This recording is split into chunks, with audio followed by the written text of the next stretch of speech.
We are not late, nor are we ever early. We arrive precisely when we mean to. Ladies and gentlemen, welcome to our coverage of Super Tuesday 2024. My name is Brian Trippett. I am the Front Porch Conservative. We are on YouTube. We are on Rumble. We are on Twitter.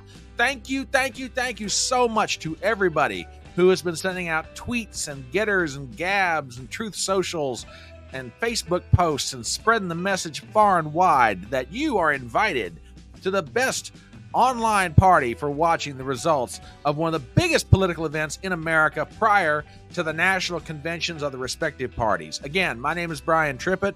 I am the Front Porch Conservative. We are going to have a lot of fun tonight watching the results come in from states all across America.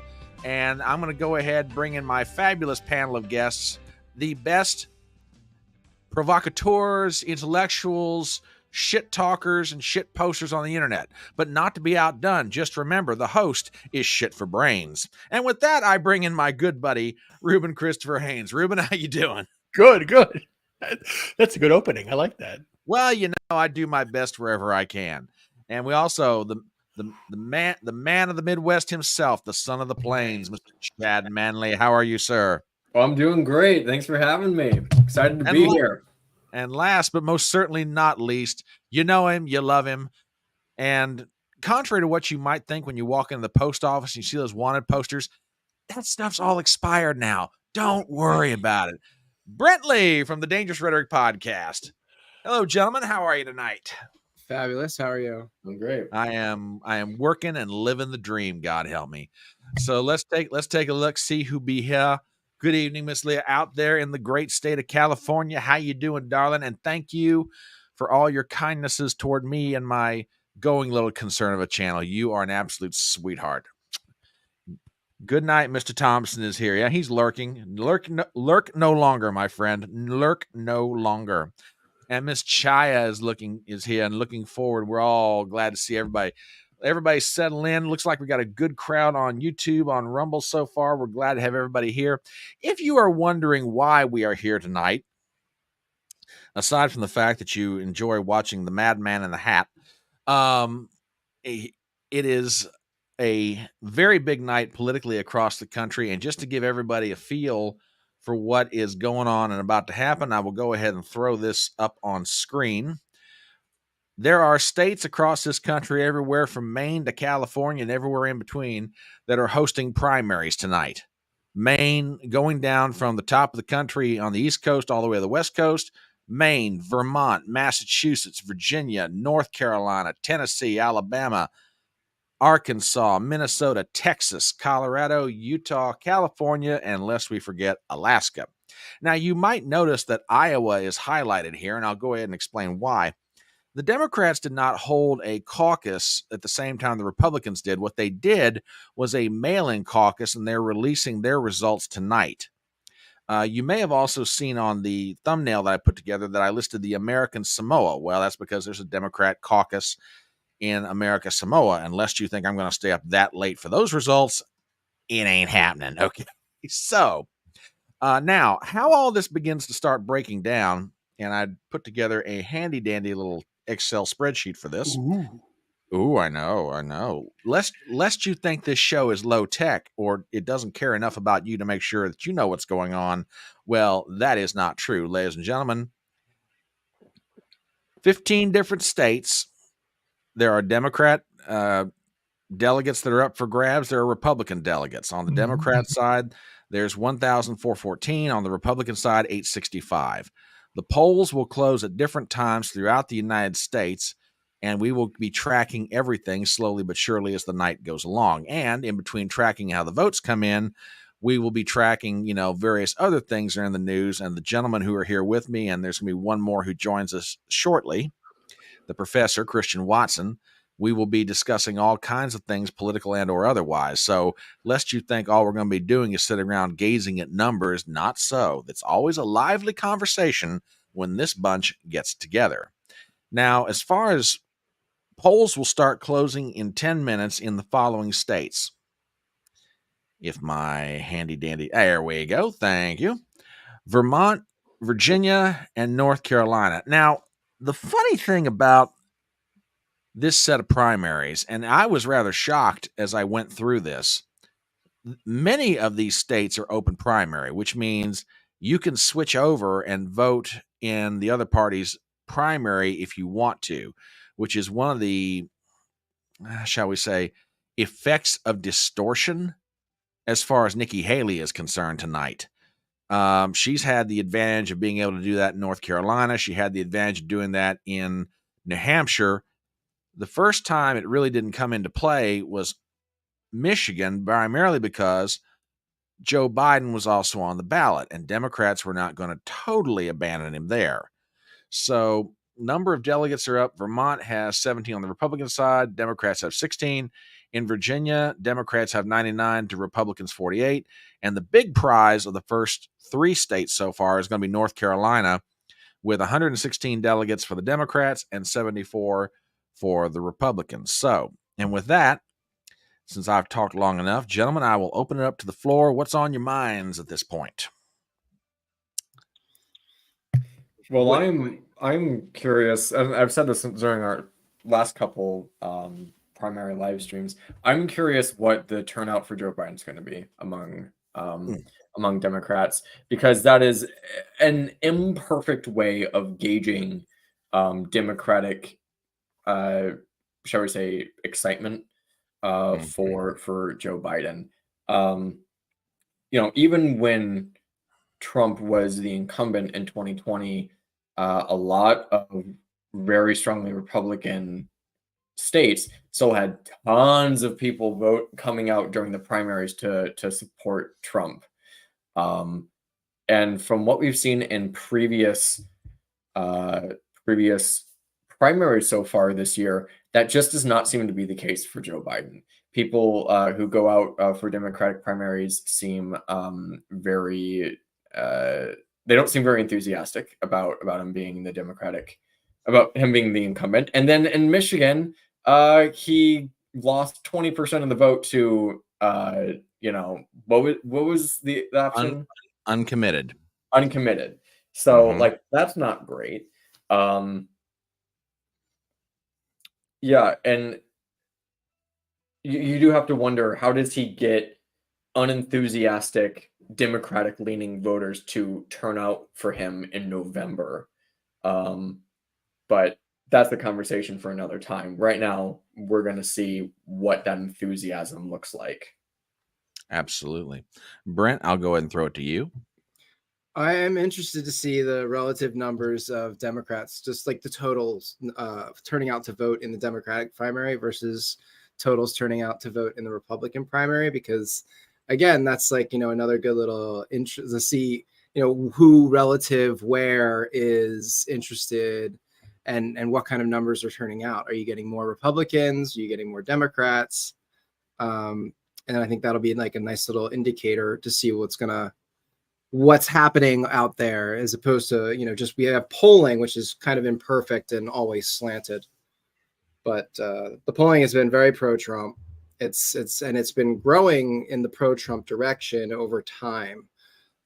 Things have been very, very bad for Joe Biden across the board. They've deployed Jill Biden now to try to start like a campaign with women. They have this whole Biden Harris Quadway.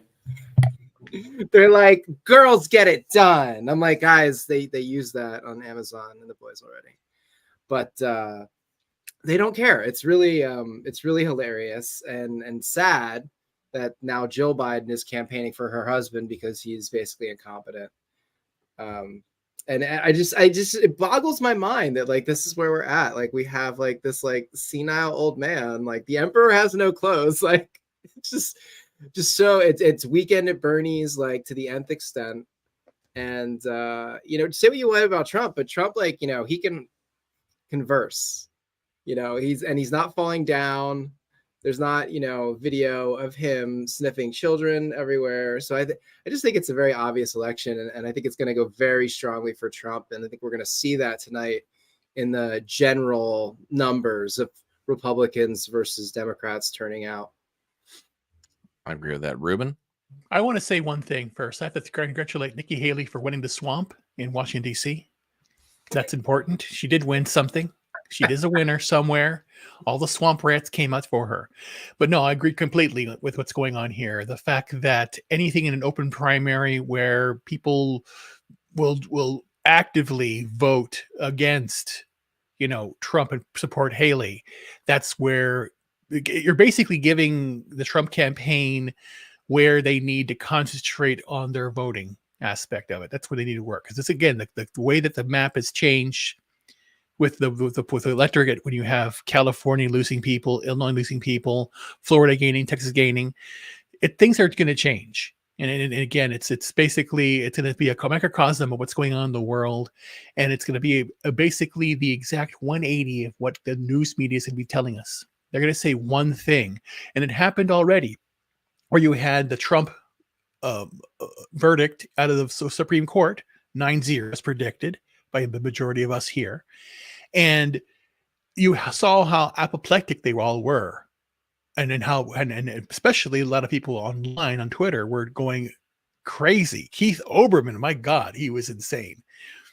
And it's kind of funny. Was or is? I'm sorry. He is crazy. He is crazy. And it's kind of funny. I basically, one of the frames he uses is the same frame I use, and I did it on purpose, where I basically said, I do it better than you, buddy. I am more coherent and definitely can pull off a good look more than you can, because you are batshit insane.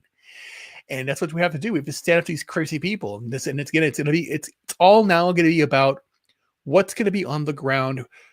Screw the mainstream media. It's basically people who, investigative reporters and podcasters, they go out there to actually see the real story. And again, they've lost every single battle.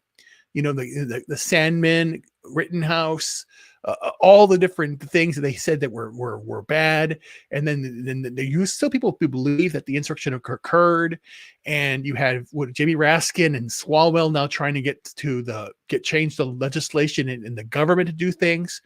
They're going to do what they did in the 2020 with Pence saying I couldn't do anything, and they changed that they couldn't do anything. So that's, again, the shenanigans are going to get worse, but we have to stay strong and report what's really going on in the world, and we're here to do that.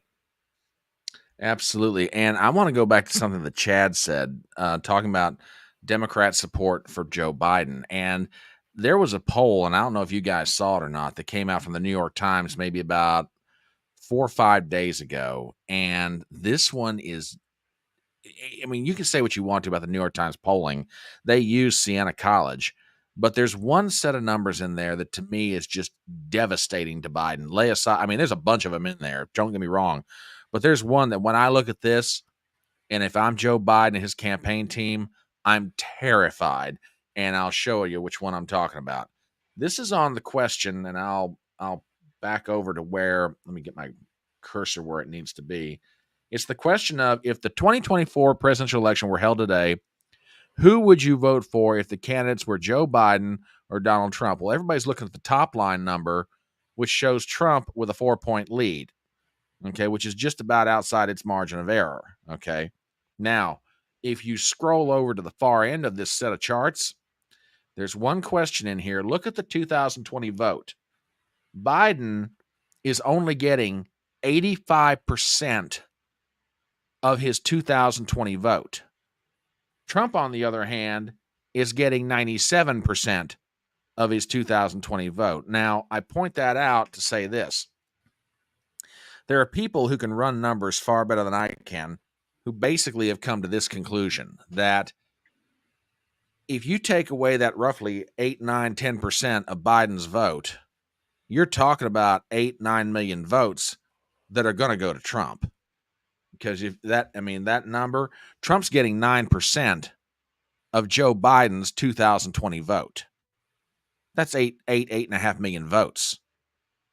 If Trump secures his base and he picks up 8 or 9% of Joe Biden's vote from 2020, it's over. There's no amount of fraud that you could do that swamps that, or at least in theory there shouldn't be.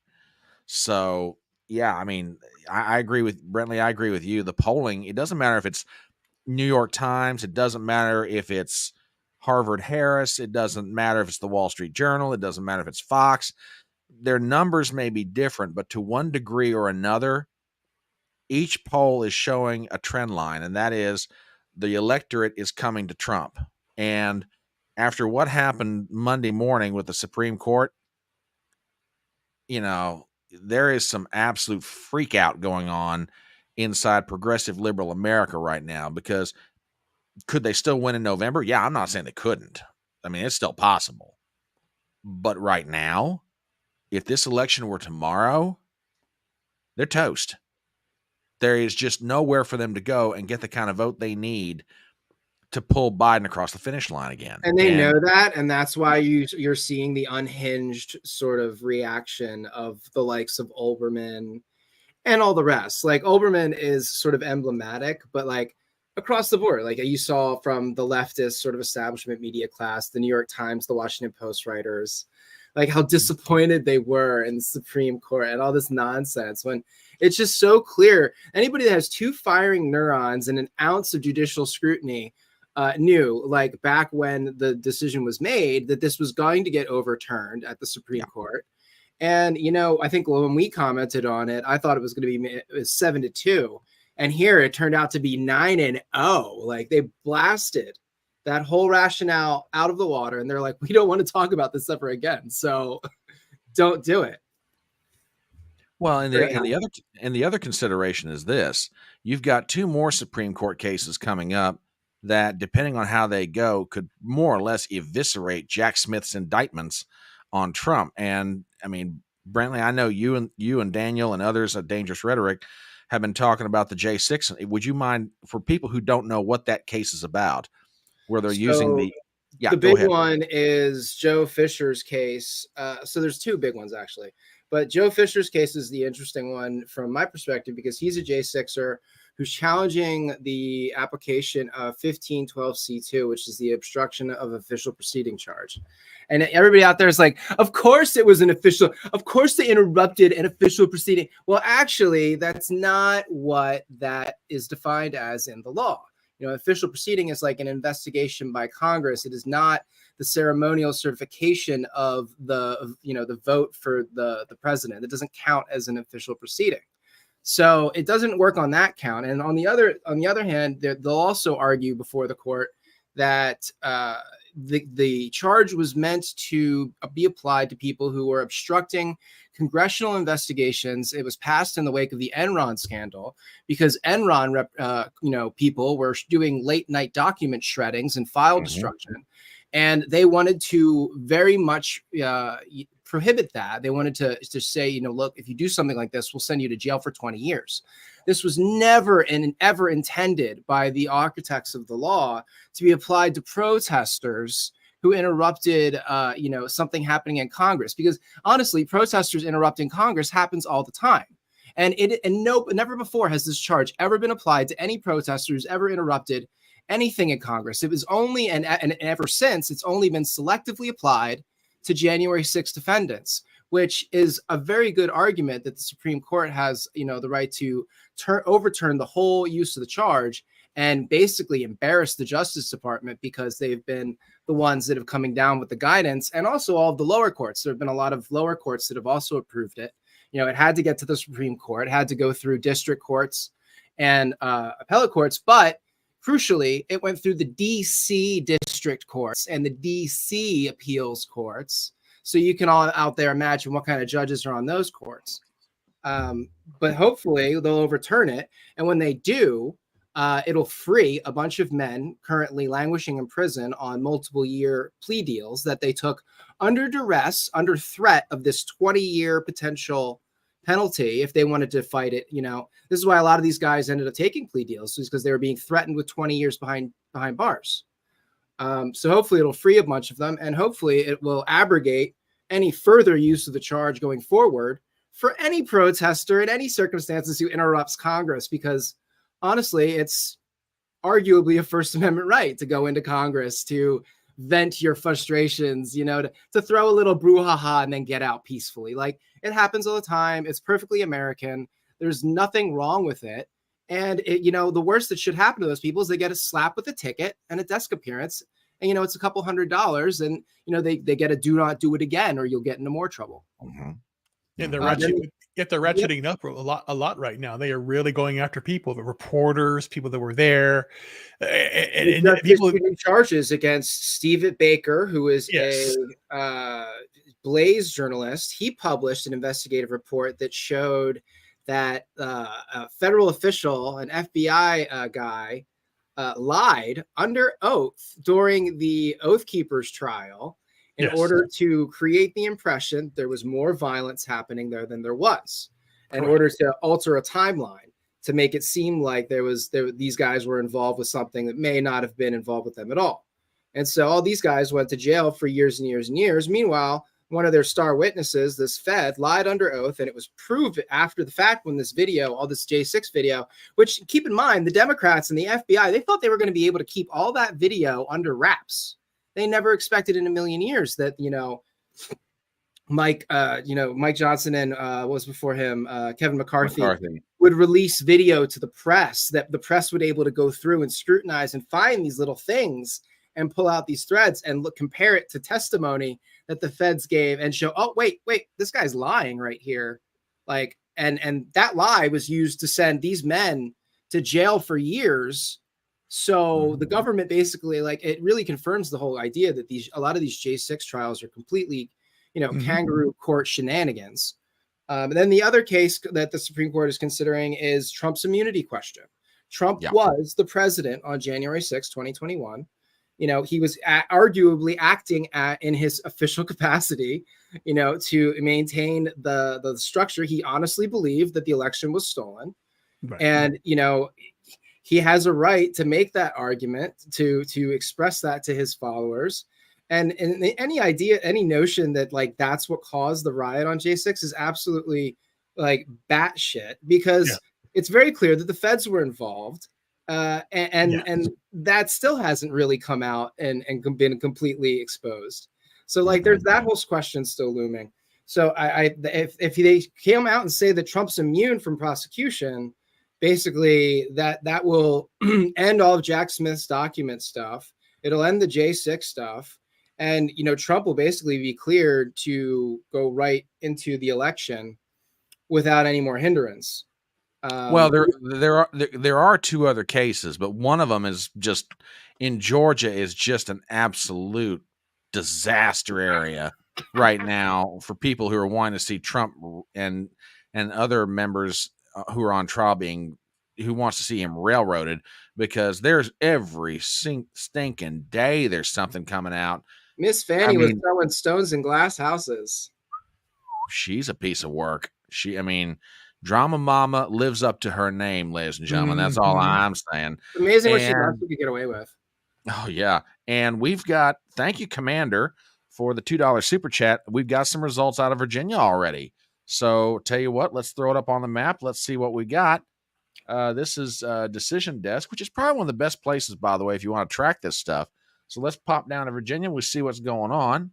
And of course, Biden obviously has already been declared winner of Virginia. No shock there. And for Trump, he's come in. Now, granted, it's real early. It's a small amount of vote. But if that's any indication of what's about to happen, it's not going to take Decision Desk long to call Virginia for Trump. So Commander, thank you very much for that super chat. I genuinely appreciate it. Let's see what else goes on. As I said, there's 3 states in the 7 o'clock hour to keep an eye on at this point. We'll pop up to Vermont real quick, just see if anything's happening.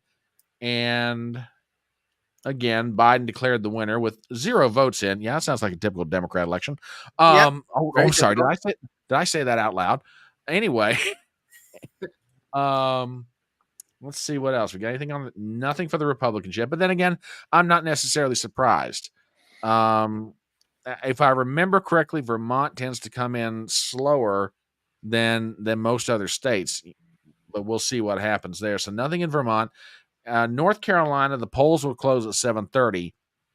I've heard reports out that voting was real heavy in North Carolina today, but we'll see. It kind of depends, I guess, on what part of the state you're talking about. So that's what we've got so far. And the court cases are going to get real interesting. Monday wasn't necessarily a surprise to anybody, but man, the reaction to it. I mean, I don't know if you gentlemen are familiar with Jack Posobiec, who's the general editor for humanevents.com, but apparently he's got, at least a source or sources inside the White House that when the decision came down, it's almost like somebody turned the pressure release valve on some staffers because they were going off, especially on the liberal justices Sotomayor, Kagan, and Ketanji Jackson Brown. And I mean, they were reading them the riot act. If those if those poor women had been there and I'd have been a fly, I wouldn't have wanted to light on them after they got done with some of the language they used. It was bad. I mean, to go back to something Ruben said, you're talking about the summer of 2025. I'm scared to death of the summer of 2024. This is just potentially terrifying. Just getting started. Oh, I know. But the thing is that if they implode on themselves, it's going to be to the how do you call it again, the normie. January 6th was worse than 9/11 and Pearl Harbor. But if they show the burning cities during the Democratic convention or the things that are going on wrong, it'd be terrible. And it's going to be we have to show that these people are unhinged. They are completely unhinged. It has to be. I don't think we're going to have trouble showing that. But then again, let me pose a question to you, gentlemen, to get your take on this. If they really go as unhinged as we all think they could, aren't they making Trump's case for why he should be back in the White House? Yes. I mean, and I'm not necessarily talking about to Democrats per se, but I'm talking about to independents, people that aren't necessarily thinking politics all the time. They're going to look at it and go, "You've tried lawfare on this guy. You've tried to strip him of all his money, and now you're willing to burn down cities again. Why? Because you don't want him elected."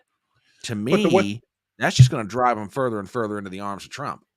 But what they're going to do, they have to play it smart and very cunning and very evil. What they're going to do is they're going to create a George Floyd situation, a Rittenhouse situation. They're going to basically push somebody to the point of shooting back first. They're going to cause a riot, but then someone that's fed up is going to shoot somebody, and then that's going to happen. This past weekend in Chicago, there are now, it happens, it's a nightly occurrence. They have 100 teens. They'll through social media, they'll give them a text. They all show up somewhere and they start looting places. And the police officers are telling people, just go into your offices, your businesses, and close and lock the doors. That's crazy. Not fight back. But someone's going to get fed up and fight back, and they're going to say, MAGA's doing this. Trump supporters are killing people now. They're going to somehow twist all of. Whoop. Oh. I'll finish his thought. They're going to twist that around. They're going to create a bunch of Kyle Rittenhouses is what's going to happen. That's my thought on it. And okay. And dear brother Ruben is back. They're going to twist the action and the reaction to basically say, see, this is Trump people. All right, my computer's acting, I just the internet's going weird. I already streamed the thing twice, so I don't know. Don't worry, it's a Chinese communist thing. That's all there is to it. It's Chinese communism. They're out to get me still. I don't care. Well, I mean, you got Chinese communist problems. I got cheap surplus Ukrainian equipment issues over here. Okay, I mean, Vladimir sold me some stuff at a yard sale, and I'm telling you what, it's touch and go sometimes in this live stream. I'm telling you, it's just bad, man. It's just bad. If you're joining us, my name's Brian Trippett. I'm the Front Porch Conservative. I'm joined by author Chad Manley, Brentley from the Dangerous Rhetoric podcast, Ruben Christopher Haynes, the Professor Christian Watson and sure enough, I love that man's sense of timing. There he is. How you doing, Christian? Hello. Good. How are you? Good to have you here as always, sir. Your wisdom and insight is always appreciated and enjoyed by not just this panel but our audience. It's great to have you. You're too kind, but I appreciate it. Thank you. So how goes things with you? Oh, things are fine. I was just cooking, so I'm a little bit late, but I'm fashionably late, so I guess it makes up for it, right? Well, no, as I said at the beginning of the live stream, we are not late, nor are we early. This group arrives precisely when we mean to. So, a little Lord of the Rings reference for Yeah, you. that's Gandalf. That's Gandalf. Gandalf said that. Yep. Exactly. Gandalf said that. So, I like Gandalf. absolutely, the Fab Five are back. There you go, gents. We have acquired a title for this thing, among other things that we've probably been called, some of which we can repeat on the air.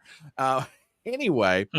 We're on YouTube, we're on Rumble, we are on Twitter. We are watching the results of Super Tuesday come in, and it's really interesting so far. Just to go around the horn, I'll throw up some numbers from the first 3 states where the polls are closing or have closed, and there's no great shock here, I think, to anybody. These are the best polling numbers that we've got coming out of Vermont. Trump again with a big lead, but again, we're still waiting on numbers out of Vermont. Out of Virginia, it's a pretty good spread. It could probably range anywhere from 35 to, I'll say, 45, depending on whose poll you look at. And out of North Carolina, same thing. Trump's going to romp in all 3 of these. Now, that said, there is one caveat, and I'll add this. If Nikki Haley is going to win any one state tonight, and I had to guess, I'm saying Vermont. Small number of Republican voters. It is, let me double check this just to make sure. Very liberal. Yeah. Open? Yeah. And it's you asked the right question. I was just going to it. It is an open primary. And Christian, I was commenting on this earlier before you got here, because this is just, and I know your frustration with an open primary system, and I'm much the same way. But to me, it's rather shocking when you go through, because there's 2, and then you've got, let me find the others here. Bama is open primary. Tennessee is open primary. Texas is open primary. Arkansas, so you've got 6 of the 15. Then you've got, and all the rest of them are closed. But yeah, almost half of these states have open primaries, and that just really shocked me. It really did. But isn't it like you can only vote in one or the other?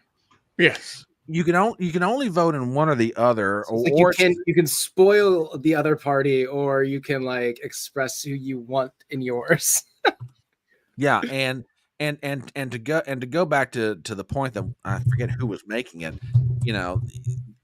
Nikki's going to have the same problem tonight that she had in Michigan, in that you've got Biden on the ballot. Now, granted, Biden's going to cruise, with the understanding everybody is keeping a very close eye on the uncommitted vote or voting for somebody else.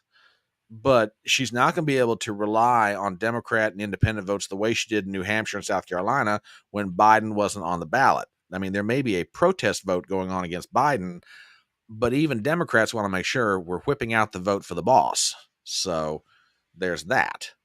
But yeah, it was shocking to me how many of these states had open primaries. And I wonder, and maybe I'm being optimistic here, I just wonder after this election if some of these state central committees are going to start re-examining the question, do we really want to open this thing up to anybody being able to vote, or do we want just exclusively this being our people? Threw a few comments in here. As a former legislator, go ahead. I was going to say, we can all sit here and roll our eyes at the Democrats who are voting for Nikki Haley tonight in states where there's an open primary. Yeah. But ask the shit poster, the troll that lies deep within you, if there were a Republican incumbent and a Democratic contested primary that was open, do you feel no urge just to stir the pot a little bit? Just a bit. Oh, of course. Christian's shaking his head no. I believe him. He's a man of good virtue. Yeah. I am not. Yeah, not me. Not me. Not me. And it's a little bit of, hey, if these are the rules, I'm going to play by the rules. And if that means doing some stupid crap, if that means, voting for Bernie Sanders in a Democratic primary because I know he's going to lose anyways, but I don't know, all right, sure. Well, I never voted primary in my life, because I decide again, every election so far has been the choice has always been, who am I voting against? Basically, I vote against somebody by voting the two of lesser equals. That's all it's always been. It's ever voted for somebody. The only time I voted for somebody was Trump. Yeah. In 2020, not 2016. I am on this question. I am probably not quite as virtuous as Christian. My thought in the matter is this: look, if my guy's going to lose, or my guy's election is so secured, my vote wouldn't really matter that much anyway, and I can go make a little mischief. Okay, I'll go make some mischief and vote for the other guy on the other side of the aisle, just to stir the pot, because I have been known on occasion to want to do that sort of thing. So, but anyway, now I got to put this up here. Vermont is the most liberal state that loves the Second Amendment. Strange. Now, Brent, I gotta ask you about something, and I don't want this just to be necessarily tonight about national. So let me put this out to the audience. If you have information about local races, mayor's races, city council primaries, state senate races, I mean, stuff that you think we'd find interesting, throw it in chat. We'll talk about it. You know us. We'll gab about anything. So, but weren't you telling me that certain friends of the Dangerous Rhetoric podcast channel are up for election tonight in Vermont? Or did I not remember that correctly? Christopher Aaron Felker is running for city council in Burlington. And Okay. he is a friend of Dangerous Rhetoric. He's been on the show, and also a friend of the Disaffected podcast. He's a loud and proud homosexual conservative, fighting the good fight for rationality and stopping the gender ideological mutilation of children and the indoctrination of children. So he's a good guy, and he's trying to run for city council. Probably won't win because, you know, Burlington's like crazy leftist. It's like the Portland of the East Coast. But it's a good run, and it's good publicity, and I hope he wins. So yeah, I'll plug him any opportunity I can get. His name's Christopher Aaron Felker. You can find him on X. He's on the Twitter. Let me see, what is he? But yeah, he's running for the city council. Chairman CAP is his Twitter at Chairman CAP. Yeah, I mean, if you want to post it in the YouTube chat or in Rumble, either one, be my guest, dude. I mean, you know, I got no problem with that whatsoever. And while you're doing that, I will pass on some news, because we've got a call in the state of Virginia, and I'm not necessarily surprised by this, but it is kind of interesting because Virginia is one of the bigger prizes of the night. As might be expected, Biden has obviously won Virginia, no shock there, but toot the horn, blow the bugle, Donald Trump has been called winner in the Commonwealth of Virginia. Okay. He's beaten Nikki by roughly about 25 points at this stage, and it's early. So chalk up Virginia. It's off the board, and I will figure out some fancy little chart as the night goes along to track what states who has got what. So don't worry, folks. Sometimes we do some of this on the fly. Sometimes I do a little bit of a prepared, but before it's all said and done, we'll put together a fairly fancy little presentation for the benefit of our audience, because daggone it, as charming and sophisticated and as loquacious as this bunch is, it just can't all be about the sound of our voices. We got to give you something to look at aside from our mugs. So, you know, I will see what we can do about putting some stuff together for you guys. But okay, chalk up Virginia. And to go back to our chart from earlier, now, there's 48 delegates at stake in Virginia for the Republicans. Now, keep in mind, that's not going to go totally all 48 to Trump. He'll get a significant share of it, but there'll be some of this that's divvied out between the two of them. And given each state's, shall we say, unique way of calculating these things, I'm not even going to try and put that up on the chart to show, okay, here's how they're going to divvy them out, because I'll let that get sorted in the long run. But for right now, Trump's been declared the winner of Virginia. That's the first of the 15 prizes tonight. So there you go. And that's what we've got to say about all that. There you go. Surprising no one. Surprising no one necessarily. And I don't know what swamp creature that was that we just heard from, but you know, you never know what's going to get on the live stream. Me. Well, it wasn't me. I had dinner earlier, so I you know, there you go. I do want to, since we're here, and even though this is not one of the states that's up for grabs tonight, Chad was talking to me earlier, and I'm going to let him take the lead on this. He's come across something in the state of Nebraska, and I'll let him speak to it while I'm doing a few things on the side. So let me pull this up. He had sent this to me vis-a-vis Twitter. Chad, you want to take this one and run with it for a few minutes? Yeah, I'll talk about this. So, I was in church this Sunday, and the priest told us about this. In Nebraska, the abortion activists are attempting to get on the ballot this November a constitutional amendment for the state of Nebraska that would allow for abortion up to the point of birth. Oh, wow. And there was like an audible gasp when he said this at church, mostly because Catholics, but also because like this is Nebraska. Like this is not an abortion stronghold. So it's just like what? Like what? How? This makes no sense. It's so confusing why It's they probing. thought They're would probing. work. It looks like somebody's doing an op here. Like they're trying to see how, like, what the ratio is. That they know they're going to lose, but they're probably curious to see how far they can push it. Especially in a state like Nebraska, that's just like a little more questionable. It could be somebody's doing like a bellwether. It looks like they're trying to see how, this is like a test, and then they'll, depending on how this goes, they could deploy the initiative in another state. So that's just kind of, that's at least like my blink of it. Well, here's what I was thinking.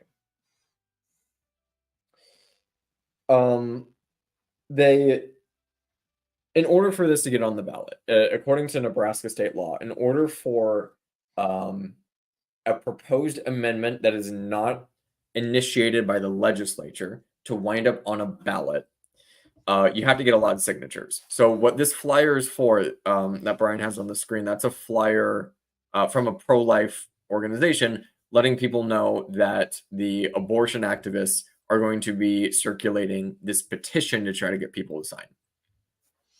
In the state of Nebraska, in order for a measure to wind up on a ballot in November, you need 10% of registered voters to sign the petition. And then the other thing is that when it comes to counting and verifying votes for petitions, if you have 100 signatures, typically only 75 or so will be valid. So in order to hit a number, you actually have to get like an extra third of signatures in order to meet that threshold after verification. So I did the math. All right, so in 2016, okay, the estimated population was 1.9 million for all of Nebraska. Hillary Clinton got 284,000 votes in Nebraska that year. Okay. So roughly 15% of the total state population. Okay. In 2020, Biden got 19% of the state population, which, put on your foil hats about how that many people got registered and how they all seem to vote Democrat. Okay, foil hat off. So then 2024, my estimate is that the population of Nebraska is just over 2 million. Assuming a reversion back to the norm of the percentage of people who vote Democrat based on the state population, we can expect Joe Biden to receive 300,000 votes in November in Nebraska. Okay, but the problem is that the number of registered voters in Nebraska is it's like 1.7 million or something. Okay. or no, 1.3 million, excuse me. Okay. 1.3 million. So basically, Democrats or these abortion activists would need roughly 170,000 signatures in order to get this petition, in order to get this on the ballot in November after Right. verification and everything. Okay.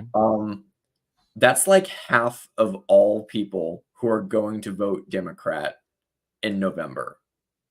Yeah. So like, how do you get that many people to sign a petition when I think they're going to have a hard time getting that many people just to go to the ballot in November? So I'm really hoping that this situation is DOA, but I was thinking about it more, and I was thinking, you know, maybe I thought, you know what? Do it. Put it on the ballot. Because here's the thing. Trump is great at getting in his own way. And it really grinds my gears when he is telling people, don't vote by mail, don't vote early, you know, you're going to vote on election day in person. It's like, okay, I understand, you know, there are issues about voter fraud and votes being thrown out or destroyed or something. That did happen in 2020. Also, you need to use the tools at your disposal to get as many votes as you can.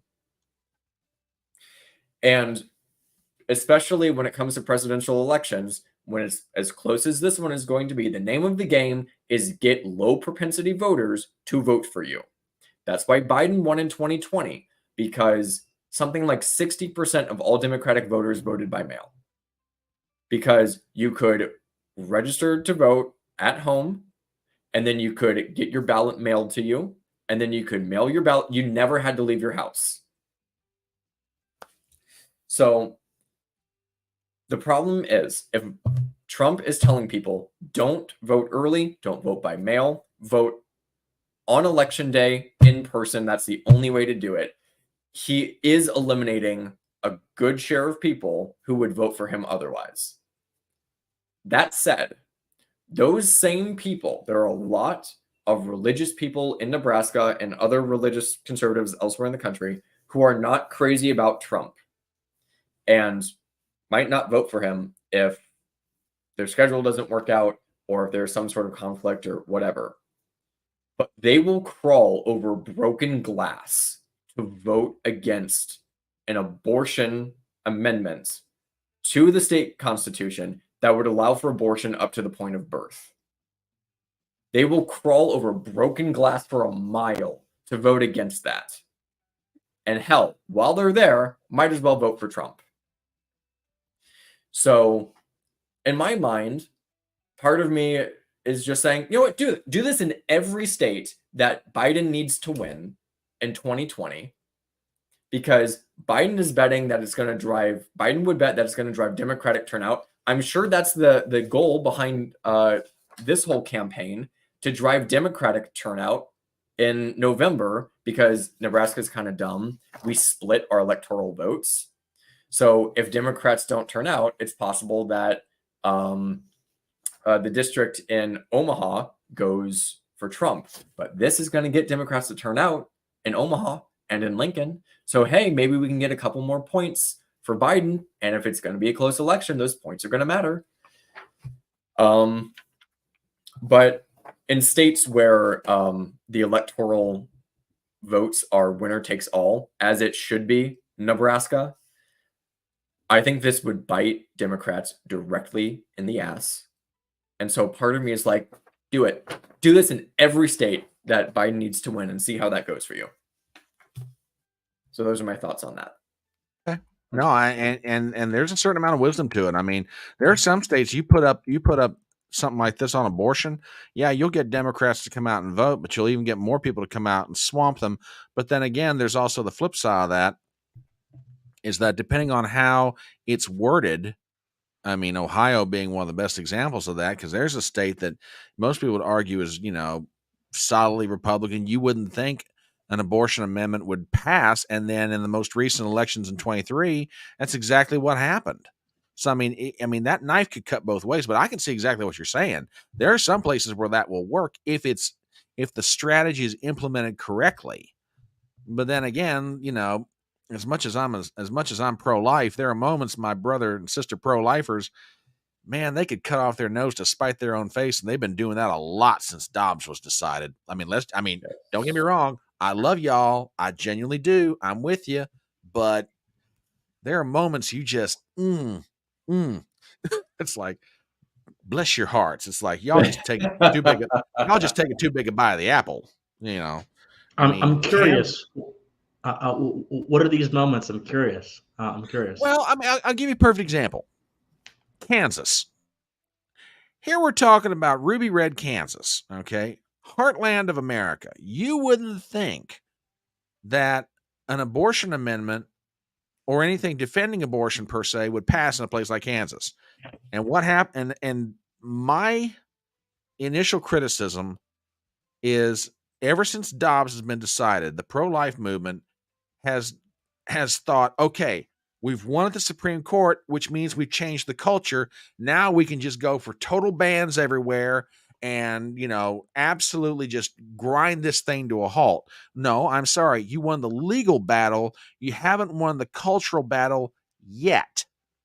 And what they're doing, they're putting up ballot measures that go so far. And there's just some people that, even though they might naturally agree with the pro-life position, to the average person is what I'm talking about. Right. They can't go that far because they're not ready to, either intellectually or they're not ready to practically. Probably one of my favorite people in world history is William Wilberforce, the great member of the House of Commons in England in the 18th century, who led the fight to abolish slavery in the British Empire.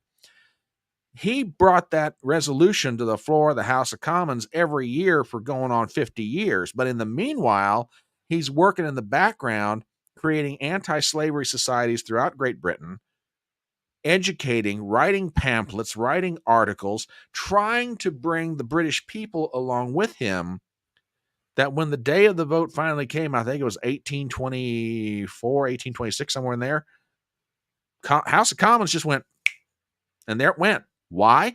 Because the people, through their representatives, were ready to make that kind of cultural and political change. Whereas I think the reverse is starting to happen in the pro-life movement, where, they're like, we got to win the legal battle. Well, okay, that's great. But if you can't get the culture to come along with you, what good does that do you?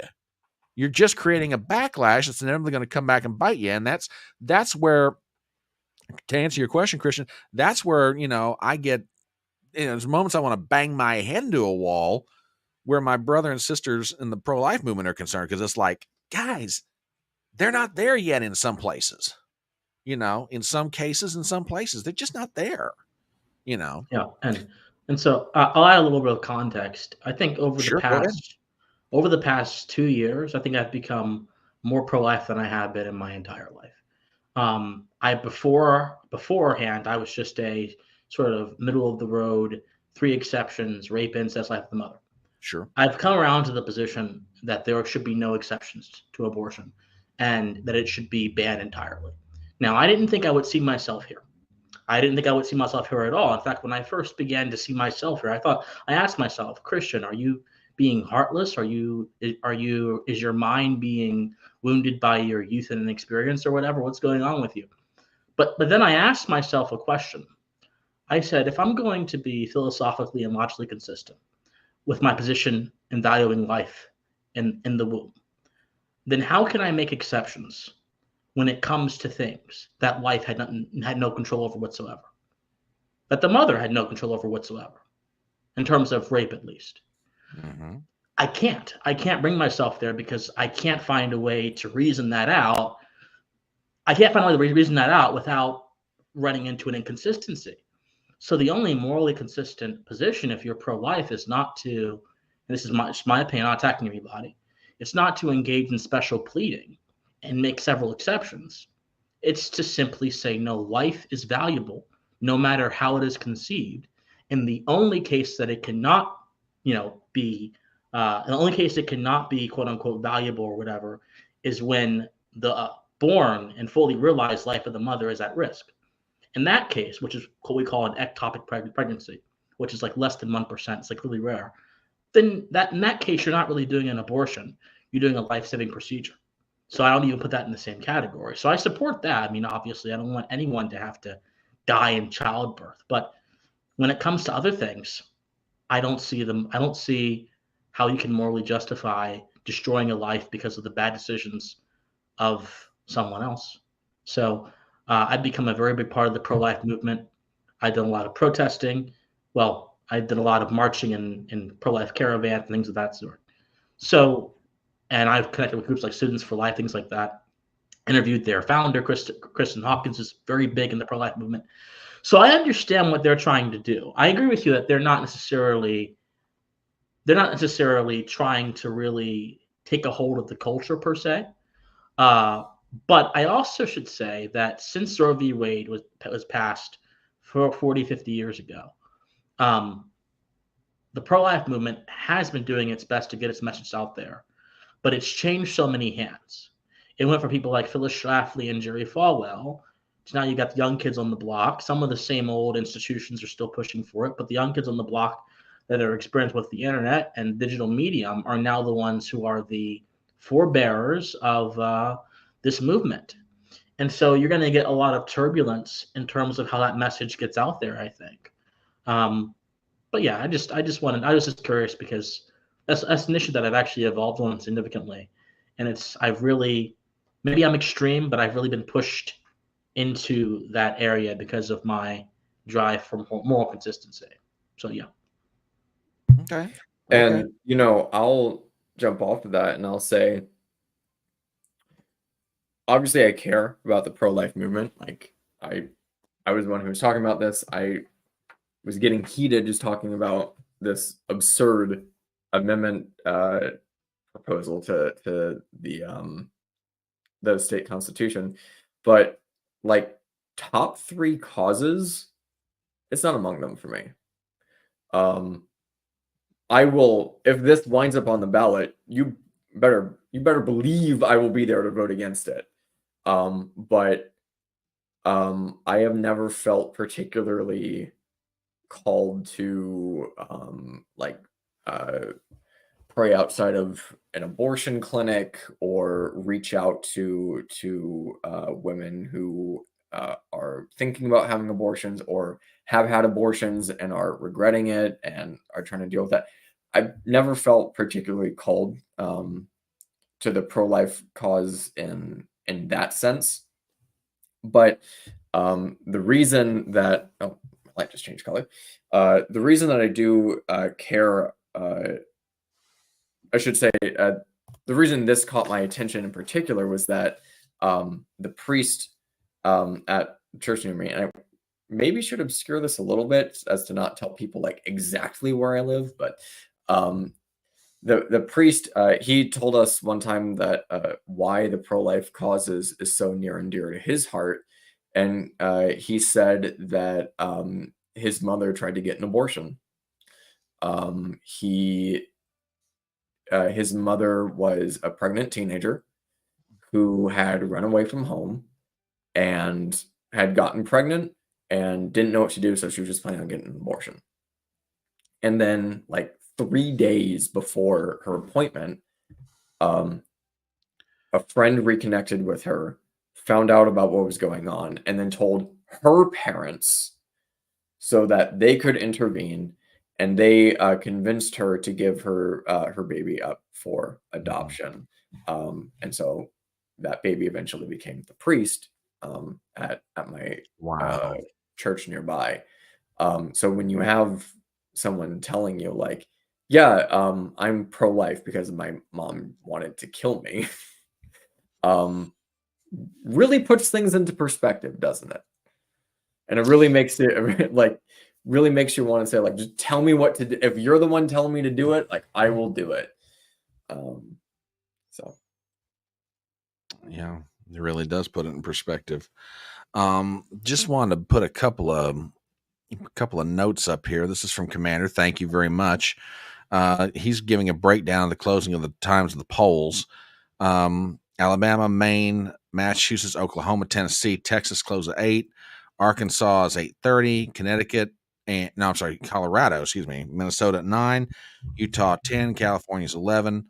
And Alaska and American Samoa closing at 1 a.m. and the differences of the hour. So, Commander, thank you very much for that. We do have a call in another state, and I'll go ahead and put this up here. So give me one second. 9-10 o'clock, we should really have a good idea of how things are looking. Pretty much the only thing we're not going to know is the allocation of the delegates and the final vote tallies. But in the state of North Carolina, the Tar Heels looks like come home for Donald Trump. Now, again, no votes are in, which is, to me, frustrating beyond all imagination. I mean, apparently the exit polling is so good on this stuff that the exit pollsters are like, yep, we can go ahead and call it. And they've called it for Trump. So now I said that I would try and do something fancy schmancy for the benefit of our audience. So, ladies and gentlemen, these are the states so far that have held primaries or caucuses. And since there are really only 2 candidates left, I thought I'd take the liberty of just, breaking it down that way. Ron DeSantis has 9 delegates. Vivek Ramaswamy had 3. But before this night is over with, you're going to see a lot of this board get filled in with red. I have a feeling. And to Ruben being as magnanimous as you were, you will notice this little smidgen of pink down here for District of Columbia. That's Nikki's at this point only victory. So pink, of course, appropriate. Well, no one ever said that I was anything less than sexist on occasion. So there you go. Anyway, while we're waiting for other results to come in, and we'll be doing commercials throughout the whole night. Tell you what, let's start from the bottom and work our way up. That didn't come out sounding good. I apologize, gentlemen. So, Ruben, would you do me a favor? And where can people find you on social media? What have you got coming up in the near future as far as like things on your, maybe. Oh, he got camera shy on me, apparently. Well, he really got camera shy. Never mind, folks. Brent, what have you and Daniel got coming up on Dangerous Rhetoric in the near future? We have an episode dropping sometime this week, as soon as I get around to it, uploading it. But it'll be mostly about Portland. We have Miss Shelley Buffarich and Tina Fall, I think is how you pronounce her last name, or Tara Fall. Okay. She was their photojournalists from Portland, and basically just talking about Portland, the situation, how it's kind of like devolved into a sort of dystopian future, communist, authoritarian glimpse of what America could be if we were to let, like Joe Biden and the Democrats actually like sort of gain substantial control over, everywhere. Portland is a really good sort of glimpse into that dystopian future where the Democrats really do control everything. They run the government, they run the cops, they run the justice system, and you can see how it's degrading into this sort of miasma of addiction, mental illness, and the people that struggle against it. Tara's a mother. She homeschools. She was talking about, raising her 4 children in Portland because, they can't really afford to just, pack up and move somewhere else. So it was an interesting story, and that should be up sometime this week. It'll be on the Rumble, the YouTube channel. It's like one of the few things I still put on YouTube are the official episodes. Spotify. So that should be up by the end of the week. Okay. And then there's the roundtable on Sunday nights, which is just, folks, if you've never watched one of these, it's a load of fun. Talk about a wonderful group of people that get together, and Brentley and Daniel are fabulous hosts. They truly are. It's true. You guys are fantastic hosts. I've been on several of these, and they are very inviting. They're very open. They'll let anybody have their opinion. And if you disagree and agree or disagree to agree, that's cool. Everybody gets to have their say in the matter. And that is something on social media, in some cases, that's so, so very rare. So, one social content creator to another, you and Daniel are doing it right. So hat tip to you, sir. Really, truly. Oh, thank you. I appreciate it. Christian, what have you got going on in the near future? What's up with you, my friend? A few things. I'm going to start doing some more live streams.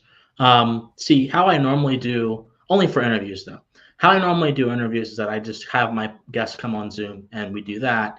Well, I'm going to start doing live streams, and so I'm going to have my first like interview live stream in a long time on Tuesday, I think, around 4 or something. I'm interviewing a guy who is the author of a book called Domestic Imperialism: Why I Am No Longer a Progressive. Basically, this like Gen Z progressive turned to libertarian guy who's been on Dave Smith's show, has been getting a lot of play around the podcast world, who is trying to ring the alarm bells about progressivism. So that's going on. I am going to be doing something with the Lotus Eaters very soon. If you guys know who they are. Yeah. Whoa. Yeah. Very yeah. good. Not on their main channel. I'm going to be in their symposium series, which is still great, I guess. But I'm going to be talking with one of their presenters about we're going to be mapping the right, so to speak. So we're going to be looking across the spectrum of the right wing, across the West, the post-liberals, the traditionalists, the classical liberals, all those kind of people, the neoconservatives. We're going to be bringing it all together, and I think we're going to try to give a defense of classical liberalism. I'll see. I'm having to read a lot of good stuff in preparation for this interview, having to read some Carl Schmitt and some other people who I've explored before, but I'm having to re-explore them. And and I'm still doing videos too. I've got a video coming out on Friday about Women's History Month. The thesis is that what does that mean in a post-woman world? Because right now we're in a post-woman world. We're in a world where women can't preserve their athletic spaces against attack from biological men who are wearing the skin suit of womanhood. We have a world where woman is seen as a category as opposed to a concrete reality. We've got a world where if you decide to speak up against that phenomenon, you're called a TERF or whatever other epithet they can stamp to your name. And so we effectively live in a post-woman world, at least in the minds of some people that are influential enough to direct the course of our social institutions. So I'm going to be exploring that. And I'm going to hopefully it'll provide some insight into the importance of preserving foundations against all kinds of attacks. So that's about it. Now your channel is on exclusively on YouTube, or do you have it anywhere else? No, I've got a Rumble, but I don't. I mean, everything goes up there, but I don't pay attention to it at all. I got a Rumble, I have Odyssey, but YouTube is my main thing. Okay. Now, before we go any further, I want to quelch a nasty rumor that's about to get started. No, John McGarvey, he is not saying repeal the 19th Amendment, okay? I'm saying repeal the 19th Amendment. That's my message. Let's get that clear. Okay, Basil. Okay. No. Okay, here's the thing about that. If I may go on about that for a little bit. Go right ahead. I couldn't resist. It just seemed like a really good moment to bring it in. Yeah. So, and this critique has come from, in modern times, the manosphere. A lot of it has come from the manosphere. A lot of these influencers that think they have ideas about what makes a good husband, what makes a good woman, all these crazy people. And really, when it comes down to it, they're all selling you some brand of materialism. You ought not listen to them. Most of those people are Fresh and Fit, Andrew Tate, all that. So that entire world are a bunch of con artists. So I don't listen to those people. But then again, I have no reason to, because I'm not looking for a woman. But still, I have straight friends that do listen to those people, and they end up messed up. But I don't think the problem is women, right? A lot of people say women have certain voting habits, and therefore we have to take away the right to vote. Well, I actually did a historical study from the past, 60, 70 years of voting habits broken down between men and women. And I have the source too, on basis of demographics and what they choose. What I found is, in most cases, an equal, and in some cases, in some years, an equal or greater percentage of men also vote for democratic politics, as well as women. So it's not that women, yeah, exactly. People think that women is the one driving the voter base for the Democratic Party. That's not the case, actually. The case is, yes, historically, going all the way back to 1960, women have historically had high Democratic voting rates. Going back to the 60s, when the culture was really different. But men, in many cases, especially in the past two like election seasons, 2016, 2020, have gone insanely high for the Democratic side. They've gone high for the Republican side as well, but they've gone high for the Democratic side as well. So I asked myself, if your argument is a utilitarian one, that women don't vote the way I want them to, therefore take away their ability to vote, then I hope you would have the same sentiment towards all those men that are also fueling the Democratic machine as well. People don't, because people aren't actually looking at these issues that they are. They're looking at the issues as matters of abstraction, right? As matters of abstract notions that conform to their own biases about the sexes. So I'm not into the repeal of the 19th conversation. What I am into is the let's not see voting as a right conversation. And let us restrict voting to first of all, an ideological test. Do you agree with the principles of Americanism? If not, I don't care if you're a man or woman, you cannot vote whatsoever. How much stake do you have in the society? Doesn't have to be property ownership. It can be anything else too, but you have to have some kind of stake. And most importantly, what are your intentions with voting? I want those three things established before I give anyone the ability to vote. And then I also want us to launch a moral education campaign where we go all the way back to the original formulation of rights theory, and we actually explain what it means to have a right. And we actually break down the Latin, ius, uis, and we explain what that means in relation to the common contemporary idea of positive rights, which is a perversion of the original rights doctrine. I think that once we can do that, then we can talk about voting. But people that are just like, repeal the 19th, they're missing the point. They have no conception of the more broader issue going on here. And I think that they're really advocating for a Band-Aid, in all honesty. Yeah, So, yeah. Absolutely. I just want to put this comment up here from Leah. And this is, she's got a really good point. She's correct. Really good point. Yeah, she's absolutely right. Mm-hmm. Yeah. So, Chad, well, tell you what, before we, since we're at the top of the hour anyway, let me do a real quick commercial for what we're doing tonight. My name is Brian Trippett. I'm the Front Porch Conservative. I'm joined by Chad Manley, Christian Watson, Brent from the Dangerous Rhetoric podcast, and my good buddy, Ruben Christopher Haynes. Let me go around the horn as far as the votes are concerned. We're waiting on results to come in from certain states. In the 7 o'clock hour, there were 3 states that were holding primaries: Vermont, Virginia, and North Carolina. And just to give everybody a flavor for where we're at with this, in Vermont, Joe Biden's been declared the winner, but no shock there necessarily. However, just for what it's worth, quick tally, 8, 9. Yeah, he's got, okay. See, this is matching up with what the New York Times poll was saying about him not being able to secure all of his vote among Democrats, but we'll come back to that subject in a little bit. And there are votes that are coming in so far, and I said if Nikki Haley was going to have a chance to win anywhere, Vermont might be one of them. And that's real tight at this point. Now, as far as the other 2 states are concerned, in Virginia, again, Biden's been declared the winner. And again, he's losing about 11% of his vote. It's kind of interesting to watch. And Trump has been called the winner in Virginia, and it's going to be a good night for him there as far as the delegate count. And finally, North Carolina, some votes are starting to trickle in. And Biden's doing a little bit better in North Carolina so far. Trump has been declared the winner of the North Carolina primary.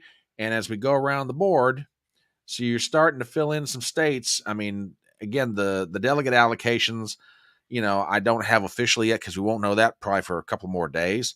But you can start to see the board starting to fill in. Can you go back to North Carolina real quick? Yeah. Hang on just a second.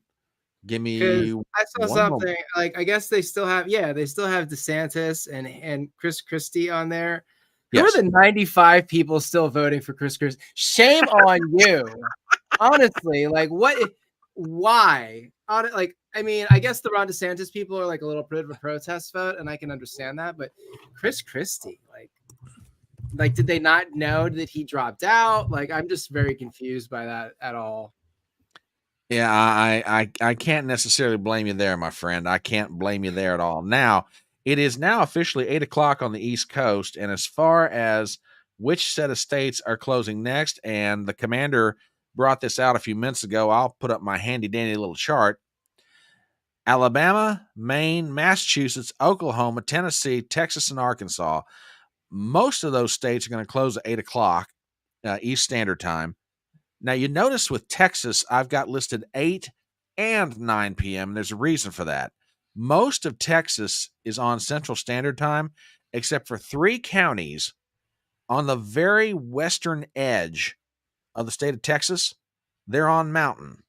So that's the only reason why I've got the 2 different times listed. And then Arkansas will close at 8:30 Eastern. So we'll pop around America by way of the fancy schmancy decision desk thingy that they put up there. We'll take a look around. And I want to go back and revisit a question with you, gentlemen. I was trying to do some show prep before we got in here, and according to Nikki Haley's campaign, she's raised $12 million in the month of February. Okay, good on her. Tonight, she's going to get, I think the old-fashioned term is shellacked, bulldozed, plowed under, whatever term you want to use, sacked. I mean, whatever term you want to use. Again, does she still go on past tonight, or does she wait a couple of days and announce she's getting out? I mean, it's her campaign. She can do whichever she wants, obviously, but I'm still wondering if she's contractually bound to stay in to a certain point, and I would love to see a reporter ask her that question. Miss Haley, were you ever under contract to stay in the primary until a certain point? Oh my! Now you're not thinking what I think you're thinking, are you? I don't know. What do you think I'm thinking? I think you're thinking that somebody wants her to stay in for the express purpose of keeping Trump from being able to turn his attentions completely to Biden and just keep mucking things up in general. Well, yeah, totally. Okay. Totally what I'm thinking. Now this is interesting. I have not looked at Loudoun County in Virginia, but if that's true, that's a bad sign, because that's up northern Virginia, the collar counties around D.C., and if she can't win that, that's a really bad sign. But anyway, gentlemen, I'll throw it around the horn for your thoughts on the matter. With regard to the question whether Nikki stays in. Yeah, go ahead. Yeah. I watched one of her speeches in Dallas the other day, I think yesterday, just so I could see what she was trying to say. I didn't find it compelling. I never find her stuff compelling, though. I mean, it's not, that's probably not much of a surprise, but more importantly than that, here's the thing. Here's the thing. Okay. I'm trying to get my thoughts together here. Here's the Christian, thing. you're so kind. I didn't find it compelling. No, I did. I think that every time I hear her speak, I feel like I lose brain cells. Seriously. No, I'm serious. It's terrible. And I'm not trying to be insulting. Look, everyone has different skills and everyone has different gifts. Hers is not in being a compelling person. Hers may just be in being a backroom dealer. May just be in being and what do ambassadors do, right? People think ambassadors just go ahead and they represent the president's desires. They do a lot of backroom deals. The ambassador does a lot of backroom deals. You have to be very conniving to be a good ambassador. That's my opinion, at least. I mean, that's just my cynical view of our State Department. But I think that she's trying to paint this mythical picture that a bunch of people within the party actually don't like Donald Trump, and she's trying to use his personality as a way to do that. She's trying to use his legal trouble as a way to do that. And she's trying to use his tendency to fight as a way to do that. I think what she's trying to do, or what the people who are donating to her are trying to do, they're trying to see just how much of the old Bush remnant remains in the party. How much, and if there's any better backdrop to test that against, it's against one of the most divisive characters in contemporary American politics, and that is Donald Trump. So does she stay in? Does she stay out? To be frank with you, I thought that she was going to quit a few weeks ago. I thought she was going to quit after South Carolina. The rules of conventional political wisdom would have said that she quit after South Carolina. But evidently that didn't happen. So if she's smart, what she's going to do is this. She's going to make a speech maybe in the next few days. And she's going to say, I fought and I tried, but the voters have spoken. But this fight is not over. We need to have a different and a new path in this country. And I am looking forward in the future to being part of leading and spearheading that new path in some capacity. This does a few things. This keeps Trump on his toes, knowing that there is now a figurehead leader of a faction within his political camp that will be on him. Even if that faction is not very big or not very influential, it's still there. And number two, and this is probably more important, it gives a voice to those people who are perpetually dissatisfied within the Republican Party to maybe, maybe still feel engaged in some way, shape, and form, right? The Bill Kristols of the world don't really have a home right now.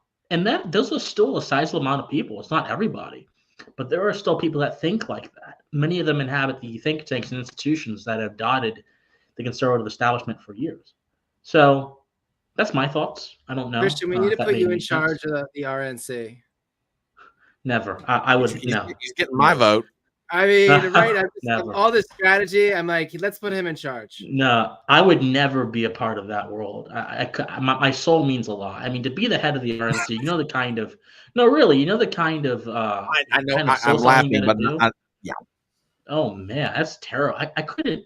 It's like being a politician in general, being a senator. Most senators don't have any conscience, or at least if they do, it's betrayed by their actions. The few senators that have a conscience, they go crazy like Mr. Smith did. Remember Mr. Smith, Brian? Oh, I love that movie. Remember him? Absolutely love that movie. The few ones that have a conscience go crazy. And the ones that have a conscience eventually still get compromised. Look at Rand Paul. Rand Paul, I think, still has a conscience. He's still a human being. He has some soul to him. But the problem was, he's the reason why Mike Pompeo became Secretary of State. Because there was a committee vote. And Rand Paul's vote could have stopped Mike Pompeo's nomination from moving forward. He didn't do it. Mitch McConnell went and took him in the back room and said, here's what you're going to do. And Rand Paul bowed down and he did it. Once you've done that, in my opinion, you're compromised.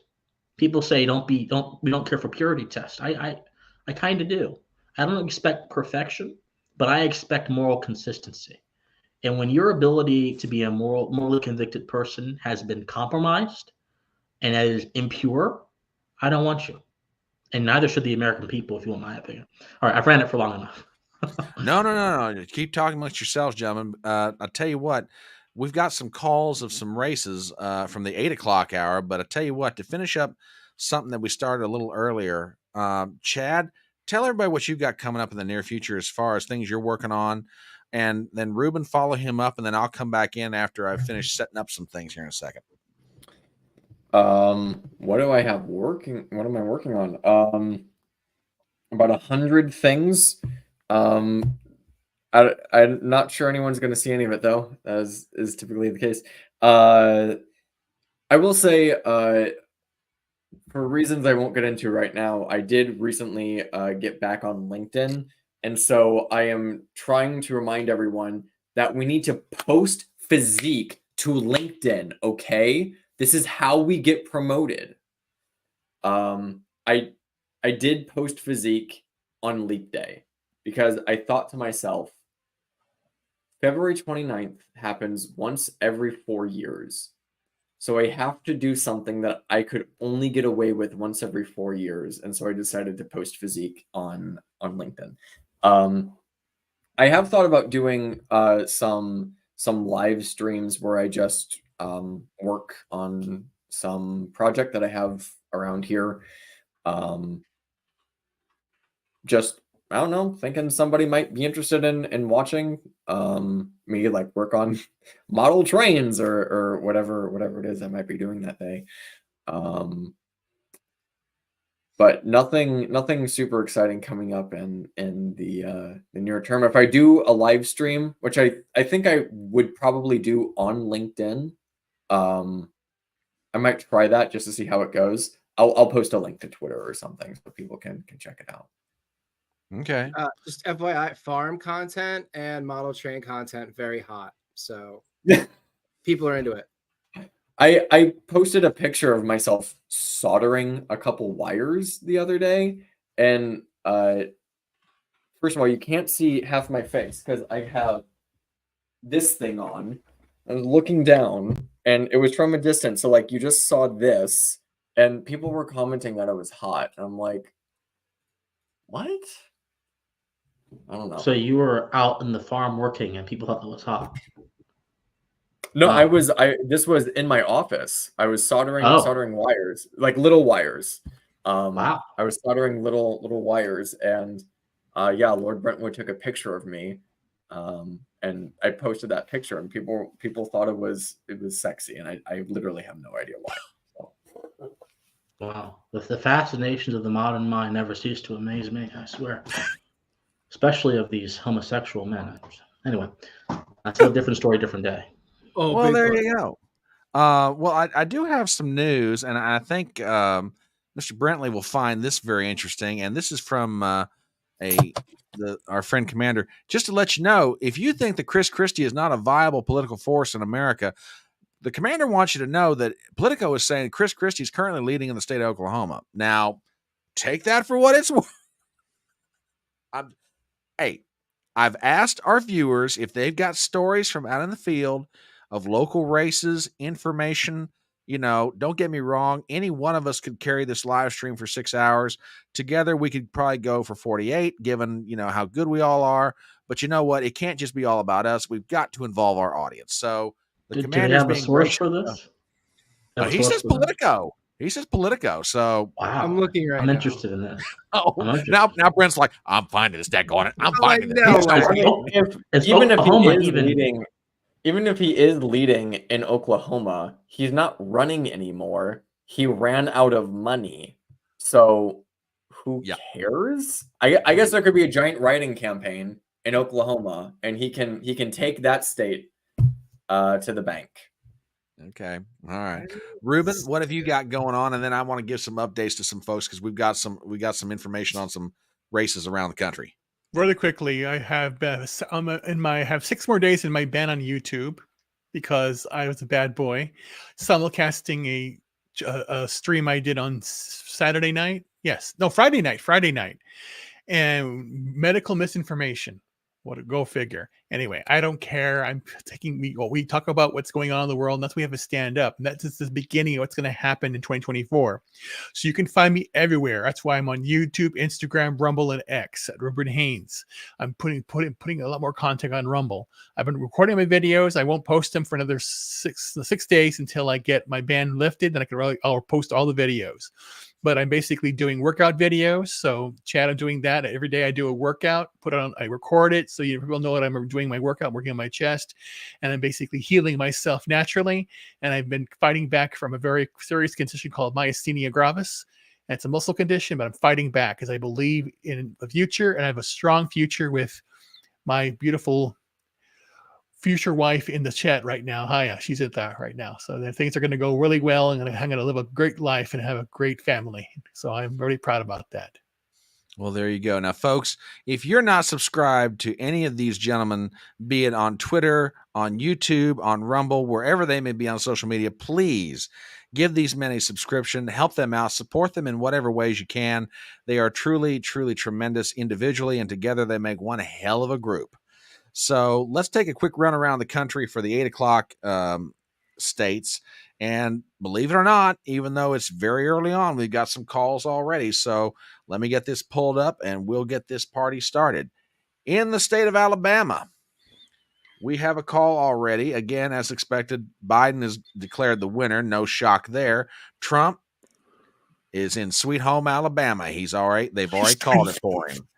Yep, they've already called it. And this will be very interesting. So, Bama has come home for Trump. Again, not necessarily a surprise. We go up north to the lobster country, up in the state of Maine. And just making sure everybody can still see this. Okay, it's up on the board. Cool. Biden, all right.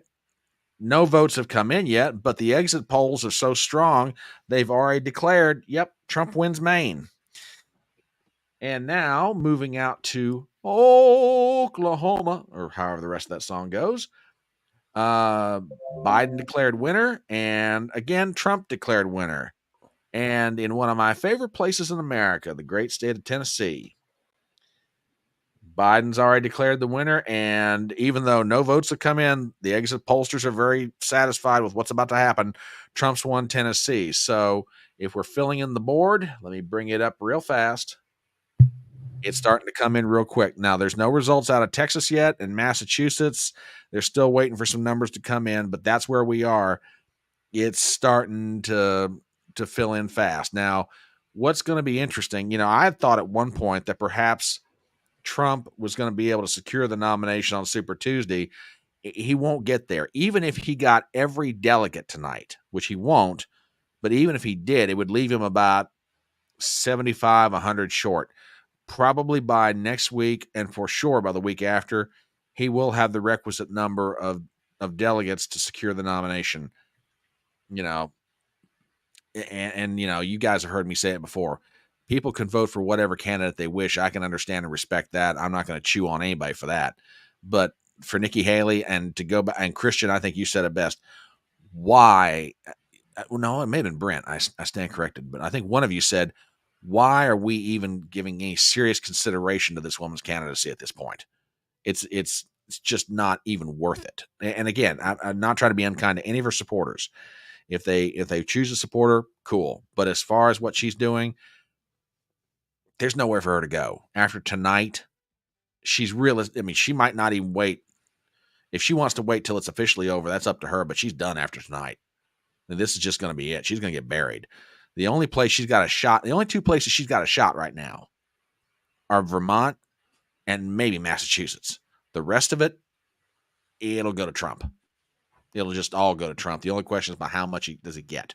Mhm. So, I mean, it's really like a major referendum in a way on the last 4 years, on the border, yep. on the 2020 election, because, a lot of people that feel that the 2020 election was sus are coming out in force in 2024.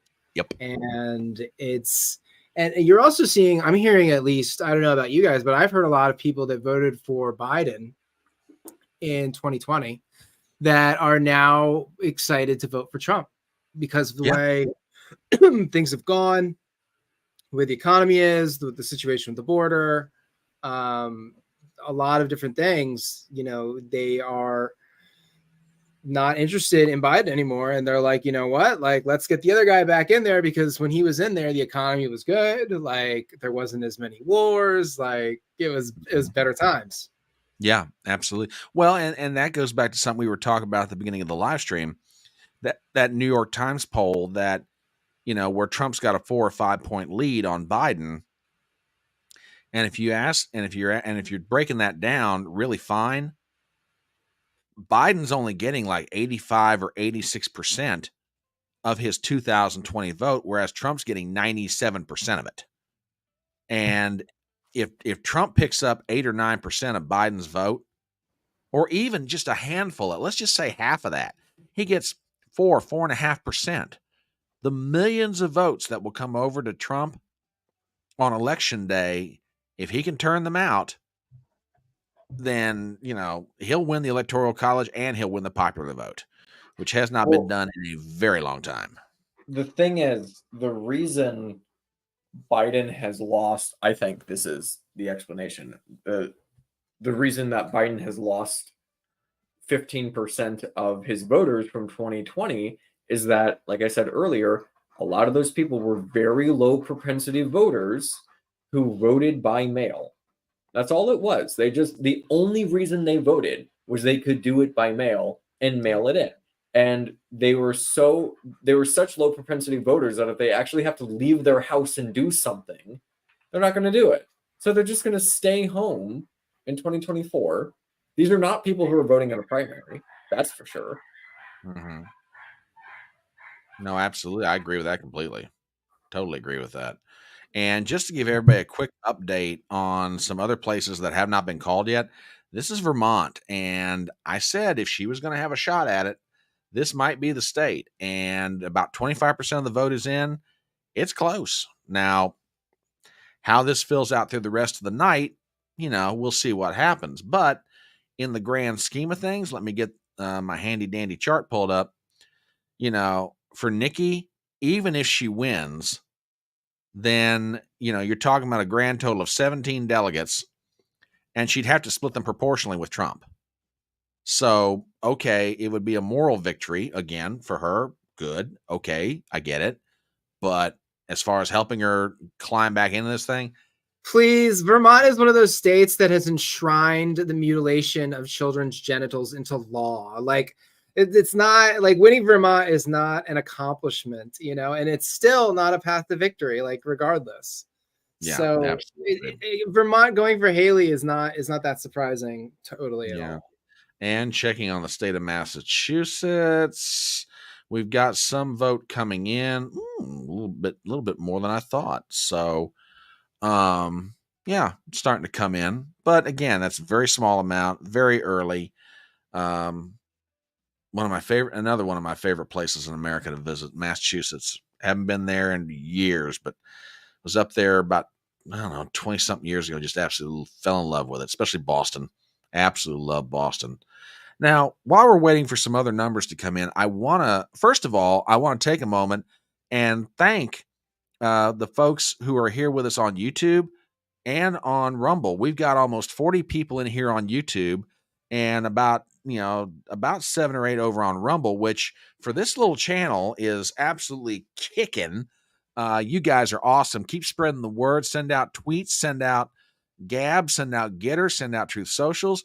We're not the fanciest thing going on the internet as far as techie and glitz and all that, but we're honest commentators. We'll tell you exactly what we think, and we'll try our best to put together a good presentation for you. And for everybody who's here, God love you. If you're not familiar with who we are, my name's Brian Trippin. I'm the Front Porch Conservative. This is my good buddy Ruben Christopher Haynes. Christian Watson is here. Brentley from the Dangerous Rhetoric podcast, and author Chad Manley. So if you're not subscribed to their channels or follow them on Twitter, please give them a sub. Follow them wherever you can. Help support their work. And if you're not subbed to my channel, what the heck's the matter with you? I mean, seriously, come on now. Help a guy out here. But what are you even doing here if you're not subscribed? Oh, now let's not be like that. Come on now. But I want. Yes, sir. Sorry, I did think of one project that I sort of joked about. By the way, so this is something that might be coming up. And for the record, I have a habit of joking things into existence. It happens a lot. Okay. All right.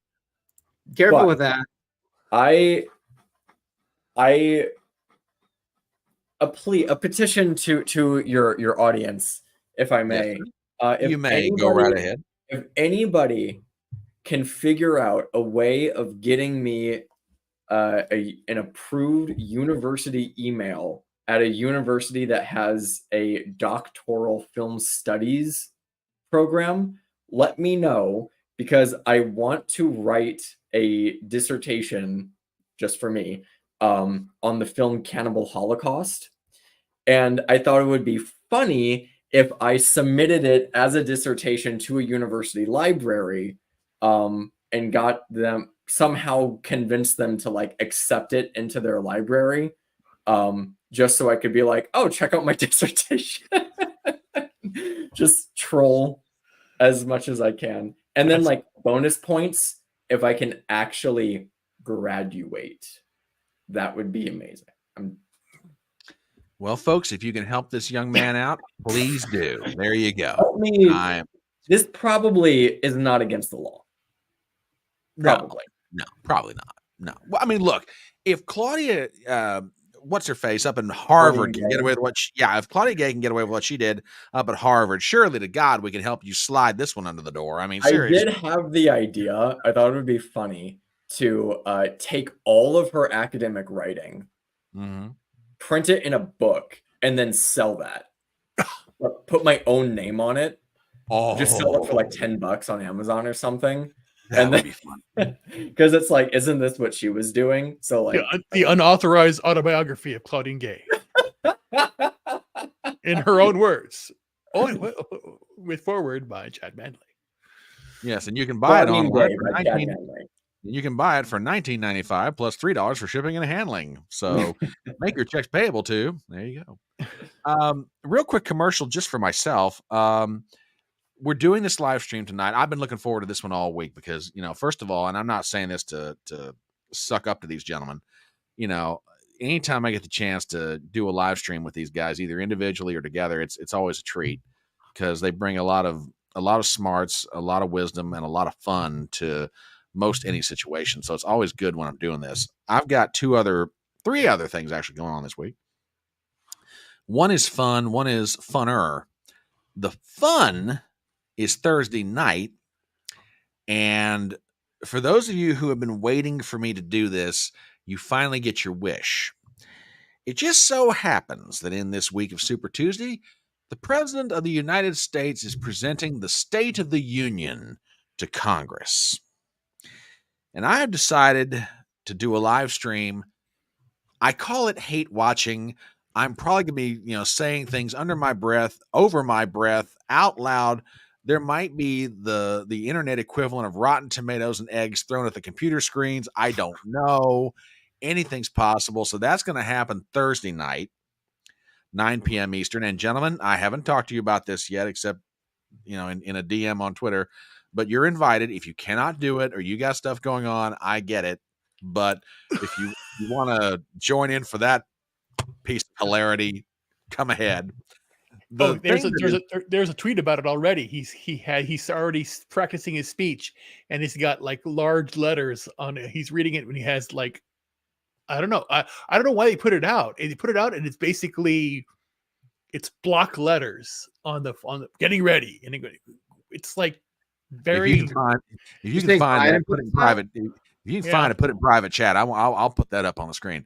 Now let me sort of make the sales pitch to your audience about why they should watch, specifically with us, but in general as well. You don't want to find out about the president falling asleep during the State of the Union address from a news notification on your phone. That's true. That's absolutely true. You want to see it live? Come join us. Watch it live. That's an angle I hadn't considered, but you're absolutely right, Chad. So, that's why I get these gentlemen together. It's for moments just like that. Now, that's the fun thing that's happening. The funner thing that's happening is tomorrow afternoon, 4:00.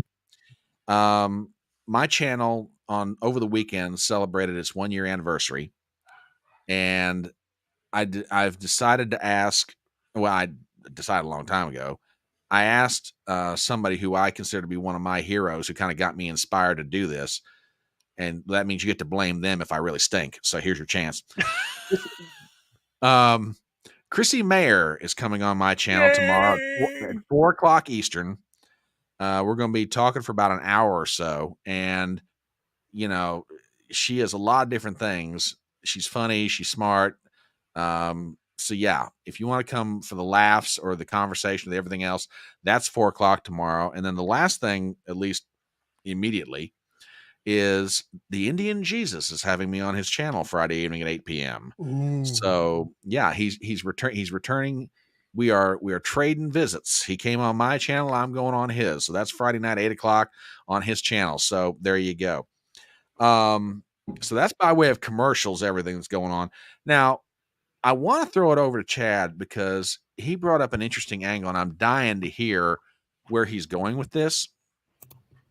We had mentioned really early on the Supreme Court decision that allows Trump to stay on the ballot.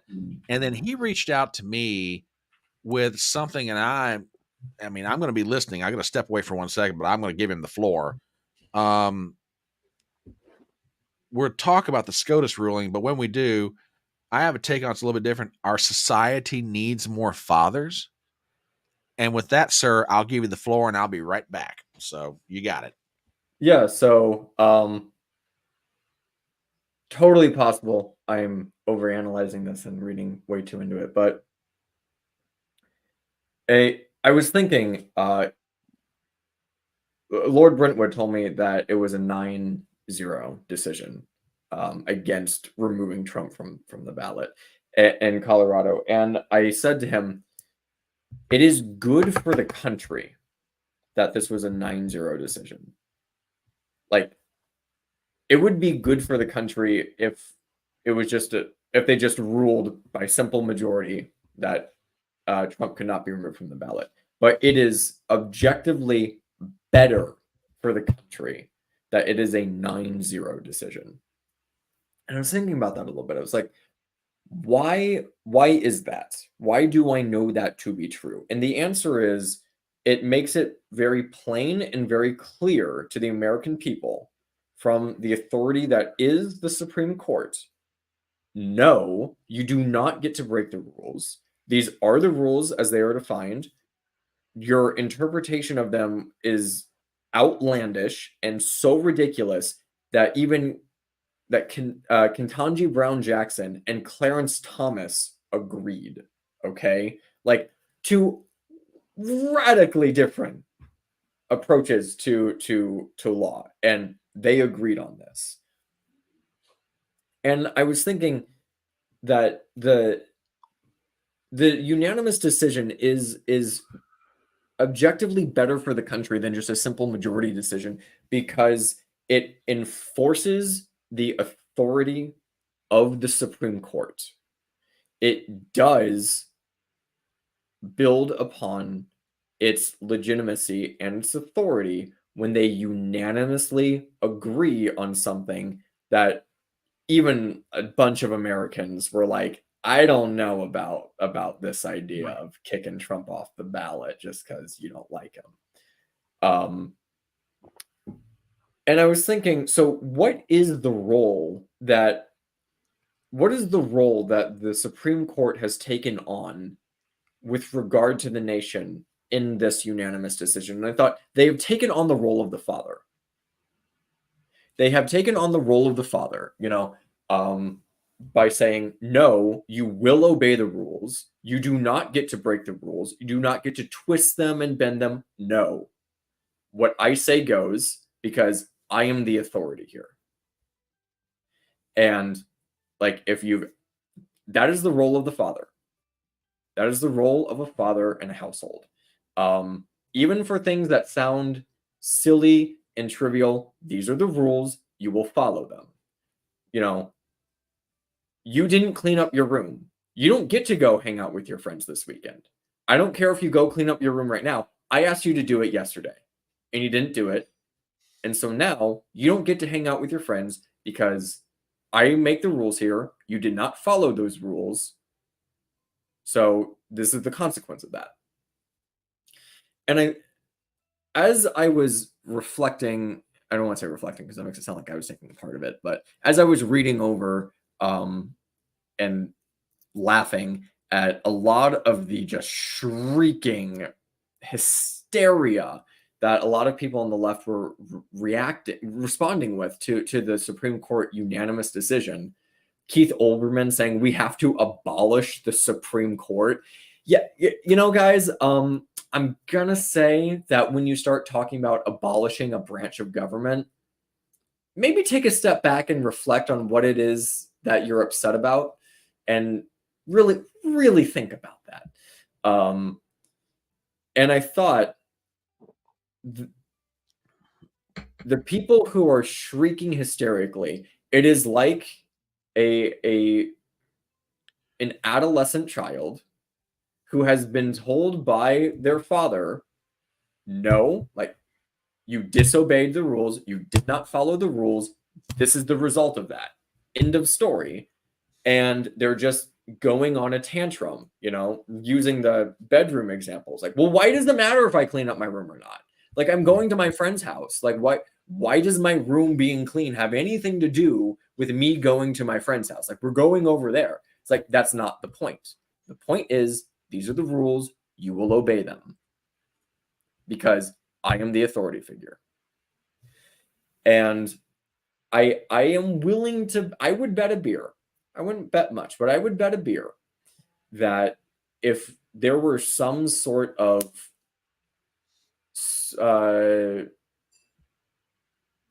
psychological, sociological study, you would find that the more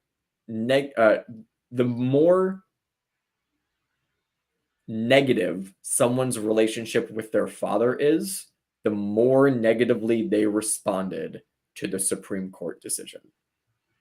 And I don't think it would be like extremely statistically significant, but I think it would be statistically significant. that obviously that's pure speculation, but it's still it doesn't change the role that the Supreme Court took on in doing this decision, and the response that we saw from the left, it just really struck me as a response of someone who has never been fathered. The response of someone who has never been told, I am the authority here. You will do as I say, because I don't care if you're pissed with me. I don't care if you disagree with me. I do have your best interests in mind. And that, hello, Kitty. And that means sometimes I'm not your friend. But it is more important that I piss you off and enforce the rules with my authority than that I let you do what you want, because for whatever reason, especially in a situation like this where Colorado clearly did not have the right to do what they tried to do. This would be a totally different conversation if it was a 9-0 decision against like a free speech advocate group or something like that. I'm not saying the Supreme Court can never falter. That's not what I'm saying. I'm not saying that there's no such thing as judicial tyranny.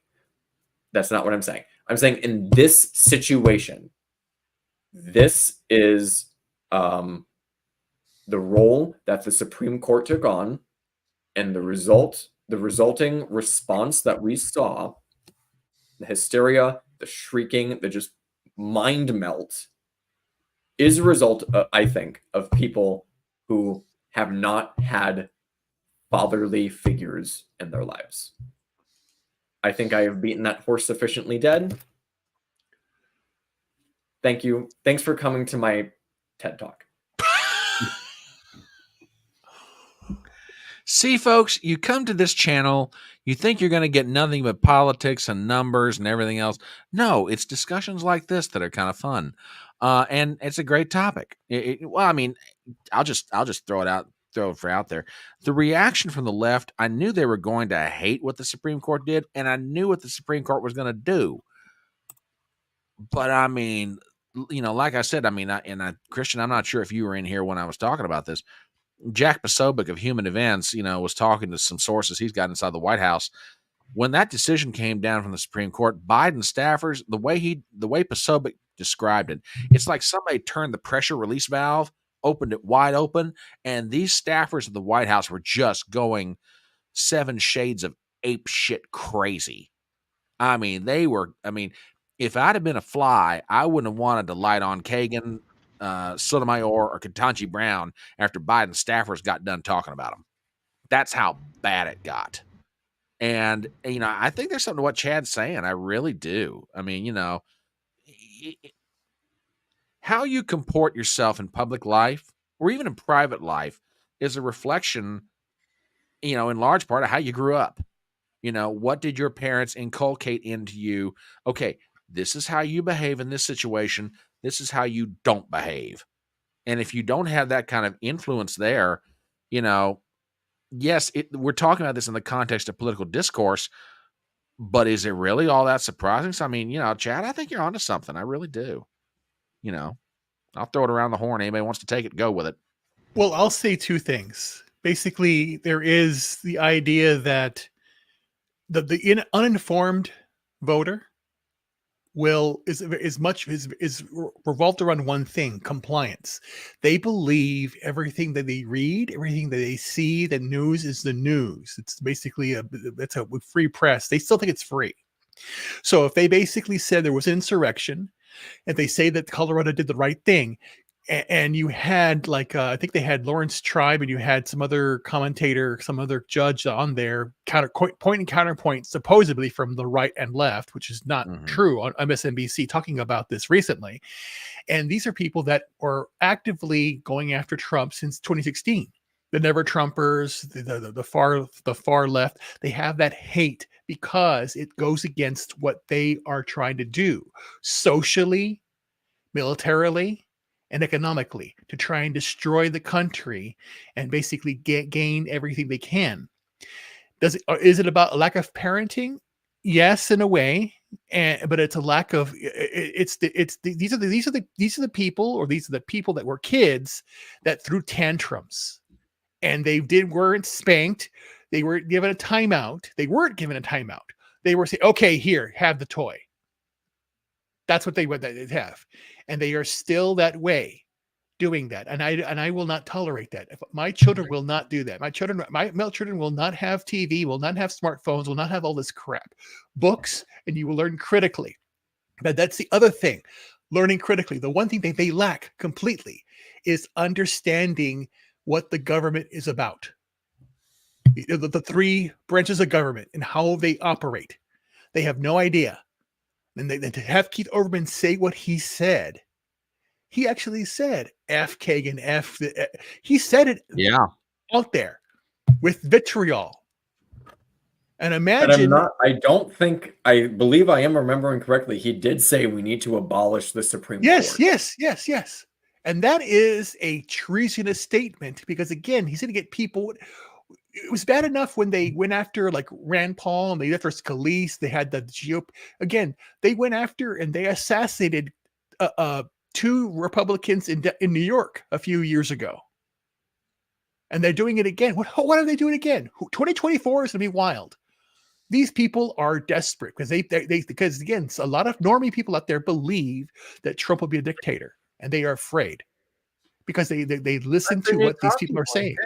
Also, you had to love the Colorado, I guess, Secretary of State responding to all of this, and she was like, "Well, I guess it's going to be up to the voters to save democracy this November." It's like, for the love of God! You see, guys, democracy is at stake because Donald Trump is on the ballot. So, in order to save democracy, we need to subvert democracy by not allowing people to vote for their preferred candidate. That is the only way that we can save democracy. And here's what I'm going to say again. And I always say, and you got to, if you have to have a brain to think this, democracy is evil. We are a constitutional republic. Democracy is mob rule. You want mob rule. Is that what you're establishing? Keith Olbermann, you want mob rule. You want a majority to oppress the minority. That's what you're calling for. And you basically want a branch of government to go away because it didn't do what you wanted. Cry your urine. I don't care. I'm done with your crap. Cry your urine. And going off of that, they do want mob rule because I think the mob is on their side. Yeah. But the mob, as we have learned time and time again throughout history, is that the mob always turns on the people who created it. The mob is a fickle ally. Robespierre wound up at the guillotine in the French Revolution. And we saw a little piece of this yesterday when protesters were getting right up in Alexandria Ocasio-Cortez's face and following her and haranguing her and like, why won't you say there's a genocide? Say there's a genocide. Just say it. And obviously making her uncomfortable. And then she obviously unhappy. I don't think she has a right or I don't think she is wrong to be unhappy. That is obviously I think bordering on harassment, certainly annoying, certainly haranguing behavior. Yep. But right next to that video, people were posting one of her tweets from when she was in Congress saying, well, the point of protest is to make the target feel uncomfortable. That's the whole point, because that's the way they make change. It's like, and I tweeted this out. I said, so she didn't have the forethought to see how the mob would turn against her. But we think she has the forethought to write policy and legislation like that. Yeah. What? She won that role. She's Robespierre. She was one of the fresh new faces of the Democratic Party in 2018. And now she's one of the enemies because she's not doing enough for Palestine. Congratulations, Madame Robespierre. So, Chad, what do you think is going to happen, or the panel, basically? I'm sorry, I wanted to ask this, Brian. So, if the conflict in Israel with Gaza and Hamas continues up until the convention, which more likely it will, Democratic convention, Chicago's going to be a shit show.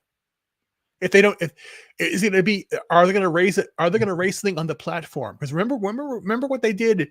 They denied God 3 times. They denied Israel 3 times back in 2020, I believe. The Democrats did.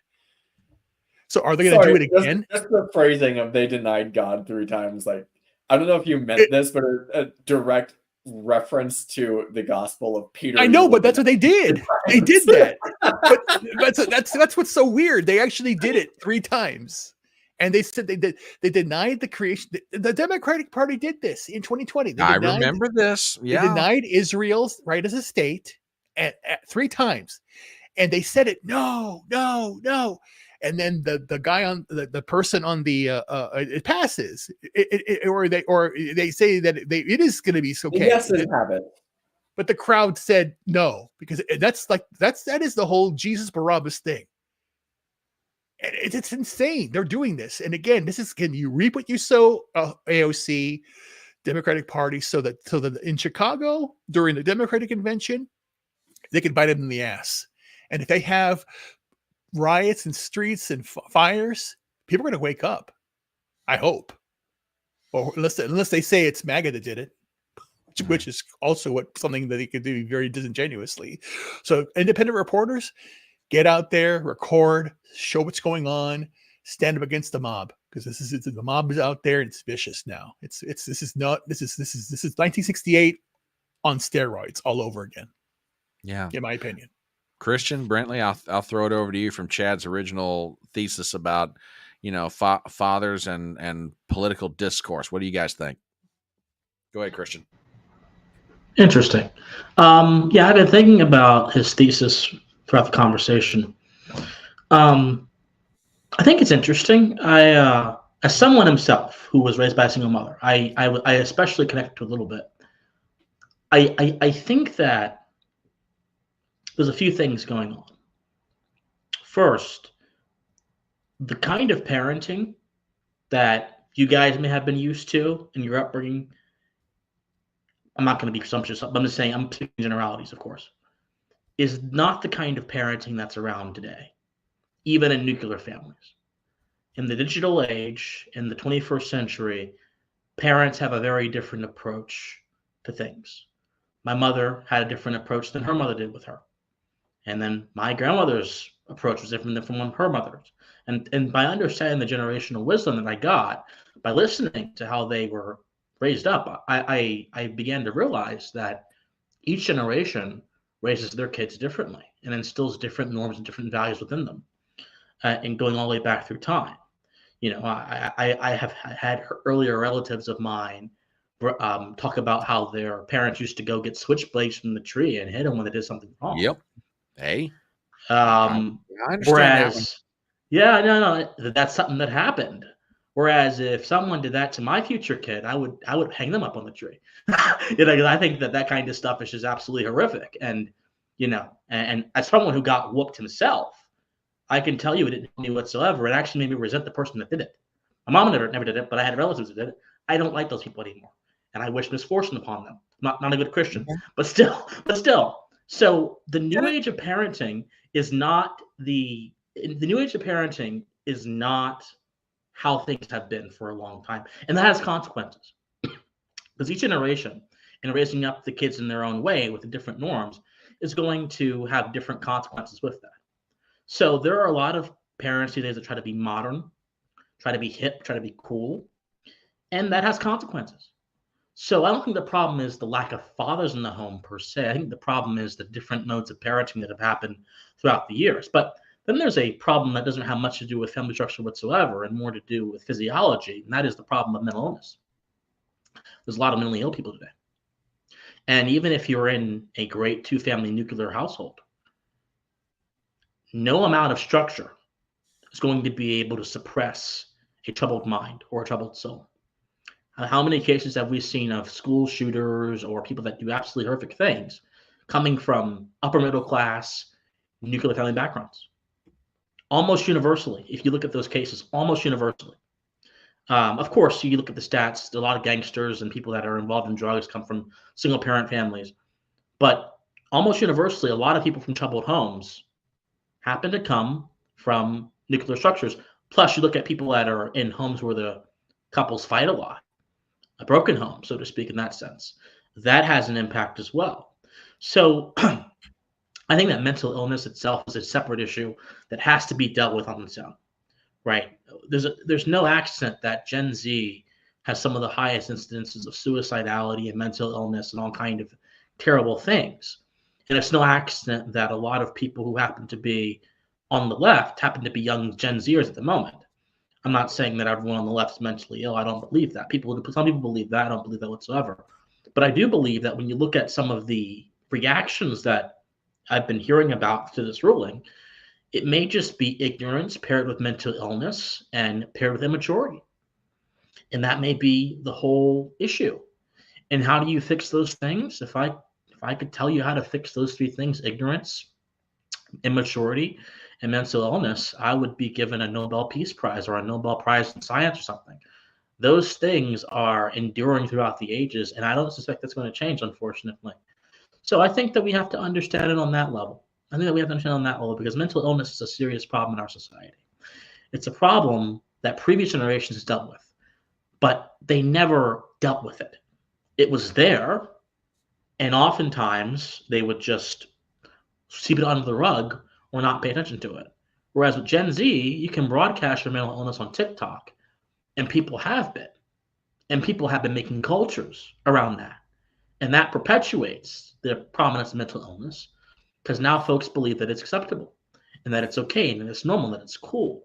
So in a world like that, I'm not surprised that the political knowledge of many of these people happens to be burdened by immaturity. Doesn't surprise me at all. So those are my thoughts, of course. Okay, Brent. Before you give your answer, let me finish typing a good night to one of our wonderful folks who've been here with us tonight. Miss Alma is having to call in an evening, and I totally understand that because this is going to go late into the night. I want to give an update of some numbers. So far, there have been three. Hang on a second. Just got to get my bearings here real fast. We've had polls closed in Vermont, Virginia, North Carolina, Alabama, Maine, Massachusetts, Oklahoma, Tennessee, Texas, and Arkansas. And with that said, I want to do a real quick update on the board. Not that we do have another call, and that is in the state of Arkansas. Polls closed at 8:30 Eastern. Biden obviously declared the winner again. And although we don't really have any report of what the actual vote is on Trump, the exit pollsters have looked at all the numbers and have come to the conclusion, yep, he's going to win Arkansas. So going around the board and chalk one more up for the once and future president, or at least that's what he's hoping for anyway. Now, we're still waiting on calls in certain states around the country. The main ones we're waiting on in particular, and I'll go through these real fast. In the land of Ben and Jerry, we are waiting for a race call on behalf of the Republicans, and it's tight. But then against a very, very tiny number of delegates. But still, we've all been talking about all night. If Nikki was going to win anywhere, it'd be here. So they still have not called Vermont yet. Over Massachusetts, however, kind of interesting in that Trump has a very sizable lead. It's a small amount of vote in at this point, 4%. And at this point, he's got like almost a 2-1 lead, but they still haven't called Massachusetts for anybody yet on the Republican side. And deep in the heart of Texas, well, they haven't called it for Biden, nor have they called it for Trump, even though at this point, with 21% of the vote in, Trump is romping. So still waiting on those to close, or at least for calls to be made. And as the Right Honorable John McGarvey of South Carolina did point out, we are about to come up on the 9 o'clock hour, which means there's going to be 2 more states where polls close. Colorado is one, Minnesota is the other. So just want to give a quick update. And by way of commercial, my name is Brian Trippett on the Front Porch Conservative. I'm joined by author Chad Manley, Brent Lee from the Dangerous Rhetoric podcast, Ruben Christopher Haynes, and the professor Christian Watson. So, okay, Brent, I've sucked enough oxygen out of the room. Go, dude. No, you're fine. I was enjoying I like your little, but you do the thing. I don't remember to do commercial breaks or like tell people who I just keep talking. Like it's very, not professional at all, which is probably why I don't make money doing it. But anyway, the on the question of, you know, like the fatherlessness thing has definitely been something on my mind. It's something that came up in my ponderings on the origins of homosexuality, because I noticed a pattern there with either ineffectual, absent, or pathological male figures in the home. General trend, not everyone, but, you know, just even discussing that like tends to send people into a spiral. And it's something I noticed. And I'm also noticing a crisis of masculinity in Western culture today, because, you know, there's been this misconception that masculinity is psychopathology, that is the most aggressive form of narcissism, treating people like objects, being able to dominate a physical conversation, or you know, a room full of people just by taking up all the oxygen or having the biggest personality. You know, basically like what we come to think of as like sort of rampant narcissism. And instead it's not that at all. Like masculinity traditionally is the role of protector and provider. So the willing to sacrifice yourself for the next generation, like that's like the actual like honorable or you know, the positive side of masculinity, where, you know, psychopathology is its dark side. Now the same thing exists on the female side of the spectrum. You have, you know, the benevolent female, which is mother, and also, you know, sort of provider, and shield for the children. You know, she's like very important role for women is to shield the children from the dangers of the world, so they can have some sort of stable environment that they can develop, and thus become the future people that are better than their parents, and we can move this planetary culture forward one generation at a time. That's kind of what's been happening for like the last 2,000 years, if, you know, anybody's been paying attention, and it's been going in a generally positive direction. But now we've got this weird misconception, because psychopathology has to hide itself in an ideology. It has to hide itself behind a gender group. It has to hide itself behind a religious group. They have to conceal it because it can't be out in the open. So like they move through deception and manipulation and guile. And the conflation of men with psychopaths has effectively allowed people to have this perception that females are, you know, better, that, you know, the future is female, that there's toxic masculinity. You'll notice all these terms in the culture, and it's a lot of bullshit and lies, and it's a lot of, you know, what I call classic female bullshit and lies, and that is character assassination. The entire male gender has had its character assassinated by Western culture, specifically by our actors like Disney, and by feminism as an ideology as a whole. It is, you know, and maybe at one point in time it was about equality, but we've long passed that point, you know, 50 years ago. And now it's become obviously this sort of malignant ideology that has, you know, again, it's created this perception that men are evil, when we need both males and females. There can be evil in any spectrum. There can be evil in any group of people. You know, no group of people is sacrosanct. No group of people is beyond criticism. And a big part of the problem is when you have someone deploying an ideology where they try to say that, oh no, you're the problem, and actually it's all pathological reversal. It's reversal and projection. So when people, you know, complain loudly about somebody, often they're, you know, sort of confessing their sins in public by projecting them onto the target. And I think we've seen a lot of that in the prosecution of Donald Trump, for example, by the Biden administration. I'll wrap it up there. No, I absolutely wholeheartedly agree with that.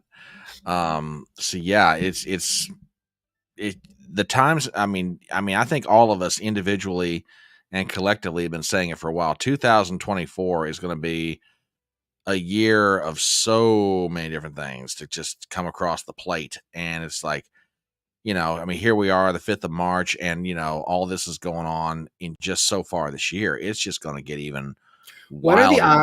What are the odds of March? The Ides of March, I believe. That's when Caesar was stabbed. when Caesar was stabbed, but I can't remember the 15th, exact date. 15th. It's 15th. Yeah, it's the Okay. 15th. Yeah, it's in the Ides is always the middle of the month. So the Yeah. Ides of April, Ides. We got 10 more days to the Where Ides of the- March. But where are the Ides of March? And then there was the movie, The Ides of March, with Ryan Gosling and George Clooney, Great where film. it took place in Ohio, I believe, during you're right. the primary, and the primary was on March 15th.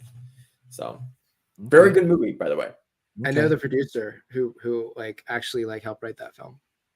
Cool. Really? I do. He's also Oh. the guy that sort of plans and executes this big party here in New York we have every year. Cool. Well, I also want to say thank you to everybody right now. We've got like 45 people in here on YouTube. We have about 12 people over on Rumble, and I don't know how many people are watching us on Twitter. But again, if you're just stopping by or just popping in, my name is Brian Trippett. I'm the Front Porch Conservative. I'm joined by Chad Manley, Brentley from the Dangerous Rhetoric podcast, Ruben Christopher Haynes, Christian Watson. We're waiting on some calls for some other states.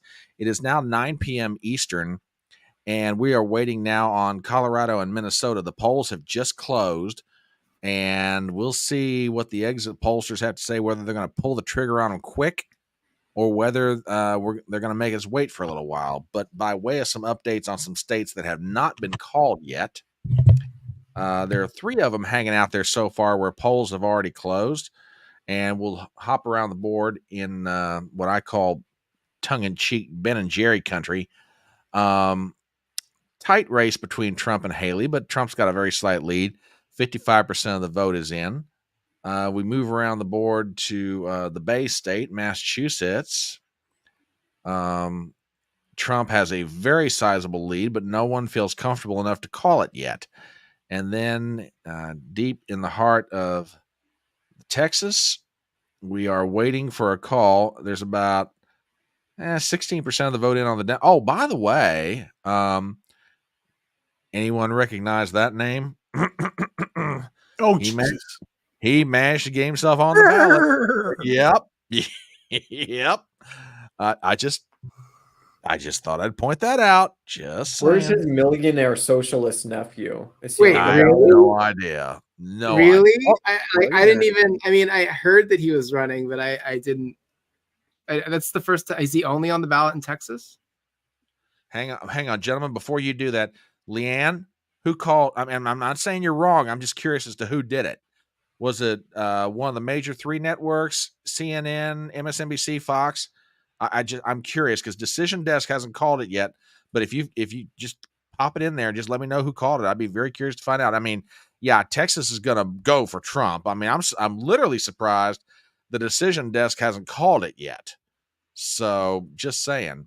And let's take a quick peek at Colorado. Yeah. CNN called it for Trump. Okay, well, I'm not.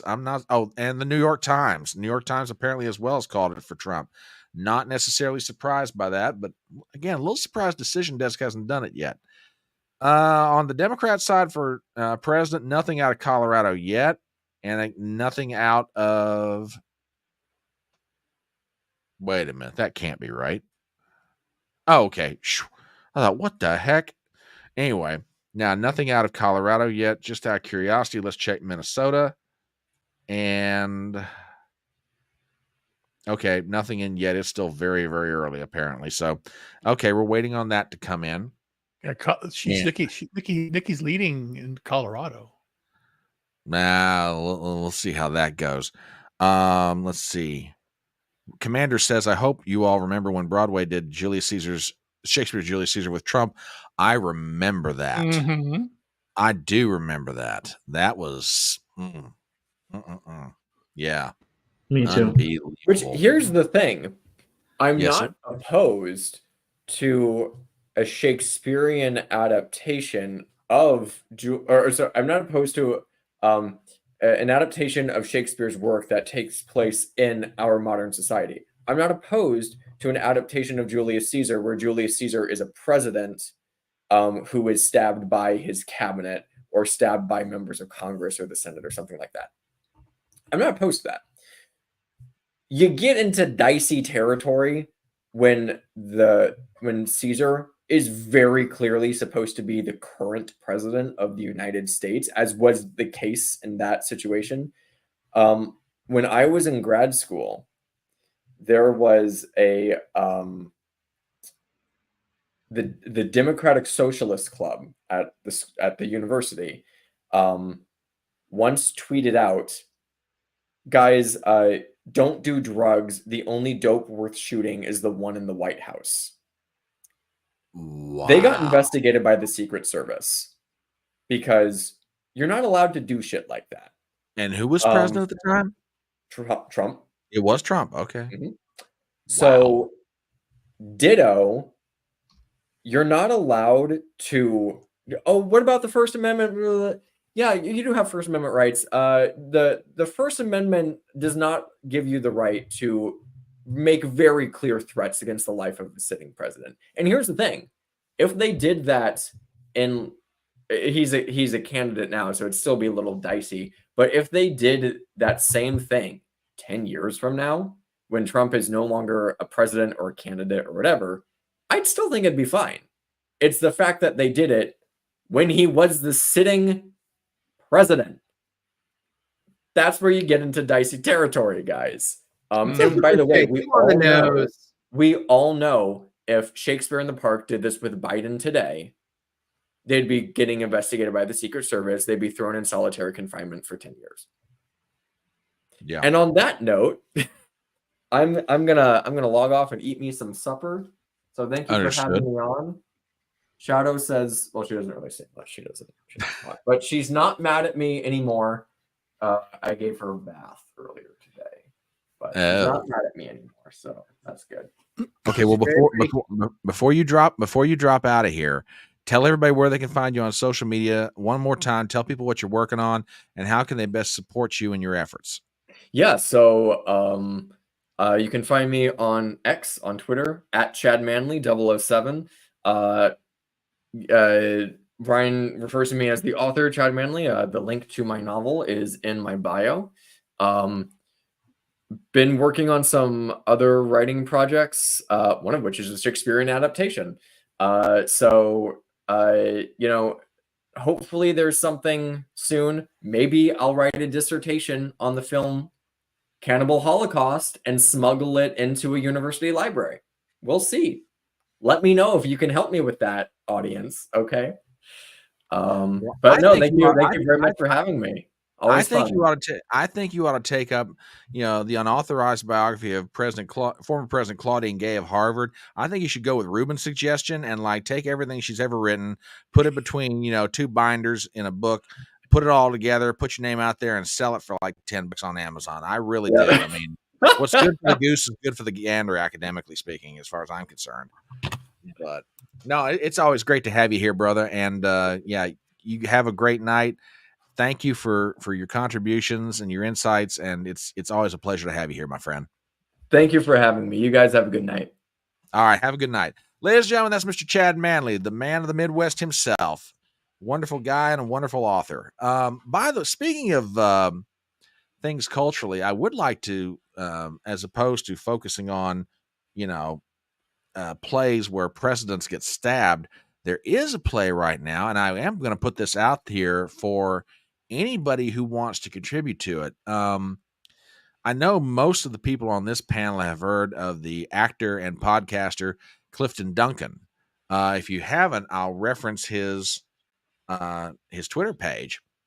And Clifton right now is working on a project. He is wanting to put together a one-man play on the life of Thomas Sowell. Now, have any of you guys heard about this project yet?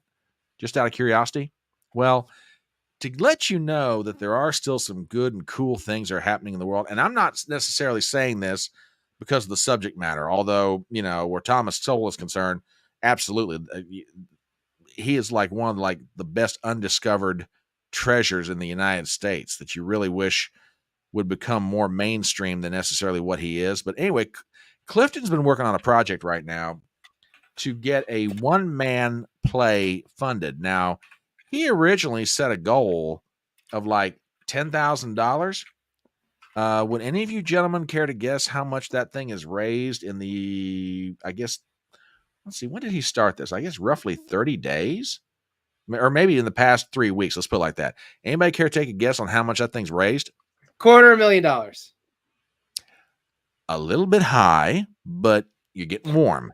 Anybody else? Just out of curiosity. I mean, if you don't want to, that's fine. 100? You're almost on it. Let me show you something, guys. And to me, this is encouraging. So I'm going to put this out here.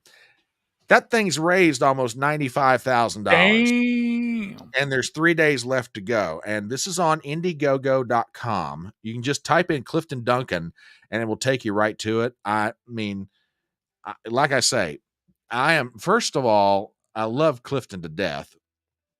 I mean, I don't get the chance to follow everything he's doing all the time, but to me, and much like the subject matter of this play, Clifton is one of those great treasures that is just not really as discovered as he should be. I mean, COVID kind of did him dirty, like a lot of people in New York City in the acting community when it came around, because he was, like, according to him, right on the cusp of some major roles, either on Broadway or in film, and it just, because he wouldn't, take a certain jabby, he was shut out and is sort of more or less in exile down in Atlanta, Georgia, in that area, making a living and doing what he's doing, podcasting, etc.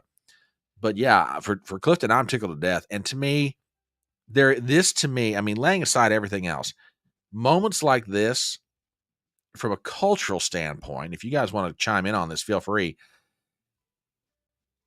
Moments like this are proof to me that there is a palpable hunger still yet in America for the arts. And I mean good art, be it film, plays, literature, etc. And, the fact that there's such an outpouring for this, because most people are like, a play about Thomas Sowell, Thomas who? And he's raised almost $100,000 for this thing. I think it's great. I really do. Your thoughts? Oh, I think it's great. I mean, it doesn't surprise me. Clifton's pretty popular in certain circles, and I thought I would have thought more money, because the idea of seeing a one-man show about the life of Thomas Sowell seems very compelling. So I'm not surprised at all, and I can't wait to see what form it takes, and eventually when it ends up online. Or if it ends up in New York, maybe I can actually go and see it live. That would be fun. Yeah, I mean, I think it's absolutely tremendous. I really do. I really, really do. And I was glad to see it. Clifton. Yeah, I put the link in the YouTube chat. And no one's under any obligation to do it, but if anybody wants to contribute to what Clifton's trying to do here, the link is in the chat. I recommend it to you. So, go help him out if you can. If you've got the ability to do it and you want to, there it is. So we're still waiting for some calls from around the country in certain states, and there's 2 more states where the polls are now closed. And I'll go ahead and throw these back up here for the sake of while we're waiting. Vermont, still very close, no call yet. And we move over to Massachusetts. And Trump had a very sizable lead in the Bay State, but again, no call on it yet. And moving down to Texas, and Decision Desk. Yep, okay. Decision Desk has followed suit with Rich Barris and with CNN. They have called Texas for Trump. So let me make one little quick adjustment to my map that I've got up here. Which, by the way, I think this thing is like one of the coolest things I've ever messed around with. This interactive map of the nation. So again, it's getting more and more, like I say, as it stands right now, the only thing Haley's got a shot at is maybe Vermont. But as you said, Brent, is there really any victory in winning Vermont? And just saying. So there you go. And checking around a couple other places, let me see where we're at with Colorado. Biden has been called the winner in Colorado, but daggone, he's still got that same problem, guys. Look at this. Now, granted, and yeah, they've counted this vote early, but look at this. There's 10%, 12%, 4, 8, 15, 11, 13. That's the FU Biden part of Yeah, the Democrat he's got 13% of the vote. He can't. Now, granted, it's still half of the votes not been counted in Colorado, but guys, he's got problems. I mean, look, I know what the mainstream media is going to do after tonight. They're going to be, oh, look at how dominant Biden is. Yeah, and look at the fact that he's losing anywhere from 8 to 13% of his vote in the Democrat base. It's amazing to me. So, and Colorado has been called for Trump. There it is. So, and make one more adjustment to the board. Give me 1 second, gentlemen. Yeah, well, I'm really going to be interested. The first thing I'm going to do tomorrow morning when I wake up is I'm going to look at the totals to see how many Republicans turned out and how many Democrats turned out in each contest, state by state, because that I think will be the most interesting information. Yeah. Well, I'll tell you another state to keep an eye on, and we don't have any numbers on it yet. Keep an eye on Minnesota, because in the Twin Cities area, you got a very, very heavy Muslim population. I'm going to be very curious to see if Minnesota doesn't wind up having the same thing going on as Michigan. I mean, I could be wrong, but it wouldn't surprise me. But yeah, it's just remarkable to me how much trouble Biden's having. Well, I mean, it doesn't. I mean, you guys can chime in on this as much as you want to. He cannot secure his base. Now, granted, he's got 7 or 8 months left to do it. He's got time. But if he doesn't start turning this thing around, he's toast. I mean, and again, I refer back to that New York Times poll. Trump has already locked in about 97% of his 2020 vote. Biden's only locking in 85, 86%. Now, do I expect the remaining, 8, 9% to go to Trump off of, well, no, let me back that up.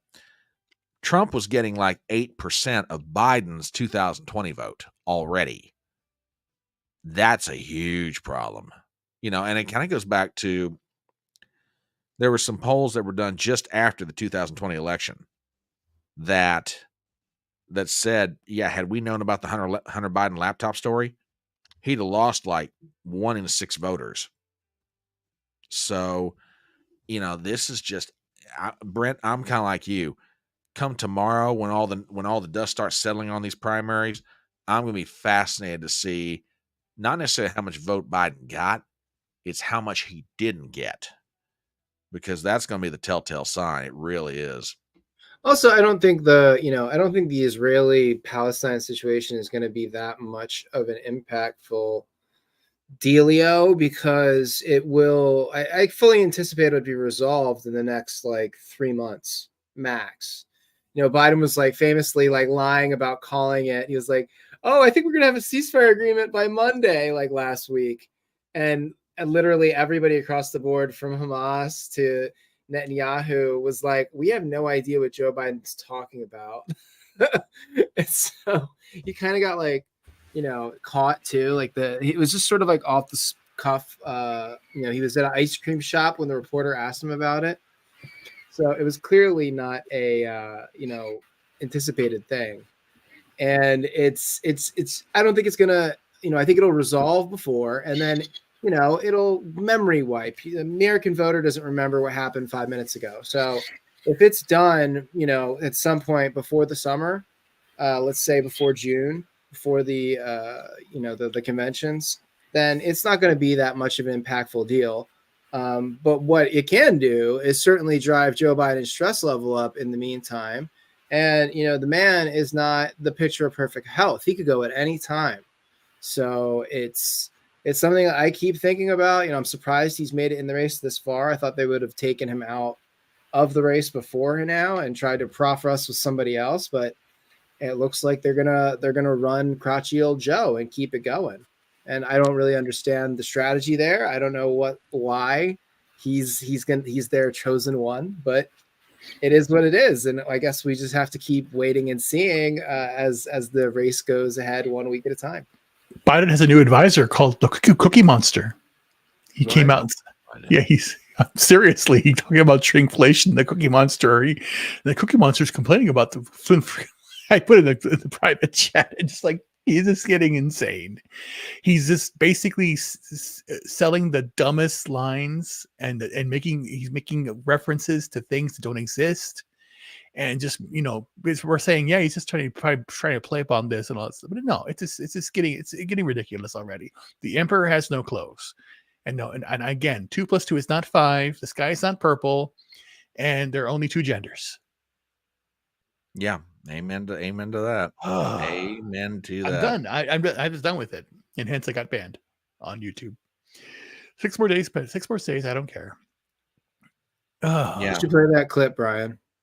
Oh yeah, you're probably right. Hang on a minute. Well, it's ridiculous. Yeah, we'll let me find that because that's just. Show the people the preparing for the State of the Union. Oh yeah. That when I linked the link when I linked up there. Oh, I will. Hang on just a minute. Hang on a minute. Let me put this over here because it's just too good, too funny. Yeah. So 1 second, folks. It's not always serious on these live streams. So, but is the world serious right now? Well, yeah, good point. But anyway, let me throw this up here just for a little bit of diversion and humor. So, folks, do me a favor and just check this out. In fact, some of the small snack companies, you won't and think you won't even notice what they're doing. When they charge you just as much for the same size bag of potato chips, only has a hell of a lot fewer chips in it. I'll tell you who did notice, the Cookie Monster. He pointed out his cookies are getting smaller, paying the same price. I was stunned when I found out that's what actually happened.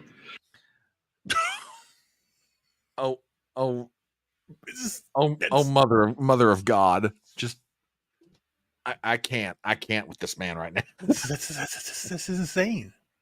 This is insane. And again, if Trump had said something like this, he's crazy, he's senile, he's this. They made fun of they were trying to make fun of Trump regarding the whole Mercedes Melania thing and saying that he's going crazy. And they just laugh it off as, oh, he's just joking around. This disingenuous to the tilt completely. That's why the respect of the media is gone. They're no longer journalists anymore. They are news readers. They're reading all from the one source.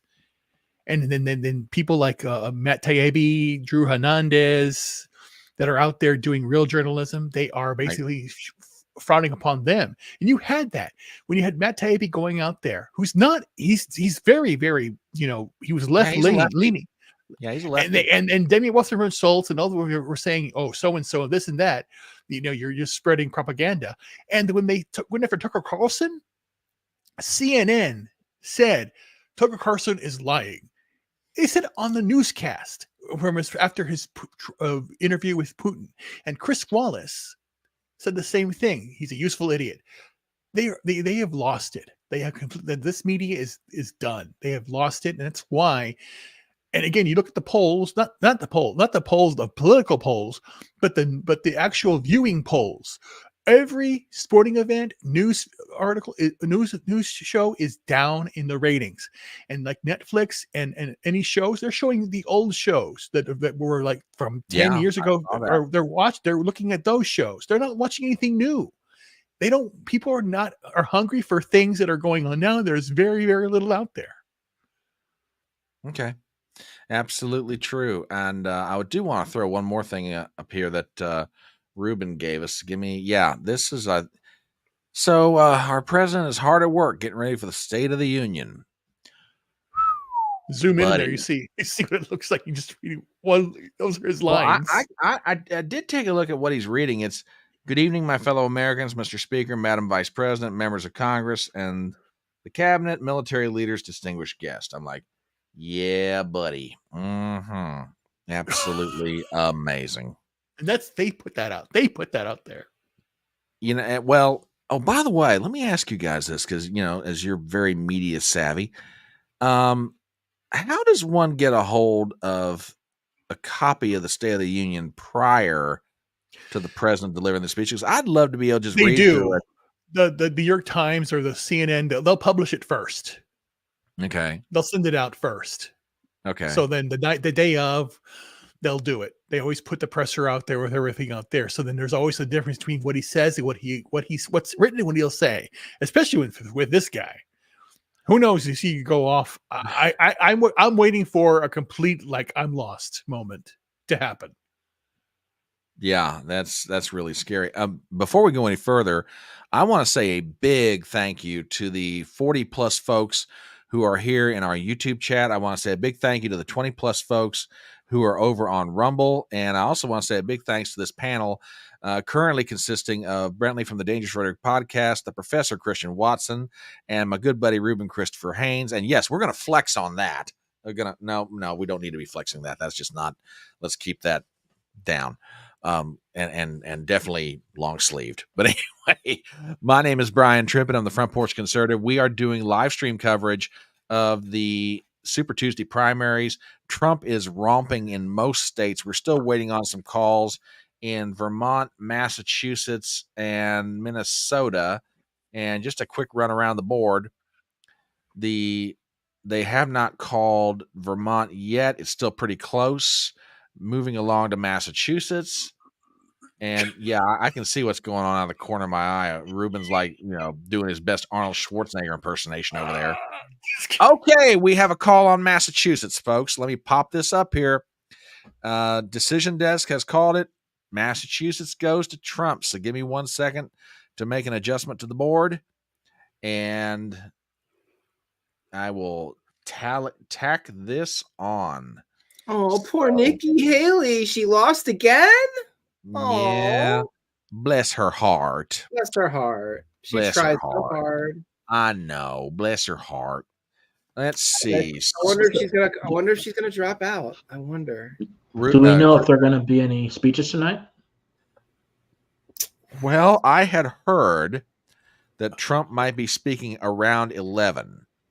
Now, I don't know if that's a fit. He's down at Mar-a-Lago for this. So, and by the way, just in case anyone's interested, with Trump now taking Massachusetts, that's a clean sweep of all the 8 and 9 o'clock states. Well, all the states that would close their polls at 8 o'clock, that's a clean sweep. The only thing hanging out there right now is Vermont, and they've called Colorado already. Let's just check Minnesota to see if we have a call on that. Give me 1 second, folks. Yeah, I think it's called already. They've called it for Biden, but they have not called it for Trump yet, at least not at the decision desk. Okay. So in case folks want to know what this looks like on a map, there you go. So according to Leanne, Nikki has no plans to speak. Okay. Not necessarily surprised. Now I wonder what kind of press release she puts out tomorrow. I wonder. We'll see. Probably But anyway, the same thing that we've heard from her so far, that she's either decided to leave, or she's gonna stay in because she's there to give Americans a choice, and it's all about democracy and blah blah blah. Donald Trump's a big mean man who we don't like, and he doesn't represent all of us, and blah blah blah, et cetera, so forth and so forth. Yeah, so predictable. In her delivery, oh my God, the last time that I heard her speak, it was just the most robotic, monotone delivery. I was like, I hope she's, good in negotiating, backdoor deals, because she's just very terrible at public speaking. Yeah. It's, I saw a comment, and I'd love to be able to get my hands on it. And I think it was by one of my regulars, and it basically, here it is. Nikki Haley is a political relic. She just doesn't realize it yet. And while we're waiting for other results to come in, I just want to throw this around just to get your guys' thoughts on it. The transformation of the Republican Party under Donald Trump. A lot was made of when Trump burst onto the political scene in 2015 and 2016, where here's a real estate developer from New York City who's lived a life. He's been a celebrity. He's been a television personality, And everybody was like, this guy will never get anywhere in politics. He comes down the escalator, gives the speech saying that Mexico and other countries are not sending their best. They're sending rapists and murderers and everything else. And mainstream media is like, well, he's already done.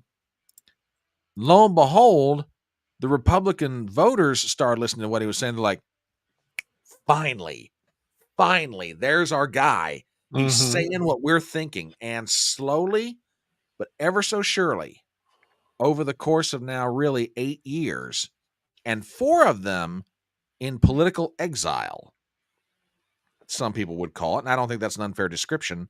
Nope. 4 of those years were in political exile. Donald Trump has almost completed the transformation of the Republican Party from a 80s, 90s, I won't even insult Reagan by calling it Reagan conservatism. Let's call it 90s establishment conservatism to a populist America First sort of movement that is gaining ground slowly but surely in the House and the Senate. So, I mean, let me just run this out here, and I'll just put this out here for the sake of hypothetical. Trump's going to be the Republican nominee. There's no doubt about that. There's a strong possibility Donald Trump completes the biggest political comeback in over 100 years. The first man to win non-consecutive terms of the presidency. If he does that, going forward, what do you guys think the Republican Party looks like? Is the fight still going to be between, okay, we're the establishment, we've got the power, we've got the money, we got access to the levers of operation of this party, and by God, we're not giving it up, it doesn't matter who you are, or is it going to be, okay, now we've got the top, now we're getting our hands on the mechanisms, now we're going to complete this? Your thoughts?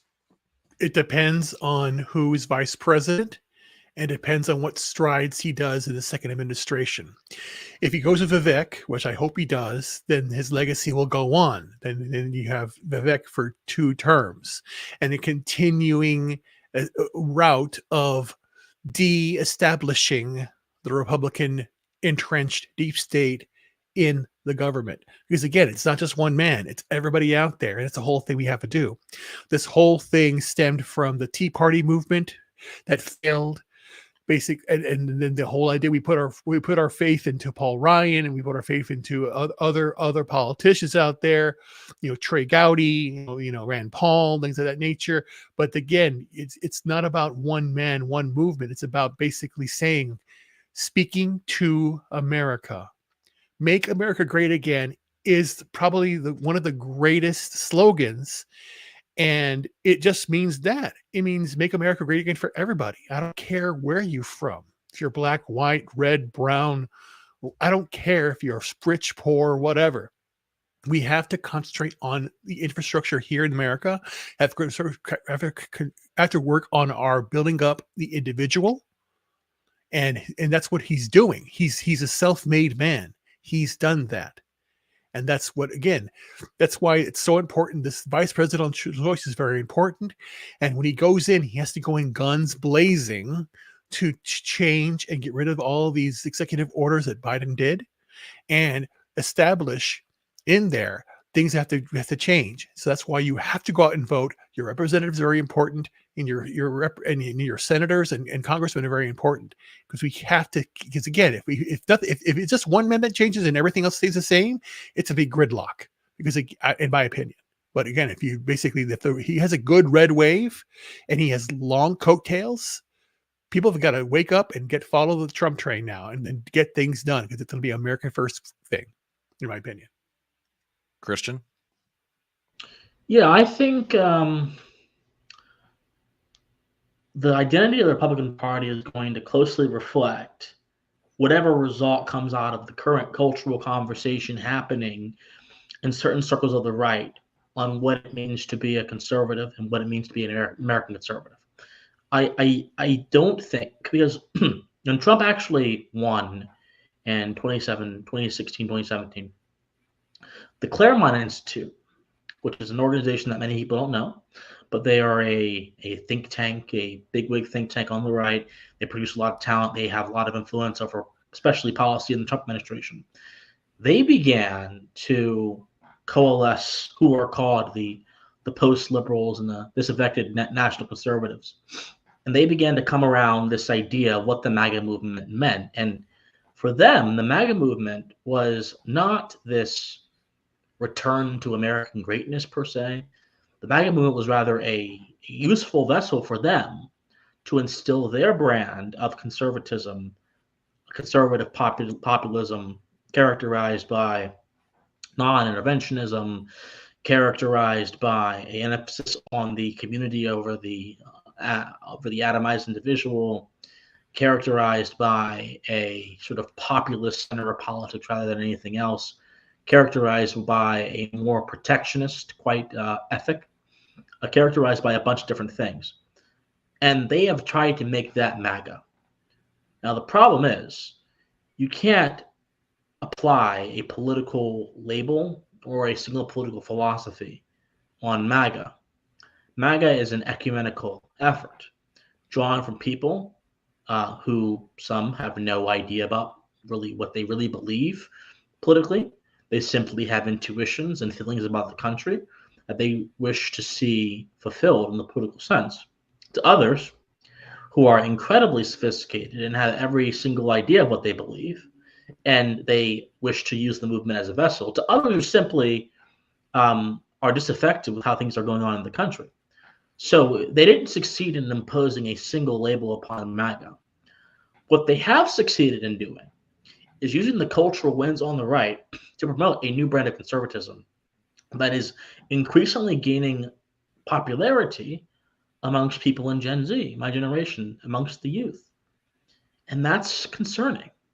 You have these national conservative conferences that happen all across the country. The one that happened in America most recently was in Florida. DeSantis spoke there. J.D. Vance came. Several government people came. And it's a bunch of young people. A lot of them are in the intellectual elite who are trying to push America away from its foundation and still, in the words of Sohrab Ahmari, who is one of the biggest, former editor of the New York Post, one of the biggest people who are proponents of this, they want to create a social democratic state that can check the excesses of industrial capitalism. This is what the new right's trying to do. And so I think people that actually love America, if they want conservatism to remain viable, if they want MAGA to really be about making America great again, we're going to have to state what we believe philosophically. We're going to have to put a line in the sand and say, if you don't agree with this, if you don't believe in this, you can't be part of our movement. But so long as we continue to bury our head in the sand and actually look at these ideological trends and instead look at something else, we're going to actually miss out on the formative moments that are happening for the MAGA movement right now. Any nascent political movement can and will be compromised, if not by the shadow powers or whatever. They don't worry me. Those people don't worry me. What worries me more are the young people coming up who don't think the government should be neutral in matters of private life, who think that capitalism is evil, who think that the community should be the basis of political action, nothing else. Those folks worry me. Who want a sort of religiously infused government, the Catholic integralists, they worry me. They're small, but they're getting popularity.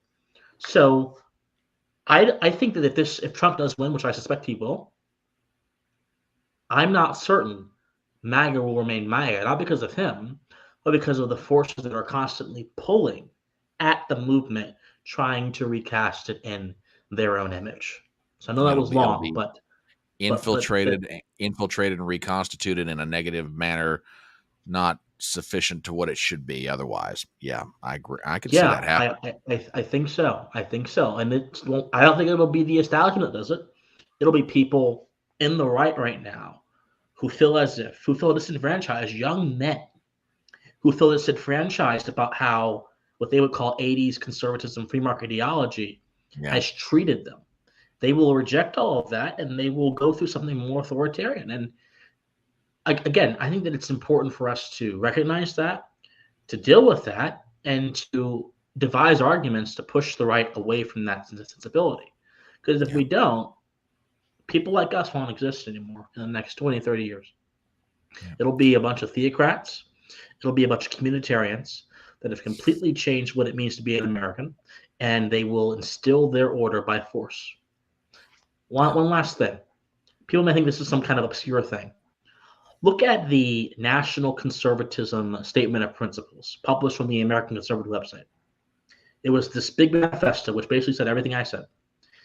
And amongst the signatories were people like Charlie Kirk, Michael Knowles, several very big people within conservatism are amongst the signatories of this post-liberal pledge. Now, I personally don't think that Kirk quite knew what he was signing up for because his rhetoric does not match that. But someone like Knowles, oh yeah, the kind of future that he wants for the country, very much theocratic. So we have to just recognize this. It's dangerous and it's troublesome. That's all I got to say. Brent, I'll throw it to you. Well, on the subject of Michael Knowles, I don't trust any homosexual that hasn't come out of the closet. But that's another conversation. On the subject of, where is MAGA going? What will Republicans be this time next year after Trump wins in 2024? Because he's going to win. It's obvious, barring some, dramatic, unforeseen black swan event or whatever. Like as you said earlier, if the election was held tomorrow, Trump would win in a landslide. So it just seems obvious to me that the party is going to have to coalesce around him if they want to remain relevant. His talking points are where the party is going, border security, crime, America first, like not with all these, we need to spend billions of dollars in Ukraine and billions of dollars over here. Granted, Trump loves Israel. So that's one of the things that I disagree with him on. He's a big, rah, sure, Israel, but he's always, Trump does that because he's politically savvy and he knows you have to pick one side and he knows his people are Israel. So of course he's going to be Israel. And he may also just be more on their side. He may just, see a good, Western style country that has done good business with America and just be more pro-Israel, whatever. But he was much better at sort of keeping things on the global stage, stable. And that was ironically because he was seen as a less predictable individual. Putin had a hard time factoring him into his Ukrainian plans because he didn't know how Trump would react. He couldn't generally predict it. Now, Biden, on the other hand, he knew he wouldn't do anything with sanctions and complaining. So it was as soon as Biden got in, it was the green light was on. And I'm surprised China hasn't really taken advantage of the situation. Now with the election coming around, their window is closing. So if we're going to see some action in Taiwan, it wouldn't surprise me if it happens in the run up to the election. But who will Trump pick as the VP? This is the question. Yeah, I saw this. So I'm gonna frame it in two parts. Who do you think he ought to pick? Who do you think he's going to pick? And whoever wants to start that one, go right ahead. Well, let me wrap it up because then I'm going to dip because I'm falling asleep. I understand. But, I think he's going to pick Vivek Ramaswamy just because there's been a lot of signaling, and I think Ramaswamy really impressed him in the aftermath of the in the Ohio or Iowa situation in the run up, the way that he handled it. He was in it, and then after Iowa, he sort of dropped out. And he very much was deferent to Trump's campaign. And the whole time he's been very much, attacking the media and stuff. So I think that definitely impressed Trump. So it wouldn't surprise me to see if he picks Vivek. Now, he probably should pick a woman, in my opinion, because he's had historical trouble with women as a voting bloc, and having a female vice president would help shore up his image with women, because women are much more concerned about how things make them feel than thinking about it rationally, generally speaking. And so I feel no, Sarah Huckabee Sanders could be great, but she doesn't want it. A Kristi Noem is another possibility. Who else?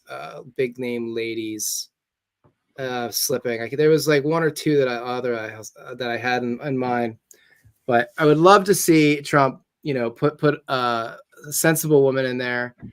That would be great. But I think he's going to go with Vivek because Trump, Trump's a narcissist. Like I think everybody can agree he's got, pretty much like diagnosable levels of narcissism. And he will immediately gravitate to anybody who sort of sucks up to him. And I think Vivek did the perfect amount of sucking up at the perfect time to get his attention. And I think that's when Trump made his decision. But we'll see. We'll see what ends up happening there. Christian? Who his VP is going to be? Who is it going to be? And who should he pick? Who is he going to pick? Well, I don't know the answer to the second question. I'm not sure any of us do. Okay. So I don't know about that. Who should he pick? At first I would have said Vivek, and I think that Vivek might still be a good choice. But I think that he has to make just in general, I think he has to make a choice based on principle, not based on strategy.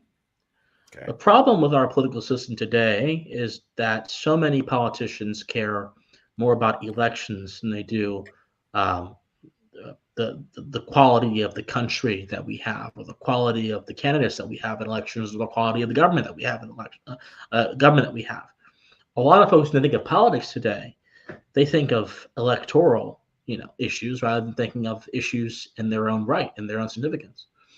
And so if he chooses someone based on their sex or based on their race, like Ben Carson or Tim Scott or anyone like that, I think he'll be doing a disservice to the health of the American mind by continuing to plunge people into obsessions about things that don't really matter, which is electoral strategy.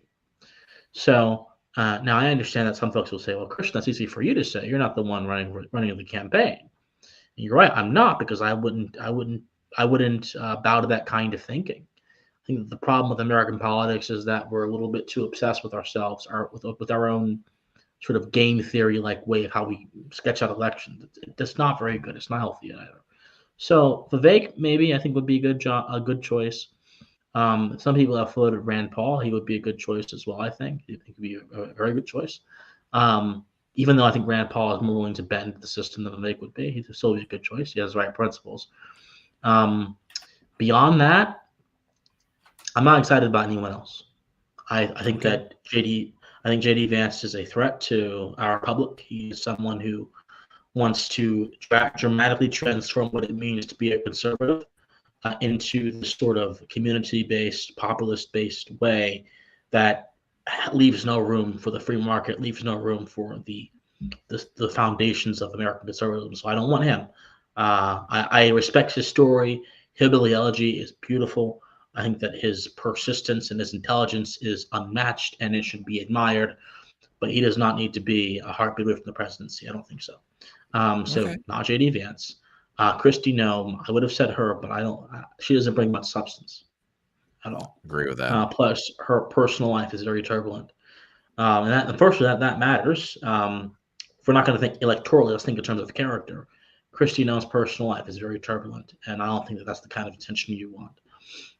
Anyone else that's been floated, Ben Carson, no, sir. I think that Ben Carson is not only is he too nice. That's one criticism. He doesn't know enough about what he's going up against. You can be very nice. I don't mind people being nice. In fact, I like kindness. Kindness is a quality that is oftentimes rare in our culture. But if you're going into the lion's den, you better know what the lions are doing, how they fight, how they operate, or else you're going to get eaten by them. He doesn't know any of that.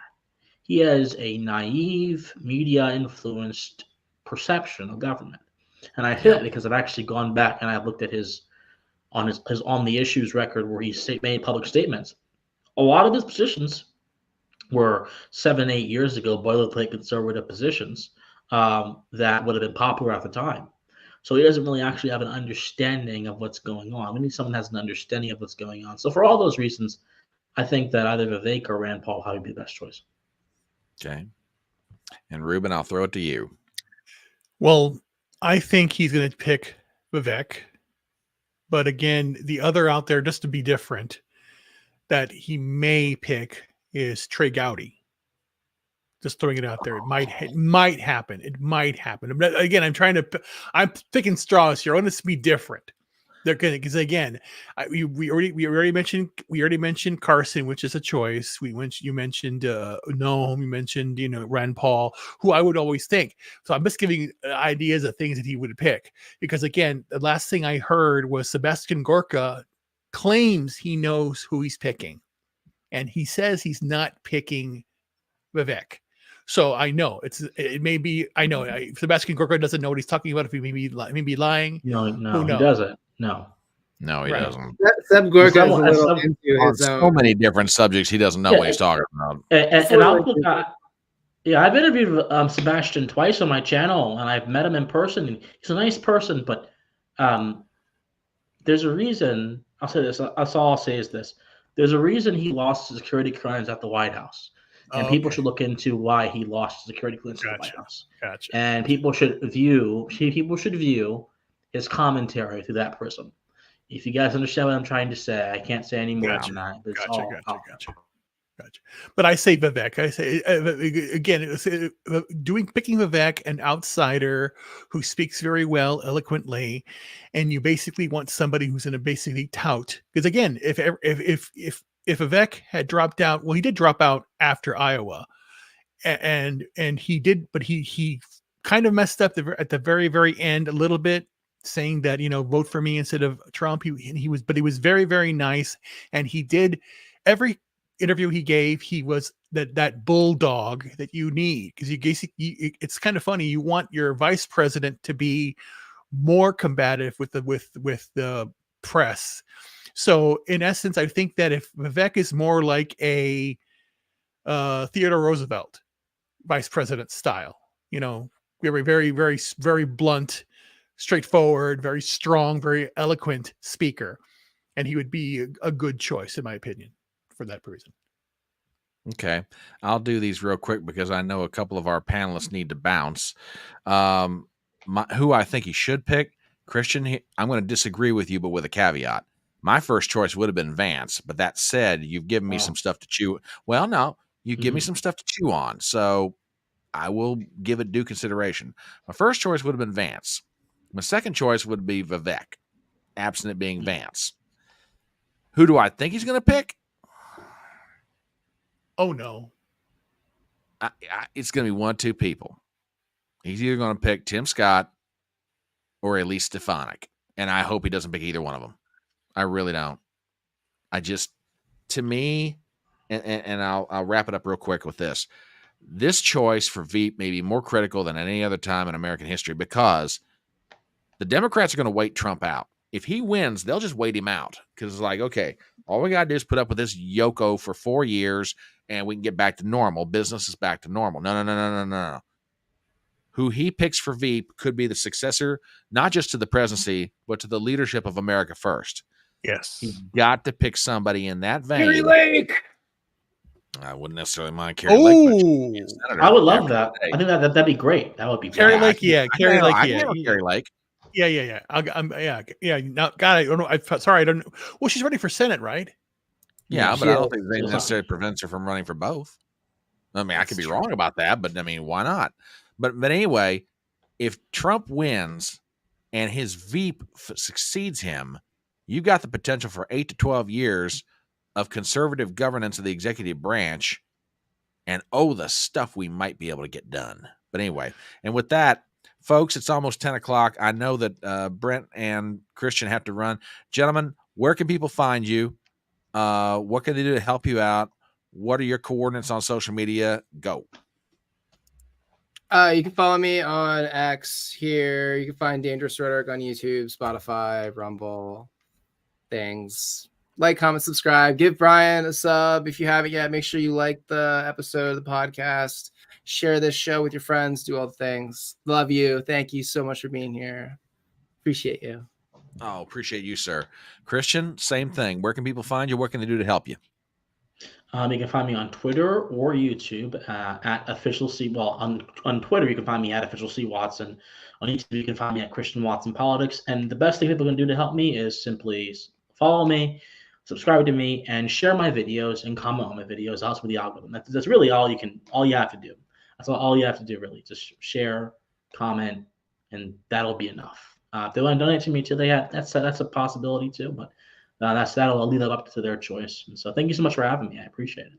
No, gentlemen, it's always a pleasure to have you. And like I say, you have a standing invite for the hate watch party on Thursday night. if you want it on, and if not, I get it. Believe me, Biden speaking for any amount of time is enough to make someone go, that was the technical way of doing it, folks. We should make it a drinking stream. Just kidding. Drinking stream every time. Every time he mumbles his way through something, you have to do a shot. Oh God, we'd all be loaded. Anyway, gentlemen, thank you so much for being here. You guys have a great night, and we'll catch up with you somewhere in the near future. Yep. Have a good night, fellas. All right. It is almost 10 p.m. on the East Coast. My name is Brian Trippett. I am the Front Porch Conservative. I am joined by my good friend, Ruben Christopher Haynes. We are doing live stream coverage of Super Tuesday.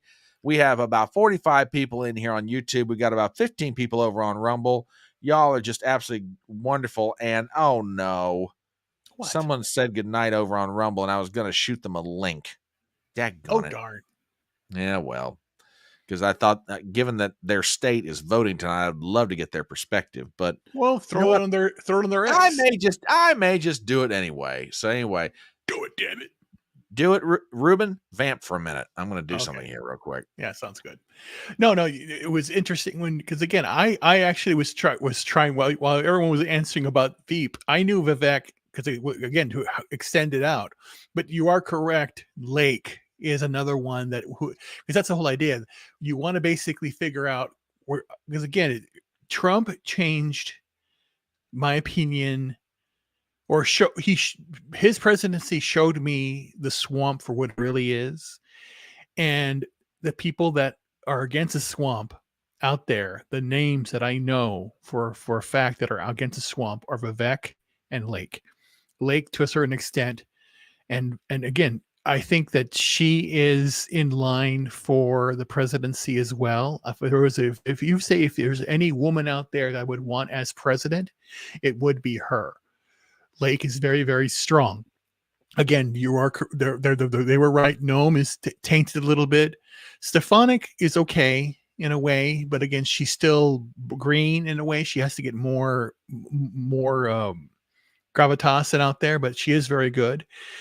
And then you have stronger women out there, but again, they're doing Trump style exposés on like Noam and Boebert in a way with her problems with her marriage falling apart too. Because again, politics is a crazy business here, and they're going to just tout this up, say, "Well, it's just as bad as everybody else's," and all that stuff. But again, and that's what they were doing to Trump at the very beginning when he was basically making the comment of the locker room comment in the bus and things like that, and they misconstrued his words. I just wonder what the October surprise is going to be.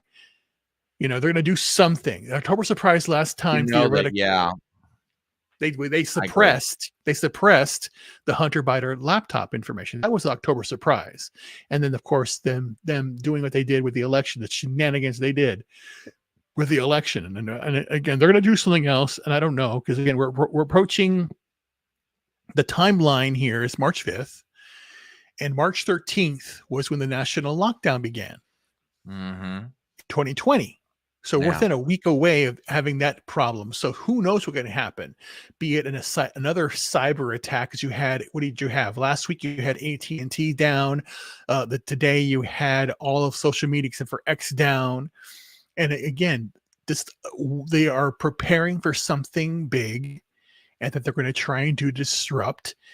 Because again, the mail-in ballot aspect of it was very, very sketchy, and I have no idea what they're going to do, but again, if he does pick Lake, I'll be very pleased. If he picks Vivek, I'll be very pleased. If he picks anybody else, that was mentioned. I threw up Gowdy there because again, he was one out there that was doing it. There was Tom Cotton too. There was the Chip, Brenda Douglas. A bunch of other people that are out there that are people that I respect as the new conservative, populist. I don't call America First movement.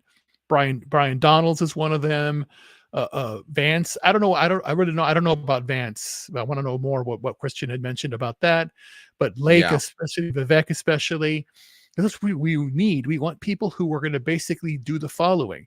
We have the way that what was it from the 90s, from Clinton time frame, when Ross Perot talked about the big sucking sound of jobs going overseas. He was proven correct because we have NAFTA, we have manufacturing companies going in Mexico, we have everything being made in China. And we want to bring that back. If we just basically said, okay, we're going to do all of our farming here again, even our farming, you buy the grapes, you buy the bananas, you buy all the stuff. It's from China. They ship it here. Our fruits and vegetables. Why we have the fertile land here? Why aren't we using it? It's insane. That's when we have to go back. And they were basically trying to shut down the Biden administration, trying to shut down the Keystone pipelines, shut down farms. You can't have meat here. You can't do this. You can't do that. All these blocking. It's just insane. It's just, I don't want this anymore. It's America First aspect here for drill, garden, and then let's make America great again by making products here again. My computers, I have 2 computers I use. They are all American made. And they're not Windows, because I don't want to give any money to Microsoft and what they're doing either. I'm just sick and tired of it all. Yeah. No, I agree with you completely. I absolutely agree. And it is now 10 p.m. on the East Coast. Again, my name is Brian Trippett. I'm the Front Porch Conservative. I'm joined by Ruben Christopher Haynes. We're on YouTube. We're on Rumble. We are on Twitter. Thank you to everybody who has been sending out tweets and Gettrs and Gabs and Facebook posts and everything else. We have a big crowd in here on YouTube, over 40 people. We've got a big crowd over on Rumble. It is so awesome to have you guys here tonight. We've had a fabulous panel of people. Chad Manley, we've had Brentley from the Dangerous Rhetoric podcast. We've had Christian Watson, and I threw some invites out to some other people. I don't know if they're going to hop on here, but they're welcome to do it if they want to. And we're just basically waiting on some calls from some other states. And just to go around the board, there's really 2 states at this point that have not reported their numbers yet. One of them is Vermont. I mean, obviously Biden's been declared the winner, but we're still waiting on a call on Vermont, but it's very, very close. The other state, at least by decision desk anyway, is Minnesota. Now, for some strange reason, and I do not understand this, Minnesota is only showing less than 1% of the vote. However, just taking a look around at some of the other places around the news, as far as results, New York Times has called Minnesota for Trump. MSNBC has called Minnesota for Trump. So I'm not quite sure what's going on with Decision Desk. Normally I use one standard, and that's the Decision Desk. But at this point, let me check one other place. What's percentage of the vote that they've counted? Is it 30% here? They've got 30. And give me 1 second Decision here. has 32. Let me see. No, Decision Desk is less than 1%. Oh, well, there you go. That's probably why. Yeah, I don't know what's going on with them. Why they're not getting refresh. Well, no, I did. I did refresh. Never mind. It's still coming out less than 1%. That's what's kind of got me shocked so badly. Give me 1 second. Conspiracy. Yeah, really. No kidding. Hang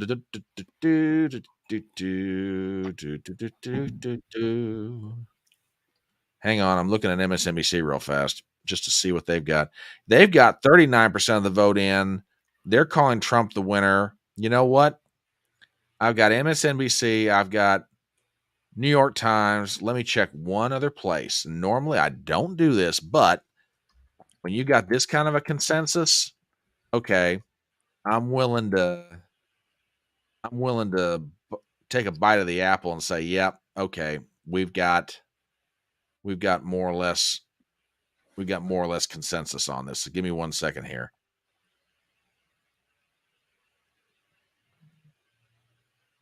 And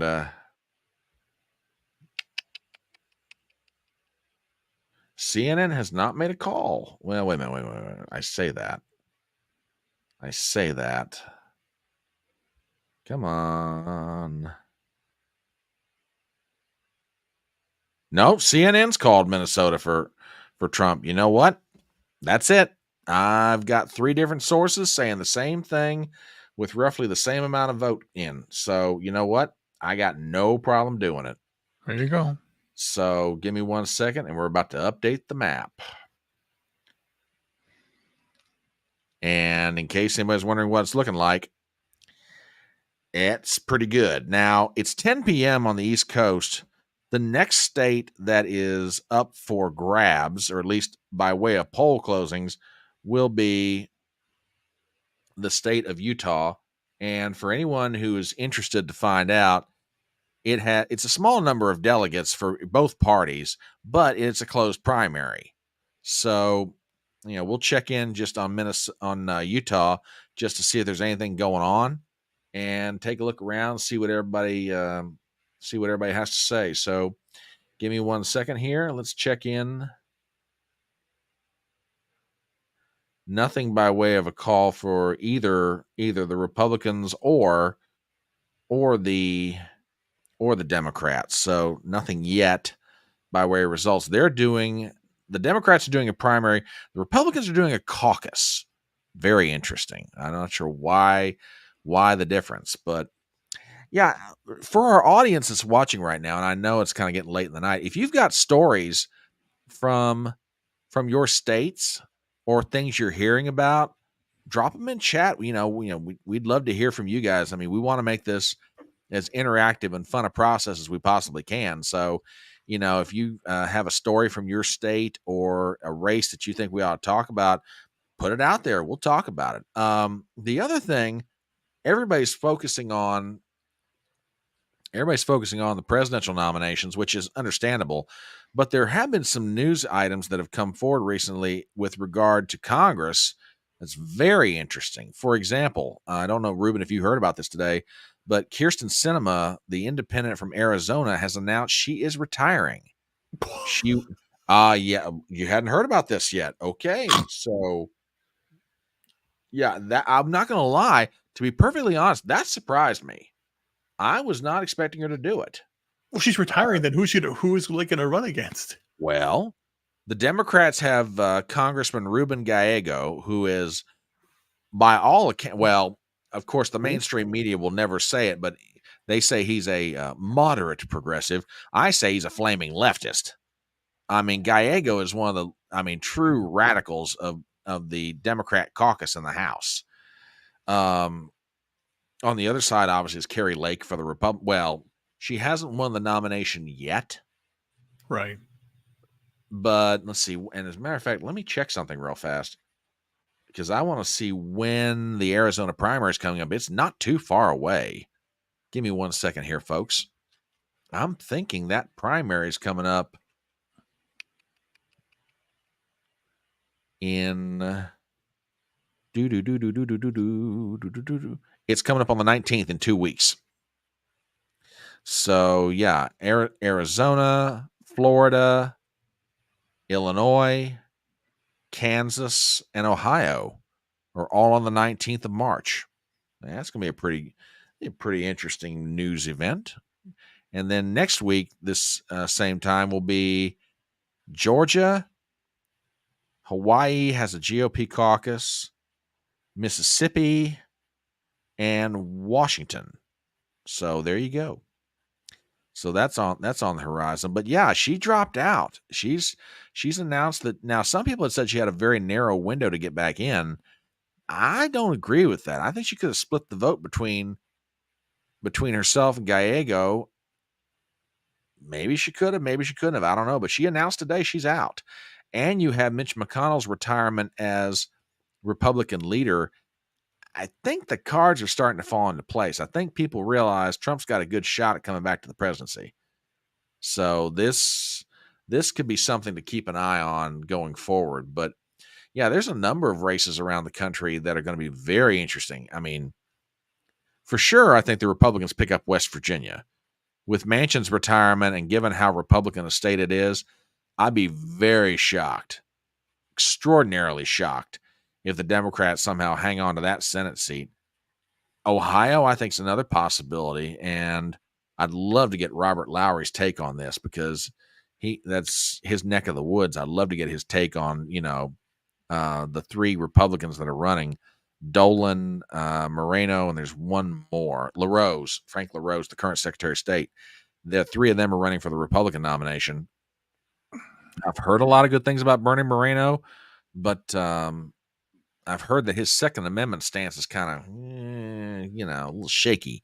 Mhm. That's why I want to talk to Robert. He's mentioned that himself. So yeah, we'll see what happens there.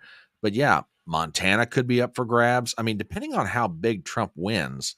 And again, Senate races, especially if you've got incumbents, sometimes presidential elections will affect them, sometimes it won't. But there's a very distinct possibility the Republicans could pick up the majority in the Senate and have an actually decent majority of like 4-5 seats if they really get lucky. So, and then the other issue is if they can hang on to the House and expand their majority, and that's going to be tough, especially given how thin the margin is. Right. But it could be a very interesting first 2 years of a Trump presidency should he win. So, Right. you want to take that and run with it? No, that's true. Again, the thing is that again, if the red wave happens the way that if Trump wins, then he has to hit the hammer hard with all the promises he can do to solidify everything. And basically, damn, this is your one shot, man. This is your last shot. You can't run after this. So completely do what you need to do. Get the right people in the room, and lay down. If you have to do a melee and fire everybody that's in the deep state, do it. Cut back, stop the spending, stop the war in Ukraine, bring peace like he did. He brought peace to North Korea, and make the deals you need to make make America great again. And that's what I think he should do immediately. That's my take on that. It's very, very critical. No, I absolutely agree with that completely. And in case people are stopping by, we're just waiting on some calls for some states. Some of the vote, well, okay, again, no big surprise here. I'll go ahead and throw this up. We've got some results from the Utah primary. And again, the Democrats are running a primary in Utah. Joe Biden's been declared the winner. Again, no shock. But I want to, Ruben, if you can do some fast math, I'm going to do it on my side. There's 8.1, 9.9. That's 11. Daggone it. This is showing up in every state. 11% of the vote. He can't secure it. Now, again, Right. It's a long way. I mean, there's still half the vote yet to count. Right. But this is showing up in every daggone state. There's 10. Go ahead. Go back to what you remember your spreadsheet that he's losing. How much has he lost? Like 11%, right? Isn't that what your spreadsheet said? Yeah, hang on. Let me find that. From 2020 for a second. Because that's one thing. Because in 2020, if you match the rate of retention, your Biden is losing that amount, that 10% or 11%. Yeah, here it is. This is the New York Times poll that came out on Saturday. It shows head to head. If the election were held today, Trump's at 48, Biden's at 44. There's like 8%. Either they don't know or they're undecided. That number is bad enough for the Democrats. But if you take this spreadsheet and you go to the very last column, and folks, I recommend you do this, take a good long look at this. This is the 2020 vote. Trump, of his 2020 vote, if you ask people 4 years later, 97% of his 2020 vote is prepared to vote for him again. Biden, on the other hand, is only getting 85% of his 2020 vote. Trump, and this is the frightening part, okay? Here's the frightening part. Trump's getting 9% of Joe Biden's 2020 vote. And that's the thing. And the other thing, he also in 2020, if you look at the other one, did not vote. 49%. That's high. Yeah. Because again, a lot of people just didn't vote. Yeah. Oh, in absolutely. 2020. And the thing is, now hold that number of 9% in your head. I want you to think about something. So think about that 9% of Joe Biden's 2020 vote. Now, granted, this poll says that Donald Trump is getting 9% of Joe Biden's 2020 vote.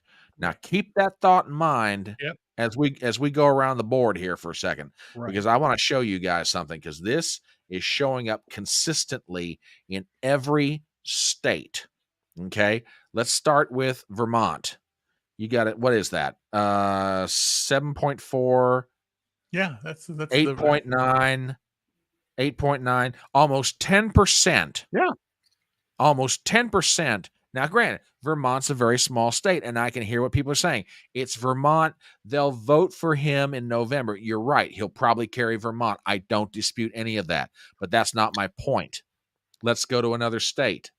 Let's go to Maine. Maine's a competitive state this year. Okay. Now, granted, it's not quite the same effect, but look what's happening. You got 6% of Democrats in Maine that are not voting for Joe Biden. Okay. Pick another state. Let's go down to Massachusetts. Again, will Massachusetts vote for Donald Trump in November? No, but that's not the point. Look at this. Margin. 8.9 says no preference or uncommitted. You got 4.7 voting for Dean Phillips. You got 3.4. That's what, 16, 20, 10, 14, 17. That's 17% of the Democrat vote that's voting for anybody other than Joe Biden. Oh, Trump is speaking right now? Okay, hang on. Ruben, talk for a minute. Talk for a minute.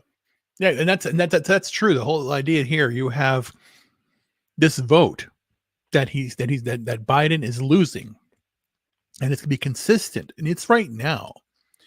And again, if we have conflict in Israel with Hamas, that's the biggest sticking point right now, politically out there. The other idea that Biden's throwing out there that shrinkflation is causing problems, he's blaming the businesses on it. And it's not business, it's him. It's his policies that are doing this. Yet there are people out there that will believe, the corporations are greedy, they want to do this. No, it's not the corporations that voted for Biden. Yes, as I'm saying, it's a double-edged sword here. He's going to get himself killed in that regard. That he's going to get politically shot for what Biden's doing. And then you have Trump, who's actually going to gain more. I predict he's going to get a lot more people voting for him than before. But the problem is that the incumbent will always have problems if he doesn't matches what he wanted. And Trump has to basically say what he'll do. Hang on, we're going to go to Trump's comments here, so hang on for 1 minute. Iran, as you know, was broke. When I was running things, they were broke. They didn't have money for Hamas. They didn't have money for Hezbollah. We had no inflation. Inflation is destroying the middle class. It's destroying everything. Inflation, if you look back over the history, hundreds of years back, inflation is called a country buster. And that's what it's doing to our country. What's happened with inflation has been unbelievable. A lot of people say, a lot of experts have said the stock market's the only thing that's doing well, and that's doing well because our poll numbers are so much higher than Joe Biden's.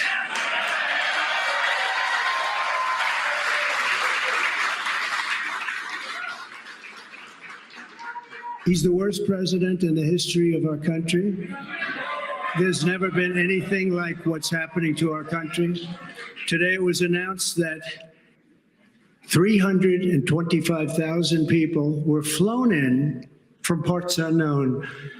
Migrants were flown in airplane, not going through borders, not going through that great Texas barrier that I was with the governor of Texas, Greg Abbott, the other day, and we were looking at the job they're doing. But in the meantime, they're pouring into California and they're pouring into Arizona because those governors aren't doing anything. They're doing nothing.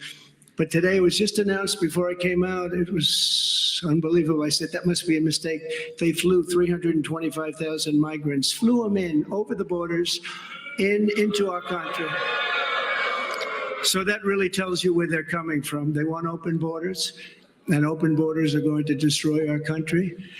We need borders and we need free and fair elections, or we don't have a country. This is an incredible group of people. So many celebrities that I'm not going to introduce any because I'm just going to get myself in trouble if I do that, because I'll leave out most of you. But this is a room chock full of incredible, talented people, like some of the guys standing right in front of me, right?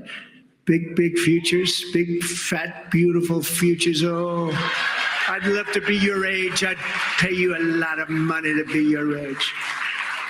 But we have some tremendously talented people in this room, including tremendously talented political people that have helped me right from the beginning. We had the safest border in the history of our country. We built 571 miles of wall. We had Mexico supply us with 28,000 soldiers because we wanted them, that's why. And they said, we won't do that. I said, yes, you will, you will. And in the end, they did. It was an easy negotiation, but we had the safest border, the best numbers we've ever had, and now we have the worst numbers probably in the history of the world.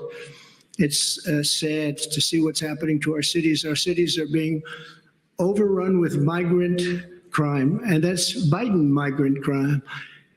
But it's a new category of crime, and it's violent, where they'll stand in the middle of a street and have fistfights with police officers. And if they did that in their countries from where they came, they'd be killed instantly. They wouldn't do that. So the world is laughing at us. The world is taking advantage of us. 3 years ago, we were at a level, we were energy independent. We were going to be very shortly energy dominant. And today we're getting oil from Venezuela. Can you believe it? And we're doing numbers on that oil. You know what we're doing? We're refining the oil.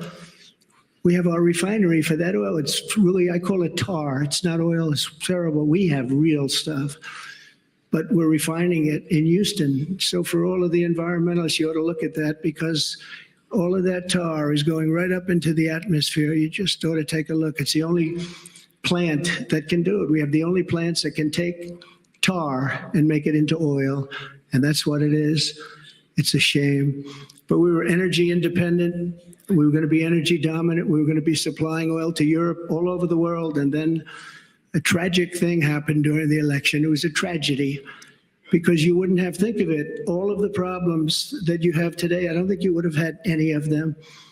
You'd only have success. And that's what's ultimately going to unify this country and unify this party. We have a great Republican Party with tremendous talent. And we want to have unity, and we're going to have unity, and it's going to happen very quickly. And I've been saying lately, success will bring unity to our country, and it happened before. We had the best economy our country's ever had, and people were calling me that I would have said will never happen. It'll never happen. They wanted to get together, African American, Asian American, Hispanic American, women, men, people with diplomas from the best schools in the world, and people that didn't graduate from high school. Every single group was doing better than ever before, and it was a beautiful thing. Our country was coming together. Our country was coming together. And now we have a very divided country. We have a country that a political person uses weaponization against his political opponent. Never happened here. It happens in other countries, but they're third world countries. And in some ways, we're a third world country. We're a third world country at our borders, and we're a third world country at our elections. And we have to stop that. We need a fair and free press. The press has not been fair, nor has it been free, but maybe someday they will be. They're being beaten up pretty badly. People aren't trusting them. They're not believing them. And really, it's a very important factor. The press used to be the policemen. It used to police our country. Now nobody has confidence in them, and we have to get that confidence back. It's so important for the success of our country. So important. We're listening to remarks from Donald Trump on Super Tuesday. I'm Brian Trippett from Porch Gettr with Ruben Christopher Haynes. A day that we've been waiting for. I want to thank my family for being here. It's a great family. I have a great family.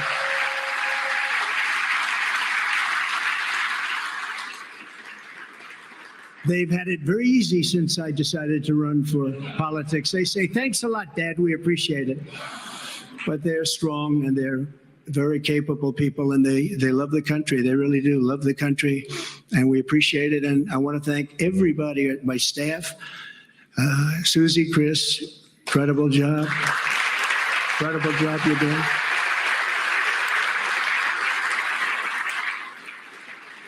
I read an article yesterday where it said this is one of the finest run campaigns that anybody has ever seen. That's pretty good, right? That's pretty good. It's really a statement. And we have no choice because November 5th is right around the corner.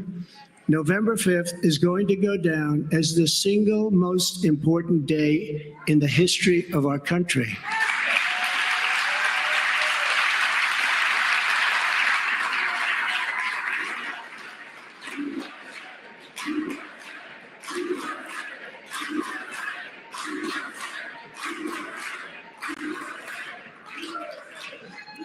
We're going to take it and we're going to make it like it should be, respected. Right now, we're not respected. Right now, our country is known as a joke.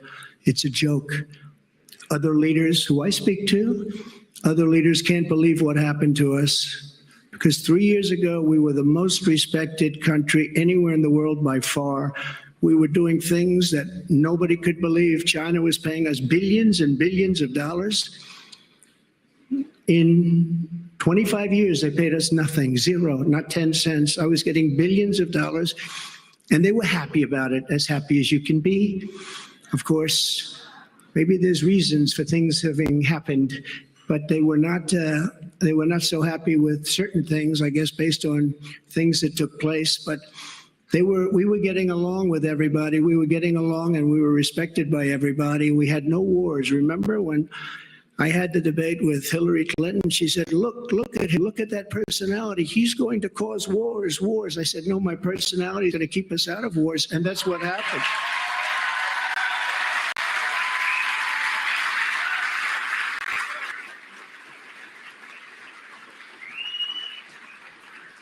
For 20 years, they were fighting ISIS.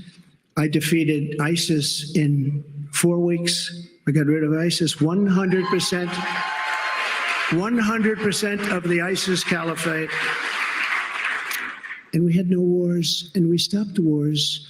We weren't getting along with a lot of countries. All of a sudden, North Korea, which is a serious nuclear power, but North Korea came along. Kim Jong-un, we got along very well. We got along very well with China until COVID. That was a little bit too much, as far as I was concerned. That was too much. Couldn't take that one.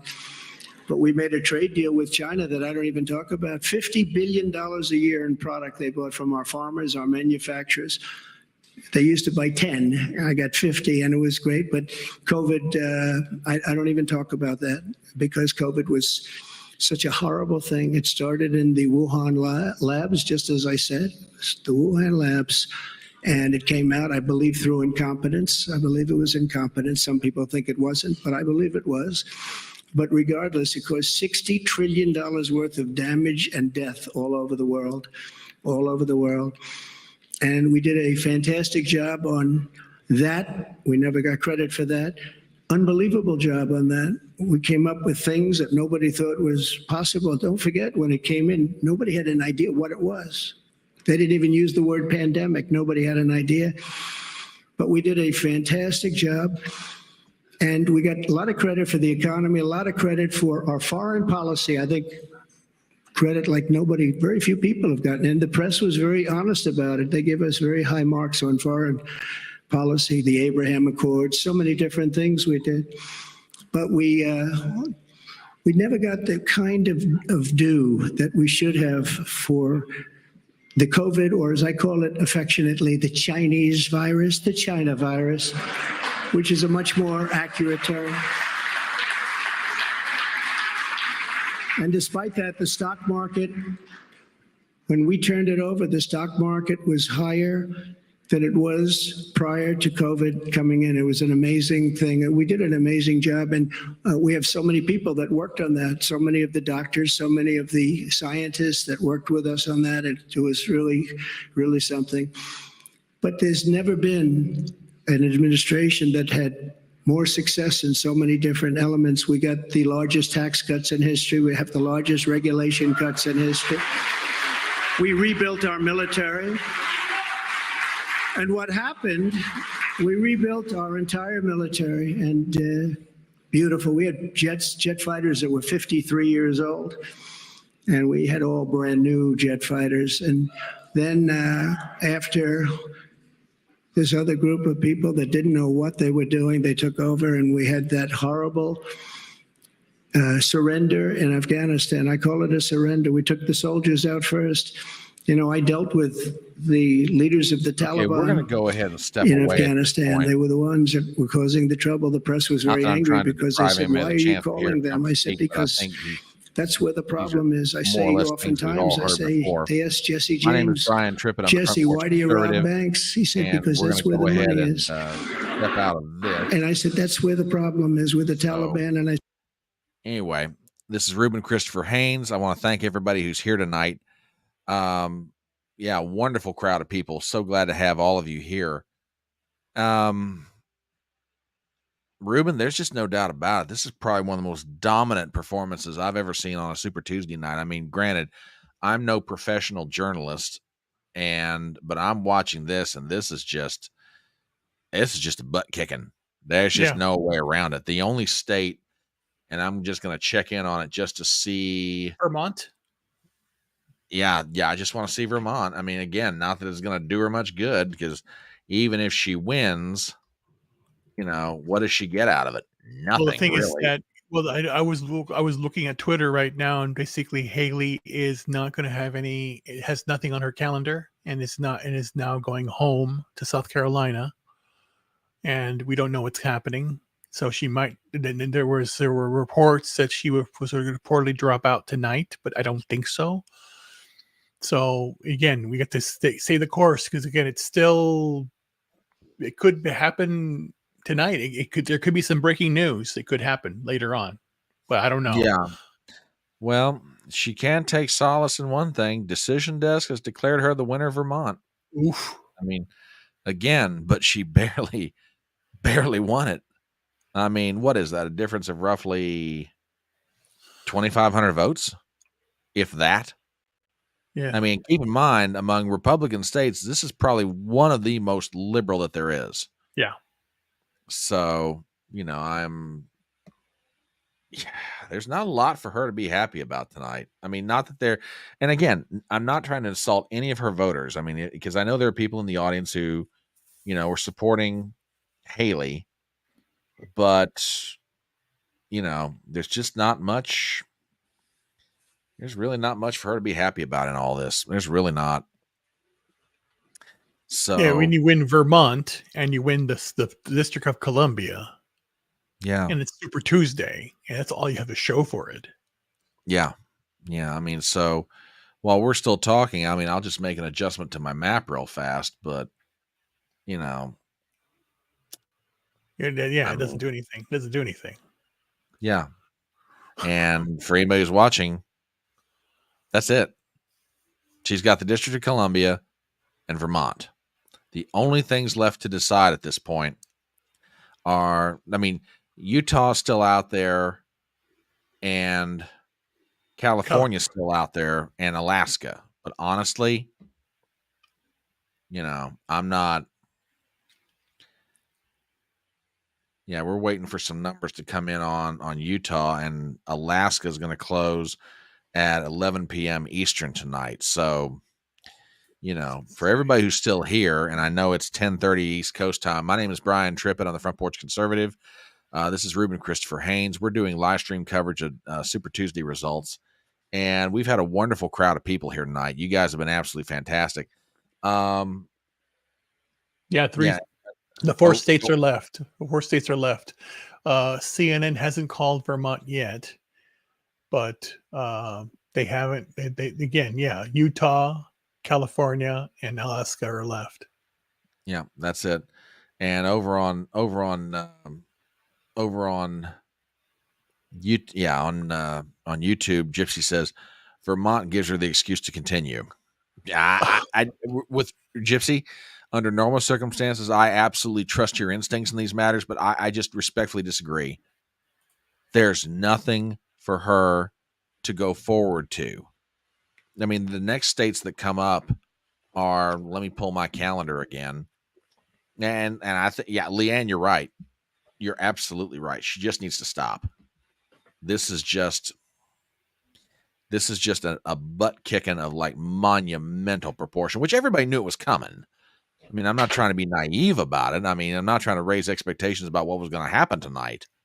But I mean, there's nothing for her to go forward to. Georgia's coming up. Hawaii's coming up. Mississippi's coming up. Washington. Of those 4 states, I could maybe see her doing good in Washington and maybe Hawaii. But she's not going to win Georgia. No. And she's not going to win Mississippi. It's just not going to happen. I mean, honestly, there's a distinct possibility Trump will have this thing locked up officially with the requisite number of delegates by next Tuesday. If he doesn't have it locked up then, on the 19th is Arizona, Florida, Illinois, Kansas, and Ohio. Guaranteed by the 19th, he'll have this wrapped up. Yeah. So, I mean, yeah, and that's true. That's absolutely true. And if she still gets funding, she might still keep going. But I mean, that also sort of begs the question. If you are a mega donor, okay, you can look at the numbers just as much as we can. Do you really want to throw money down that rat hole? I mean, yeah, if you're doing it for the purpose of just mucking things up for Trump and keeping him occupied, okay, yeah, you could do that. But it's going to be over. It's either over next Tuesday or it's over on 2 weeks from now. There's no place left for her to go. Right. Yeah, I mean, I get it. I get it. and this is absolutely true too. I agree with you, Leah. I really do. I absolutely agree with you. Hey Ruben, do me a favor. Yes. Double check YouTube for me. Just see how many are in chat. Let me Not see. that I'm complaining for who all's here, but for some reason my counter on StreamYard is just like my counter on StreamYard is off for some reason. Yeah, there's issues. Hold on, let me see. Oh, here. okay. Yeah, I just want to. I've got 11, and not that I'm complaining. I love all 11 of you that are here. You guys are fantastic, but I just want to make sure my equipment is working correctly.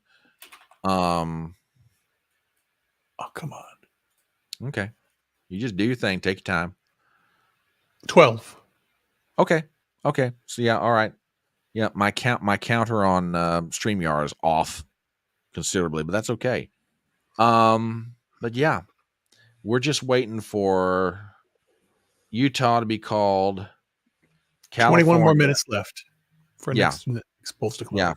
Yeah, for California at 11 o'clock, and I don't think that one's going to take very long. I really don't.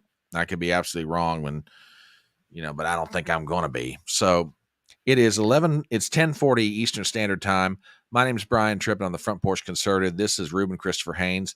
Although they're not here right now, I want to give a big thank you to Christian Watson, Chad Manley, and Brentley from the Dangerous Rhetoric podcast. They were co-hosts with us tonight. If you're not subscribed to their channels, please do so. Those are some fantastic young men, and they're absolutely putting out some fantastic work. And yeah, it's, as far as what's going on tonight, the very dominant performance for Donald Trump. I mean, with the exceptions right now of Vermont and Utah, and we're still waiting on results from Utah. Of all the states that have been called, Utah is, Vermont is the only state Nikki Haley won, and she barely, and I mean barely, won that with like maybe 2,500 vote margin. And the rest of it, we're just waiting for Utah, California, and Alaska. And as much as I love all of you guys, I know you've got lives, and so do Ruben and I. After California gets called, I'm thinking we ought to just wrap this thing up. But Ruben's like, yeah, absolutely, let's get out of here. No, it's fine. It's fine. I'm a little tired. That's all. No, I get it. Believe me, I get it. So I want to go back. I do want to go back and look at something though. And we had started to look at this not Biden vote. I want to go to Virginia. Yeah, exactly. And I'm going to, oh, wow. We can do that. That's cool. I didn't know we could do that. Yeah, you can do that. No, we can do that. Well, let's check that out. Okay. That's something new for me to play with. You've got 11.4% of Virginia that doesn't want to vote for Biden. Now, will Virginia go for Biden in the election? On basis of recent history, yeah. But on the other hand, if you've got multiple candidates on the ballot, say a Robert Kennedy Jr. or a Cornel West or a Jill Stein, that vote's got to go somewhere. Yep. Like I was saying. So you got Virginia with 11.4. Oh. Hello, my friends. I think I'm by myself. Anyway, yes, that's the thing. When it comes to that type of election coverage. There we go. Thank you. You're back. Okay, yeah, I'm back. Sorry about that, folks. I boomered. And by and large, my boomers are getting less and less. Now I just screwed myself for all time in memoriam. I did. So anyway, let's see what else we got here by way of what's going on. And go ahead. I was just laughing. Shut up. Just shut up over there. I figured out what was wrong. My browser was messed up, so I changed to my browser, and now that's what it did. I don't know why it just crashed on me. I have to get it updated.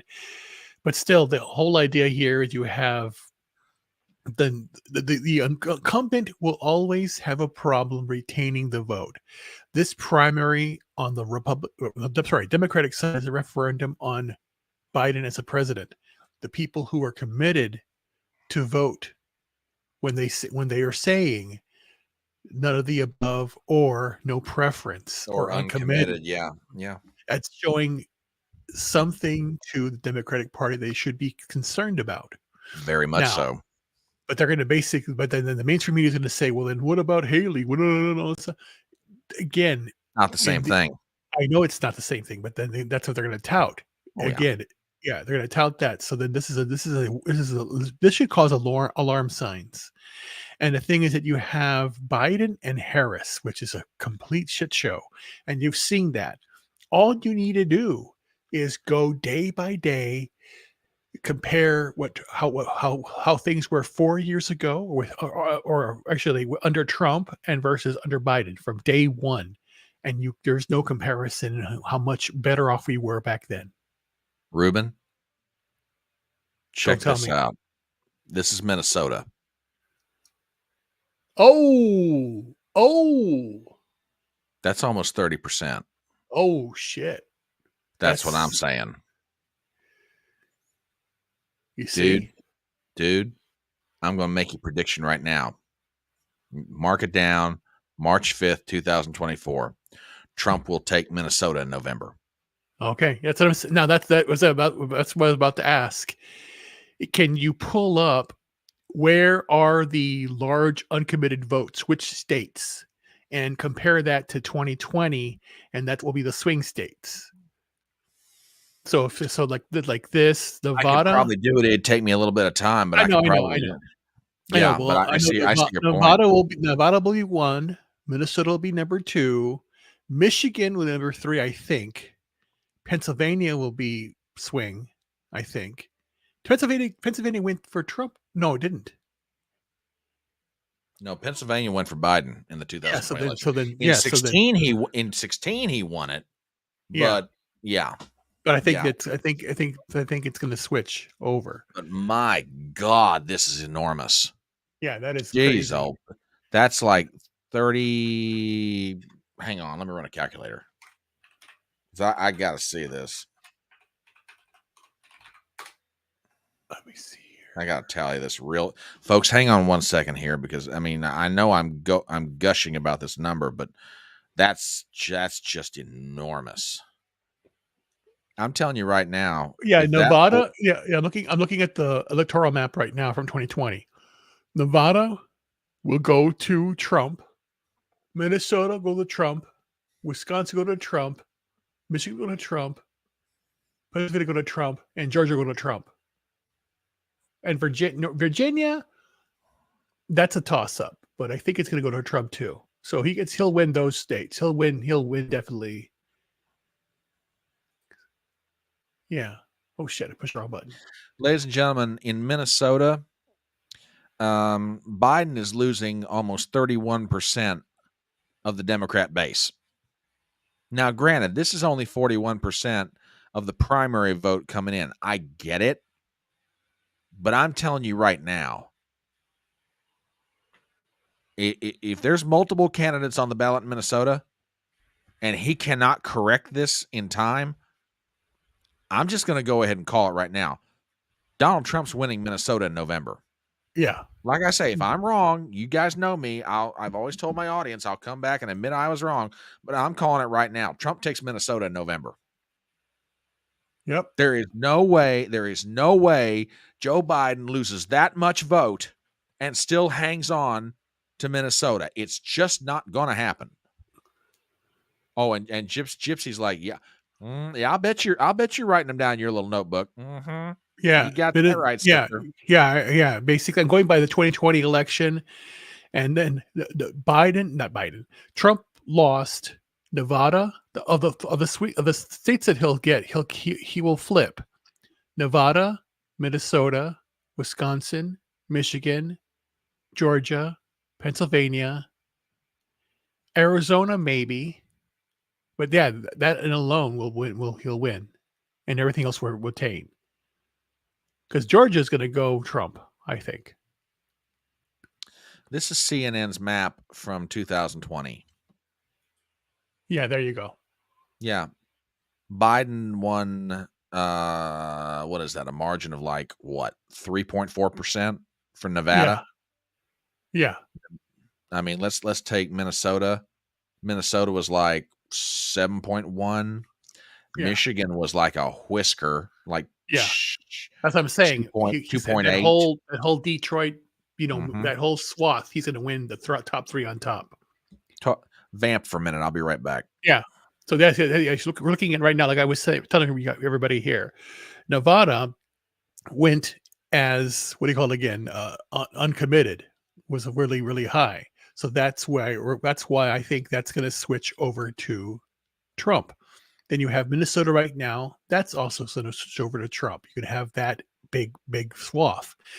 Then you have Pennsylvania. Again, when they had, again, Fetterman is surprisingly more conservative than I thought, because he's coming out saying different things. And again, I think that's also going to switch also, because you're going to have a lot of working Americans going to switch over. Because again, people feel this at their pocketbook. Georgia as well. So then, yeah, that Trump's got it. So then again, but again, he has to keep on shoring up the strategy. And again, that's why I'm saying that it's going to be a kitchen table election in that regard. That's what the Republican base should be touting. It should be touting the fact that we're dealing with kitchen table issues, the economy, and push that. Because all Biden has out there is Trump's going to be a dictator. Trump's going to do it. Now think about it this way: if your selling point is he's going to be a dictator and do things to change what I'm doing, yes, he's going to change Bidenomics to make it mega. It's not about Trump. It never was about him. 3 presidents in history are important for one respect: Washington, Kennedy, and Trump. They all 3 of them didn't take a salary. They didn't get paid. They donated their salary. Those 3. Yeah. Everyone else took the money. Trump's didn't all 4 years. His salary, he donated it. Think about that also. A man of character that did it for nothing. And so, and like regardless of what we said, that he didn't want to leave office. He didn't even take a salary or take a money. Every president in the modern era, once they left office, made more money. Trump lost more money. Yeah. It's not about the money. It's not about the money. It's about he's doing it for his son, his children, and his grandchildren. You can see that. And we do the same thing every day. Real Americans are concerned about how are we going to live, and how is my children and my future generation going to live. I feel that way too, because I now have opportunity to have kids, and I'm going to take that opportunity, and I'm going to make America great again for myself and my family. We got to do it that way. Yeah, I mean, I agree completely. I want to look at some other states real quick. What would be a swing state that's voting tonight? Let me see Virginia again. I want to look at something. Yeah, Virginia is the one. Virginia's the one that is the one that's interesting, because again, it does switch a lot. But the 11.4%. That's how much he's losing of his base in Virginia. Now, again, is that 11.4 going to vote for Donald Trump? A small amount of it might. But keep in mind, Joe Biden didn't win Virginia by very much in 2020. But the whole idea here is that anybody who voted for Biden in 2020 who is disgusted by it, and if they don't want to vote for Trump, what are they going to do? If they go third party, or they sit it out. They sit it out. They'll more likely they're going to sit it out. They'll sit it out. They'll say, I don't want either of them. I'm leaving. They're not going to vote. And it's going to be that vote, because that happened. That same scenario worked on Romney. When Romney was on the ballot, a lot of Republicans did not vote because they just didn't want Romney. And they just let it, and Obama won. But because again, it was a very bad. Because again, the Democratic playbook was that Romney is going to do bad things, and they're doing it again with Trump politically and within the courts. But it's backfiring big time on them. Yeah, and folks, just take a look. Biden won Virginia by 10 points. Okay. Now, that said, one more time, he's losing 11.4% of the vote in Virginia. Now, granted, like I said, that whole 11.4 isn't going to vote for Trump. But if it bleeds off to anybody else, he could very well lose Virginia. And Virginia's been going reliably Democrat ever since the 2008 election. Obama won it twice. Hillary won it in 16. Biden won it in 20. He could lose Virginia. What was the margin in 2020, I wonder? About 10%.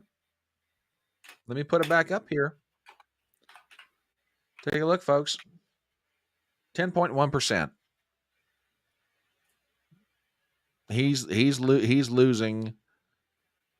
He that's how much Biden won it by, 10.1%. He's currently losing 11% of Democrats in this primary in the old Dominion state.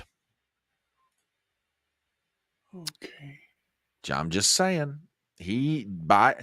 I know, like I said earlier, I know what the media is going to do. They're going to say, look at this dominant performance by Joe Biden. Isn't it amazing? Isn't it awesome? No, isn't awesome? No, you're not looking at the important factor. What is he losing? Remember that New York Times poll. He lost. He's losing 9% of his 2020 vote to Donald Trump. I'm telling you, folks, if the election were right, and again, there's a long way between here and November, but if he doesn't somehow correct this, he's going to bleed enough of his own party, and he's going to bleed enough votes elsewhere. He'll lose the presidency. He really will. I'm going to step out for a second, see if it'll refresh my camera. Okay, Ruben? Keep talking. Yeah, no problem. Okay. Yeah, looking at the 2020 Democratic primary, Biden got 53% of the vote. Bernie Sanders got 23. Elizabeth Warren got 10. So yeah, it's historical that he's not doing very well in these states. And that's what I'm saying. I want to basically go by the primaries in 2020. And I hold to the fact that that's what's going to happen. You're going to have these states that were swing states last time. You had Pennsylvania, you had Georgia, you had Nevada, you had Wisconsin, which he all won in 2020. He'll lose those in 2024, I think. So if he does that, and you have what's happening now in Minnesota, it's going to come again where he's going to. I guess people are not going to vote, or are just not going to vote. And I think that's the smartest thing. They're not going to vote at all because they're disgusted by it. But they basically rather not vote at all versus vote for somebody. Yeah. That's my opinion. Yeah. Yeah, it's almost 11 p.m. Eastern. My name is Brian Tripp at the Front Porch Conservative. I'm joined by Ruben Christopher Haynes. We've got a slew of still, and thank you guys. You're awesome for being here tonight. Thank you for the super chats. Thank you for all the tweets, the Gettrs, everything else you guys have been doing. This has just been an awesome stream. Donald Trump is rolling to victory. The only state he has lost so far officially tonight is Vermont. Everywhere else he has racked it up. And the only things we're waiting on now are Utah, California, and Alaska. And Utah, we'll just take a quick peek, see if anything's come in. They're holding a caucus in Utah, and I'm going to go around the board and see if we can find some other results from other places. I'm a little surprised we haven't got any numbers on decision desk yet. But then again, they were slow on Minnesota, whereas other places were reporting numbers. So we'll see what we can find out here. What? Nothing. I'm looking at Twitter trying to see if I can find anything regarding Haley. Oh God! And it's funny. Basically, there's.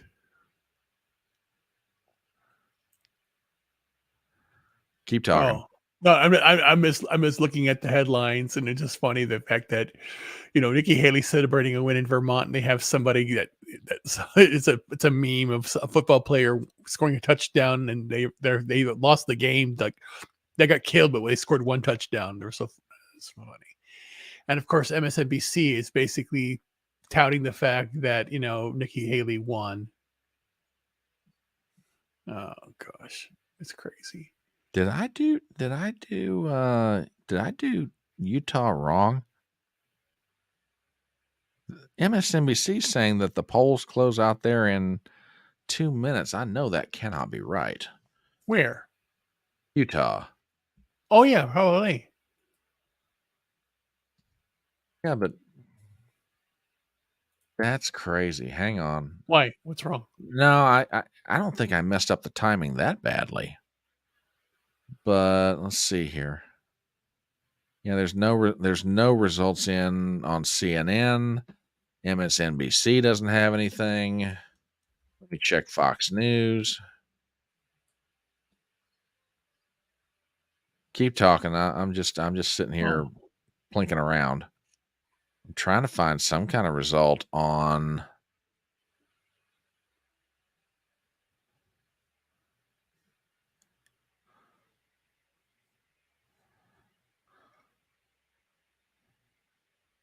Now they're saying Utah. Okay, well maybe it was different for the Democrats. I must have misread that. Okay, Utah I guess closes at 11 p.m. for the Republicans. Oh, and for 10 p.m. it was the Democrats. Okay, that kind of makes more sense. But even still, that's just weird. Because I'll swear going to the grave that it was 10 p.m. for both of them. Yeah, so we're just really waiting on Utah and California at this point, and it's about those polls should be closing any minute now. So, yeah, Trump has absolutely romped. It's just amazing. Well, I shouldn't say it's amazing, but I mean, it's a dominant performance. And And here's another stat that I just saw right now. People under 30 years old in 2020, okay, Biden won the under 30 vote, 53-33 against Trump. If the election were held today, Trump is now leading 51-45. So the young people, again, that's what I'm saying. Again, people that are under 30 who basically said this is one of their first or first elections as working Americans are now saying, screw this guy. We're going to vote for Trump. Yeah.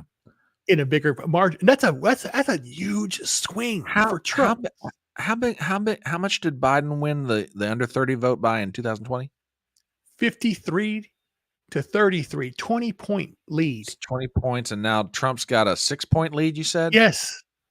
That's a 26-point. Jesus God. I know. Yeah. It's crazy. Under 30 voters. It's insane. Yeah. Dave asked the question, what is the delegate count now? He needs 30. Well, the official number for him to clinch is 1,215. Correct. We're not really going to know what the delegate count is tonight because we're basically waiting. We're basically waiting for each state to allocate their delegates, and they've got some very funky rules.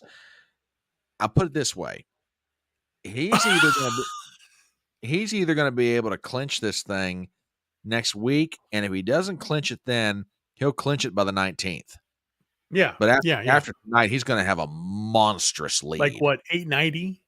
Yeah, somewhere in there probably. Yeah, because he had 200 going in, he'll probably get the overwhelming majority of the delegates tonight. The last big prize is California, and if he does as well out there as I think he's going to, then he's home.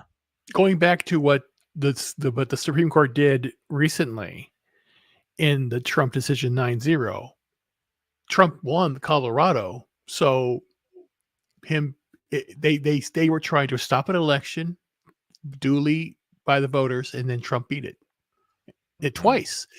Beat it in the Supreme Court and beat it in the state of Colorado itself. So it's insane. Got to stop it now. Yeah, it's and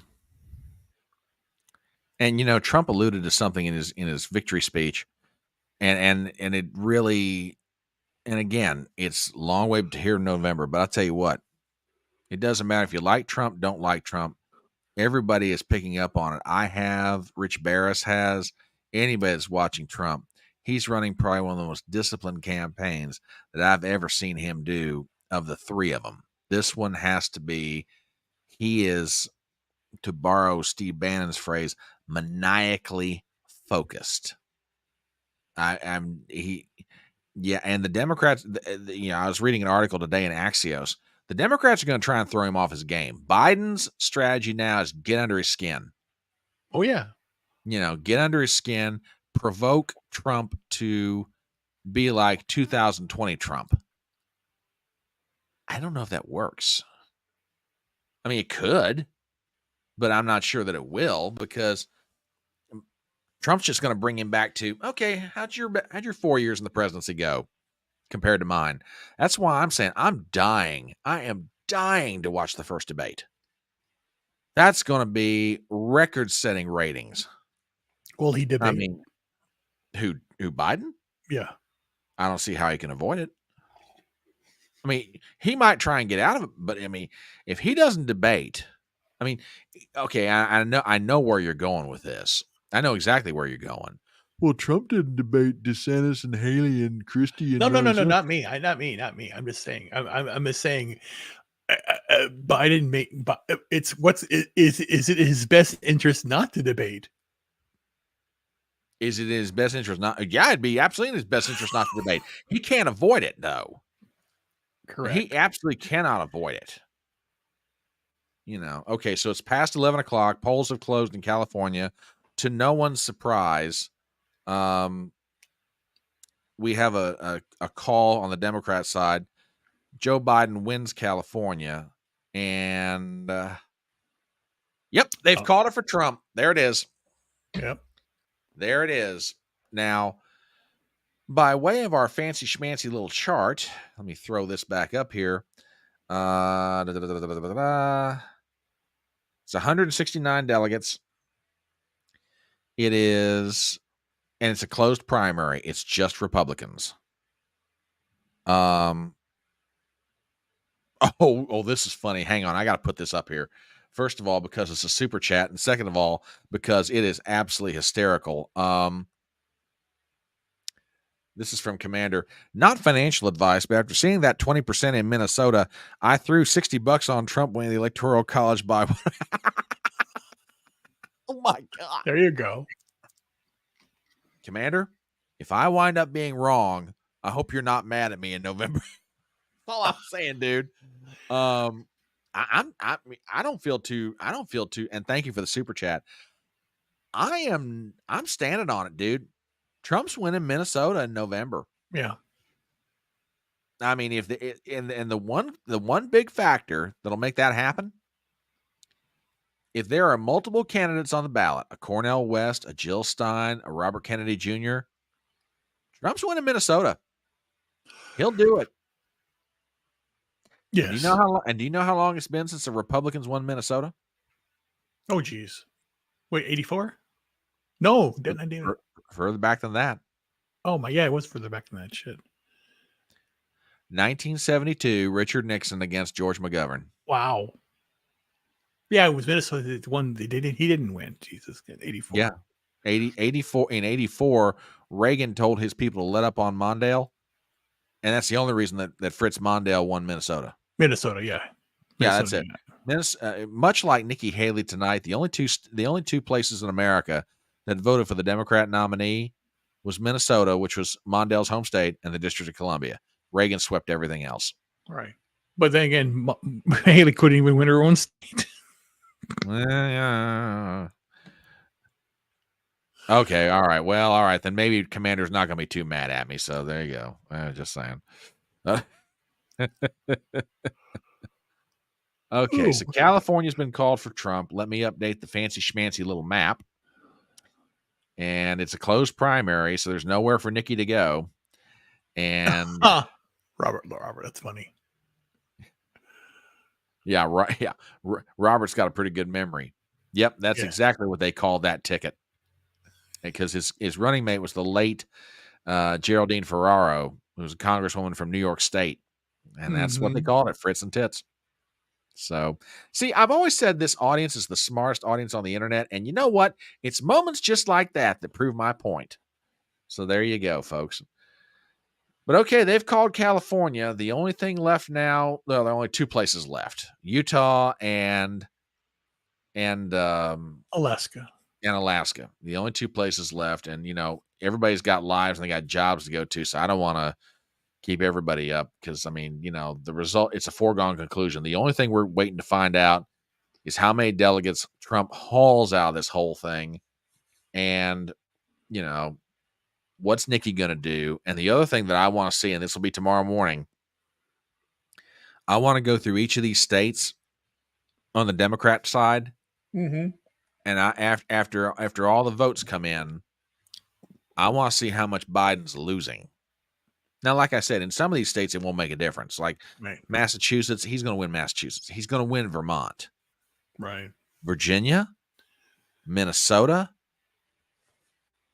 It might make a huge difference come November. It really might. And, there's going to be a lot to shake out in all this. So, it's been an absolutely wild stream. I want Ruben, as always, I want to thank you, brother, for being here. Yes. It's been an absolute pleasure.